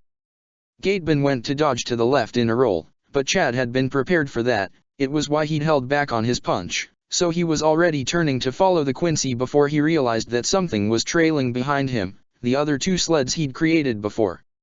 And, as Gateban continued to roll, the two sleds did the same, moving in a parabolic arc unlike the straight lines Chad had come to expect. It took him a moment to realize they were being dragged along by thin reishi cables that were tied to the Quincy, not moved using Hyrankyaku. Knowing that, if he still went after Gateban himself, he would be invested by the sleds, Chad swiped right with his fist, firing his beam and using his full bringer power to keep it together so that it moved along the arc of his movement, blasting through both sleds with ease. However, the delay was enough for Gateban to have recovered from his roll to the side and used a sled to move backwards and away from Chad, as he gloated. And that was Ranso Tenge, the art of having separate reishi items interact with each other without mixing into a single item when they come into contact. Most people only use cables, but I've heard that masters can do some impressive stuff with it. To define that as a full art of its own seems quite arbitrary. Gateban sniffed in annoyance at that, before answering, well, you might think that, but since this one is about moving the focal points themselves around, rather than simply creating and dismissing them with proper timing, it's a totally different set of skills. A pain to train, as well. Then pointing a finger straight at him, added, and you didn't even notice that I applied another art, Heilig Feel, to make the sleds light enough I could drag them along. Chad had been taking advantage of the Quincy's screed to charge up his fist again while moving himself so that the was facing the sled straight, so he took advantage of the moment of distraction as the Quincy spoke to fire a beam straight at him. Due to his own gloating, Gateban's reactions were slowed down just enough that he was invested by it in full. The beam completely obliterated by the beam as it continued and slammed the Quincy into the ground, with a much greater cloud of debris than before. Chad could see that the impact had been hard enough that the cracks on the ground it left were visible outside the bound of the cloud. Chad didn't change his expression or tone any, focused on where his opponent was, as he commented, hopefully loud enough for Gateban to hear. Are you sure you needed a special power for that? These sleds of yours seem awfully flimsy to me. As expected, Gateban erupted from the cloud with a furious scowl on his face, once again riding a sled along a straight path forward as he shouted, I'll show you that I'm no liar, before suddenly jumping out of the sled, probably hoping to catch Chad by surprise as he unleashed his flamethrowers at him again. Chad avoided by jumping upwards once again, only for the flames to suddenly curve in midair, aimed straight for him. Eyes widening, Chad called on knee-height boots on both legs and fired beams downwards, causing an explosion as they detonated the homing flames, before quickly turning to his left where his opponent had jumped up shouting, and I saw your weakness, you armor both legs but only your main arm, even as he was already unleashing another avalanche of fire from his gauntlets. Chad knew he wouldn't have the time to counter in any other manner, so he refocused his armor, forming a glove covering only his left arm and letting out a non-charged beam, the fastest possible and thus, due to the lack of charge time, also the weakest that his left arm could unleash. The torrent of Ryotsu released was larger than Gateban himself, dwarfing any other beam Chad had unleashed throughout the fight, so powerful that the Quincy's flames were smothered rather than exploded, and Gateban himself was sent straight through a wall and into the concrete courtyard on the other side, this despite the beam having lasted so briefly it hadn't even hit the Quincy in full. As he got up, broken pieces of smashed concrete falling from his form, Gateban was glowing like a blue lamplight, easily the most obvious and high-powered use of his blood ability throughout the fight so far. Despite that, he was also, for the first time, showing clear sign of having been struck, with visible bleeding from his forehead and waist, the armored gauntlet flamethrowers clearly looking badly scuffed and the rest of his clothes sporting a number of rips and some signs of light burns where Chad's beam had turned his own flames back on him. There was a clear respect in the man's eyes as he said, looking up at Chad. You were holding back on me, man. I'm almost offended, you're packing so much power, and didn't want to share. Chad frowned, then sighed, looking at his own gloved left hand even as he sent a pulse of Ryotsu to ensure that Gateban wouldn't sneak attack him while he was distracted. He hadn't wanted to use this ability, but now that he'd revealed it, he might as well try and leverage it into trying to make the man surrender.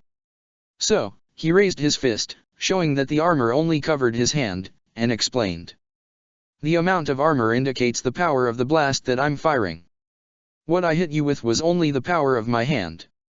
He then focused, and let the armor slowly grow, letting it disappear from the rest of his body as it slowly grew to cover all the way to his shoulder. As it did, Chad couldn't help but consider the differences between his left and right arm. The right had 3 straight lines that ran in parallel down from his shoulder to his hand, where they joined back at the knuckles, and it had a small wrist guard and a larger shoulder guard, each of which he could enlarge and flatten into a shield of sort, which greatly amplified the power of the armor to block hits.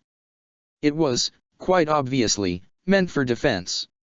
Meanwhile, the left arm was covered in small studs, and the red line, because there was only one, didn't follow a straight path from shoulder to knuckles, instead wrapping itself around his arm like a snake or spring, with the studs separating each coil. The twisting path seemed to drag the Ryotsu along in a more forceful way than the straight lines, accelerating the drawing process so much that even an instantaneous hit was more powerful than whole minutes of charge on his other arm, and he'd felt how much more empowered the Ryotsu became along the line, and that was without considering the studs which, Chad was pretty sure, were meant to store Ryotsu within that he could then unleash at once, multiplying the power of a single beam. It was an obviously offensive weapon, and Chad disliked that deeply. Still, it could at least work as intimidation, so he went on to add, as he showed the fully formed gauntlet to his opponent. I fear that you would not survive the power of a strike from the full arm. You could surrender. Gateban grinned, then shook his head and answered. No way. I joined this whole thing in order to have some truly dangerous fights, you know. Chad, of course, didn't, but considering how talkative his adversary was, that was an easily solved problem. I don't know, actually. What do you mean? I mean, this whole thing, with working with the renegade Shinigami, to take a revenge for the beating the Quincy of a century ago took, why would I care a bit about that? It's all in the past, I say. But getting the chance to have a few true fights, with lives on the line, against badass fighters? That's something worth bringing more to the Shinigami for, I say. Fighting powerful guys like you, it's the whole point of joining this thing for me, it's great. Chad stared, left speechless by the attitude of his enemy. Aizen was planning to exterminate the entirety of Karakura town to open his passage for Soul Society, where he then go on to unleash an army of empowered hollows against the Shinigami and all the innocents living there. If even a small part of Aizen's plans succeeded, let alone the whole of it, it would cause untold amounts of death and destruction, and this man had joined such an effort, was ready to hurt so many people, for no other reason than to chase the thrill of a fight? Unaware of the effect his words had on Chad, Gateban went on to say, with a chuckle. Although, considering how strong you are, I guess I'll need to really cut loose if I want a shot at winning, all for the best. I need to finish instructing you in the superiority of the Quincy arts anyway, I've left the best for last. Considering how little he liked the Quincy now that he understood why he was fighting, Chad cut him short, wanting to annoy him at least a little. That would be the Heilig feel you mentioned? Letting you direct your flames might be handy, but if that's the best you can do, I've seen much better. It wasn't even a lie, considering what he'd seen Tatsuki do as they fought Sasakaibe together. But Gateban dismissed the matter with a scoff as he, once again, started to explain his powers in detail. The best I can do with it? Hardly. See, Reishi is kept together by emotions, right? Similar emotions attract each other, opposite push each other away, and all sort of changes in a Reishi structure are a result of the emotions in the Reishi itself. Now, you can't really affect the emotions of Reishi that is already formed, unlike Ryotsu, which is malleable and easily influenced by them. Reishi uses them to keep itself together, it's one of its building blocks. However, a Quincy can draw together Reishi from the air that already is somewhat charged, and assemble it so that, as the charged particles interact with each other, the item will have specific effects. With some skill, one can even build up the items so that the plan changes will begin only after something affects the item in a specific manner, like a domino effect. There's a great deal of possibilities there. He smiled smugly, pointing a thumb to himself, as he went on to add, and as it happens, I am a master of Heilig Feel. It's what allows me to properly use my flamethrowers. I don't just create fuel and push it around, I can modify the way the fuel works, make it work differently, direct it as you saw, and much more. Then, the Quincy's eyes narrowed, as his hands snapped up, pointed straight at Chad, as he shouted. Here, let me give you a demonstration.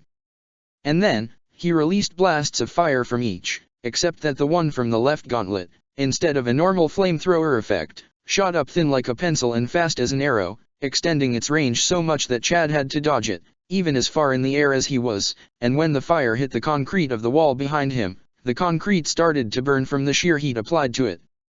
Of course, while his opponent had given him the time, Chad hadn't remained idle, he hadn't charged up his left arm, even as much as he disliked the man, he really wasn't comfortable just murdering him, but he'd started to pour Ryotsu in the air around himself, and now used it to accelerate himself away from Gateban's flame beam and instead to charge at the Quincy himself. The other gauntlet was also firing a different type of fire than before, in specific, it was shooting what looked like beach ball-sized spheres of fire, but the attacks were slow and had none of the range the other one was displaying, so Chad was confident he'd be able to dodge them easily, at least until they suddenly started to chase him. He glanced at them as six started to convey on him from the same side, and focused to force all the air in their path away, creating an area of vacuum along it, except that, when the flames entered it, instead of being snuffed out, they suddenly expanded, engulfing the entire area. His eyes widening, Chad slammed into the ground, willing it to be as liquid as mud as he did so that a large amount of it rose in front of him, and then asking it to turn hard, just in time to form a bulwark between him and the flames. As improvised as the barrier was, it held, but Chad was still sweating from the intensity of the flames, and meanwhile Gatebins gloated. "You thought the same trick would work against me twice? That's the power of a Heilig Feel Master, there's no limit to what we can do with our chosen tools." Before swiping with his other hand, the thin beam of fire moving to invest Chad from the other side in a pincer maneuver. Chad's eyes widened as he realized the danger, but then narrowed as he realized that, to carry his attack out, Gatebin had remained on the ground, rather than taking to the air again, which created an opportunity. Switching to his right hand, Chad shot a beam aimed not at his opponent, but to the ground right in front of him, and while the cloud of dust that caused the Quincy a coughing fit was a bonus, the real prize was that, pushing his will through the Ryotsu in his beam, Chad was able to increase the pull of gravity for a small moment, right underneath Gatebin's arm, making it sag unnaturally as it unbalanced the Quincy. Naturally, that caused the fire beam to go off course before it could hit its target, and while Gatebin was quick enough to wrench himself free, the moment of pause was all that Chad needed to combine an elastic ground under his feet with a tiny beam from them and a lack of resistance in the air, and make a jump that had him land right in front of the Quincy. Without hesitation, Chad switched to having his left hand and the whole of his right forearm covered in their respective gauntlets, as he said in a deadpan tone, "As useful as this Heilig Feel sounds, it seems to me that, if it only applies to your fire, it will do nothing for you in a fist fight," and then delivering a right punch straight in his opponent's belly. Gatebin doubled over in pain, but he was at least able to dodge out of the way of Chad's follow-up left fist, which smashed into the ground forming a small crater. The Quincy went to dodge backwards, but with the ground already so saturated with his own Ryotsu, Chad barely needed to twist a foot to make the ground under the Quincy's feet turn to mud just long enough for him to sink into the ankles, before turning it to concrete and trapping him there, so that he, surprised, wasn't able to defend himself from the follow-up hit straight to the face, or the left fist to the waist after that. Gatebin's arms flailed wildly in an attempt to push him away, but Chad easily parried one aside with a backhanded slap at the forearm, while confidently taking the other strike on his armored right, only to suddenly convulse in shock as electric current ran through his body. It took a few seconds for Chad to get back on his feet, and when he did, he saw that Gatebin had taken advantage of the moment to use some application of his flames to melt the concrete trapping him.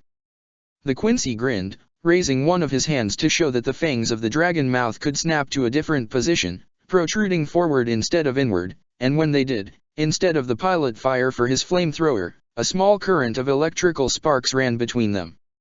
In case you can't figure it out, that's a taser. Specifically, it's the model used against elephants, since when I got one to take apart and study, I decided I might as well go for the best I could. See, flamethrowers are cool, but as you said, they're dangerous at close range, but if I can create whatever I want with my mind, why should I limit myself to putting only one cool weapon in my armor, if I can use multiple instead? Ignoring the man's rambling, Chad got back to his feet, already reaching for the Ryotsu in the ground as he did, but Gatebin jumped on a newly formed sled the moment he saw him getting up, and added, in a declaratory tone, "But I think I'm very much done with this fight, so here comes my trump card." "Wasn't that the Heilig Feel?" Gatebin grinned smugly. "Of course not, can't you even count? I told you there are 6 arts, but I've only mentioned 5, Blood, Kirchen lied, Hyrenkyaku, Ranso Tenge and Heilig Feel. The last one that's missing is Vol Standing." Chad wasn't about to let the man demonstrate another trick, so he immediately fired a beam from his right fist, but this time, Gatebin's flamethrower released a burst of 6 spear-shaped clouds of white fire which, upon being hit by the beam, burst into a blinding flash of light and a deafening sound.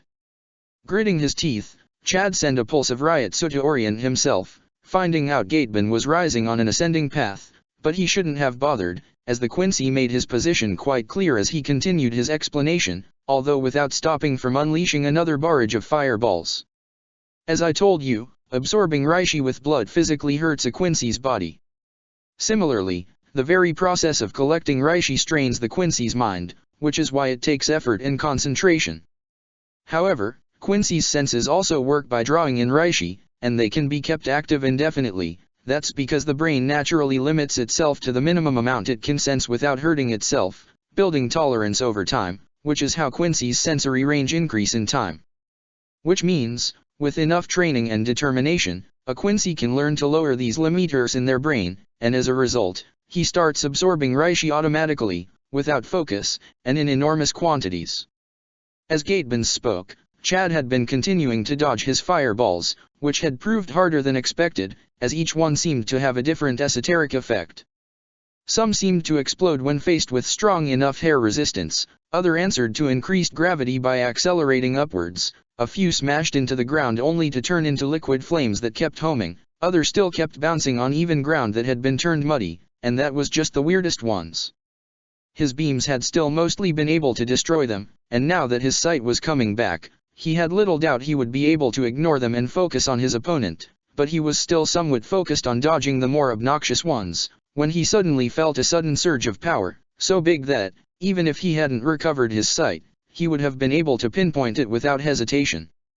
Looking upwards, he saw that reishi was flowing toward Gateban in waves, the streams flowing into his back like titanic wings, as the Quincy grinned, his body glowing a blue so intense it hurt to look at, and shouted loudly. "Do you understand the power? Without the need to focus on collecting the reishi, and with so much of it on hand, I can focus fully on just using it. And now, let me show you the advantage of perfectly knowing how to build something much cooler than a bow, once you have the right materials for it."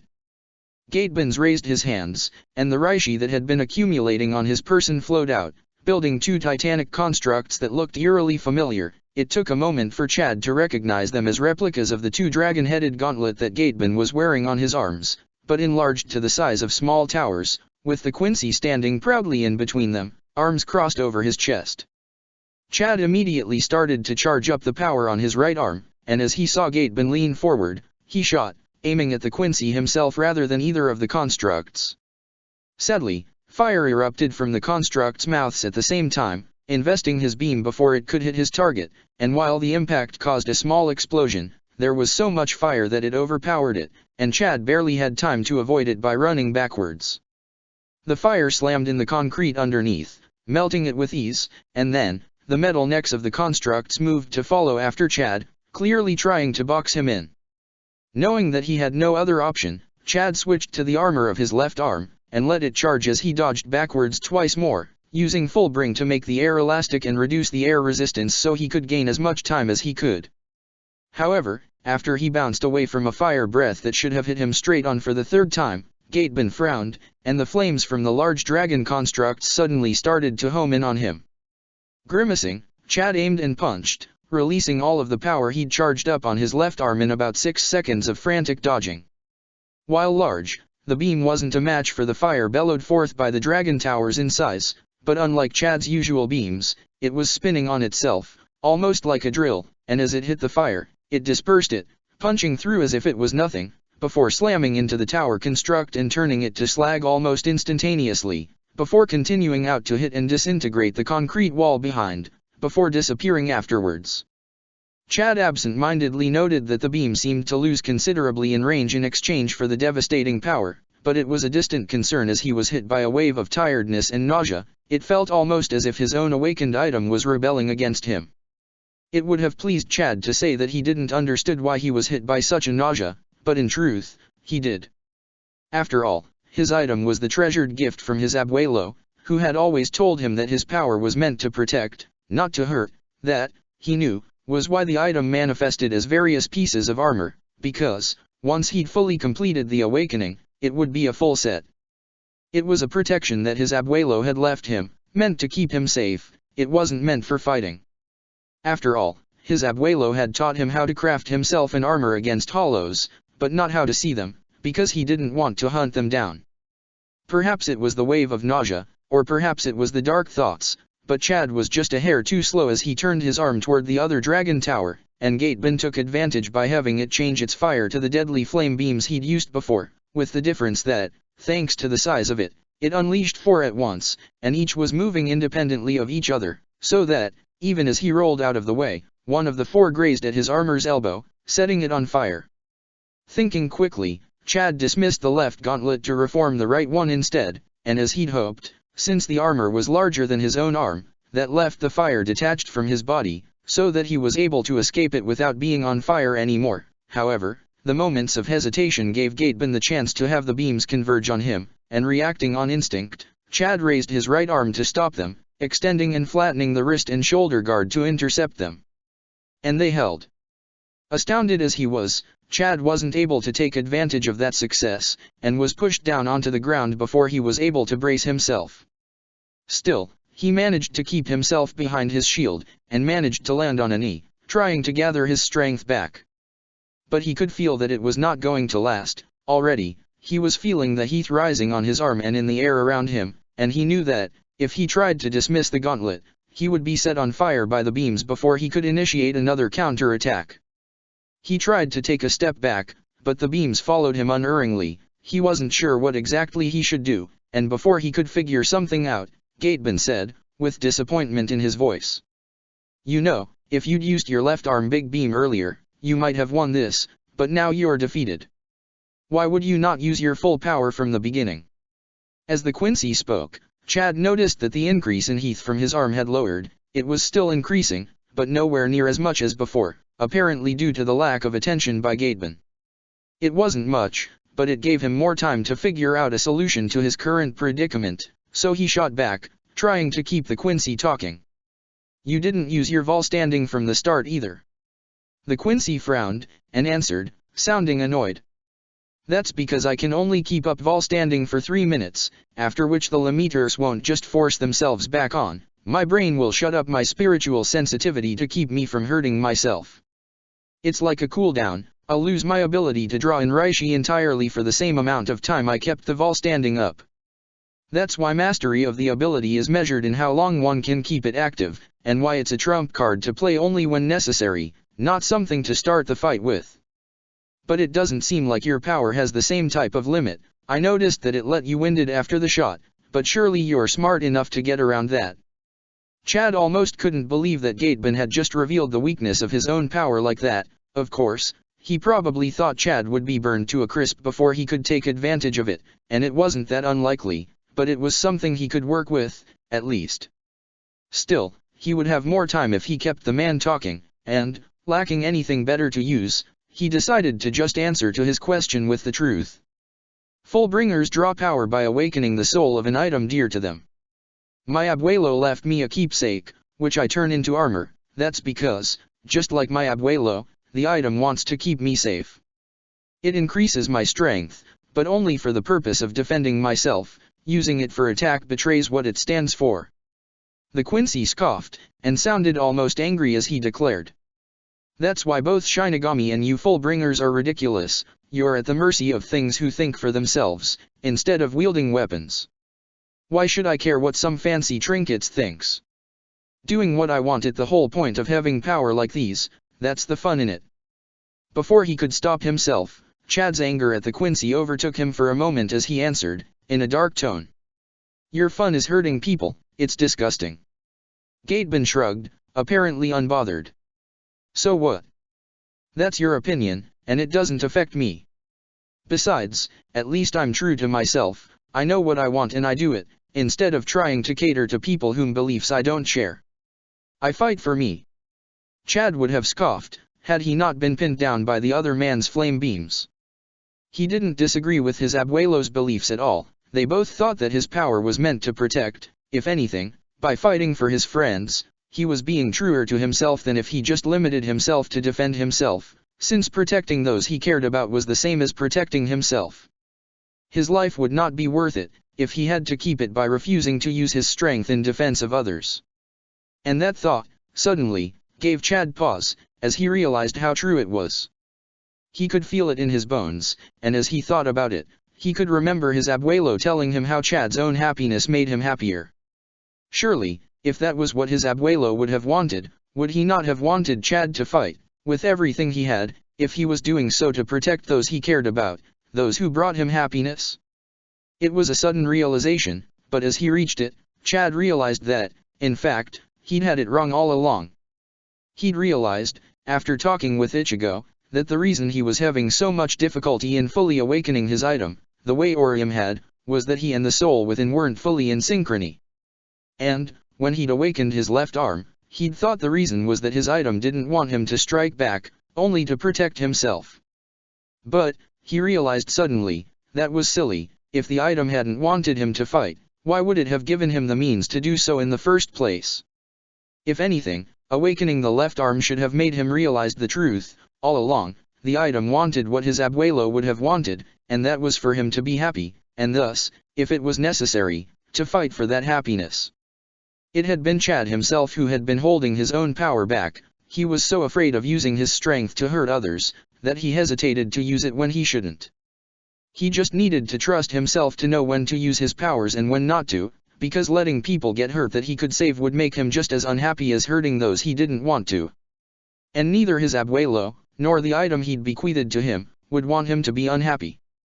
As the truth dawned on him, suddenly, Chad felt the power coming from his item surge, the armor expanding from his shoulder to wrap his torso in its entirety, running down his back to cover it and reach his feet before growing back up to the hips and to the left side, ending on the fingers of his left arm. He saw now that the red stripes were all interconnected, power being drawn and distributed all along his body, balancing itself out in an even distribution that left Chad feeling like a solid bastion, sturdy, and yet feeling like a comforting embrace at the same time. More pressingly, he felt the heat that had been growing on his right side suddenly starting to disappear, the heat being drawn along the lines running over his arm and being dispersed by round spots on his shoulder blades. And at the same time, he felt the power collecting on his left arm, as some of the waster power was immediately reabsorbed by the spot on his shoulder, to be channeled as needed. What's going on? Gateben's shout of surprise caused Chad to raise his head to look back at the Quincy. In a sense, he owed his revelation to him, but that didn't make him any less detestable, so Chad merely answered, in as calm a tone as he could manage. I guess I'm being true to myself, and fighting for those that would be hurt by your egoism.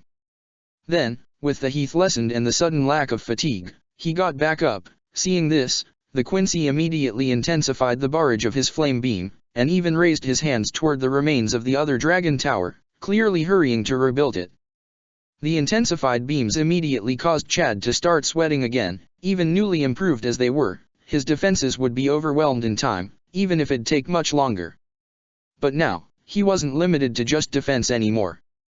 He fired the beam from his left arm that had been charging up, sweeping it horizontally to destroy both the dragon firing at him and the one that Gateben had been trying to rebuild in an instant. Then, letting that one dissipate, he punched with his right one a beam that destroyed Gateben's sled while at the same time sending a tiny beam from his feet that increased the gravity underneath to make him fall to the ground hard.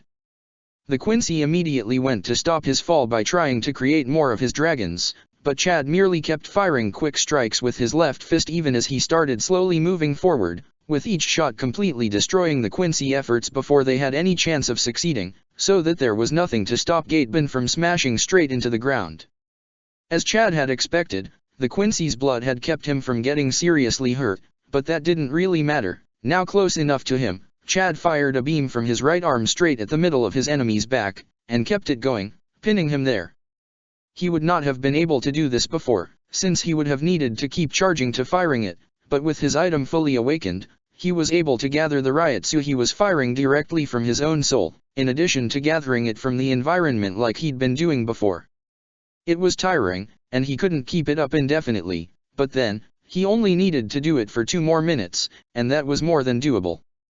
He could both see and feel at the moment Gateben's Vol standing faded, as the Reishi that had kept gathering to him faded away while the glow on his skin disappeared. Chad only kept the beam going 1 heartbeat longer before stopping, and that was enough to leave Gateben's looking like he'd just been smashed into the ground by a large and powerful force.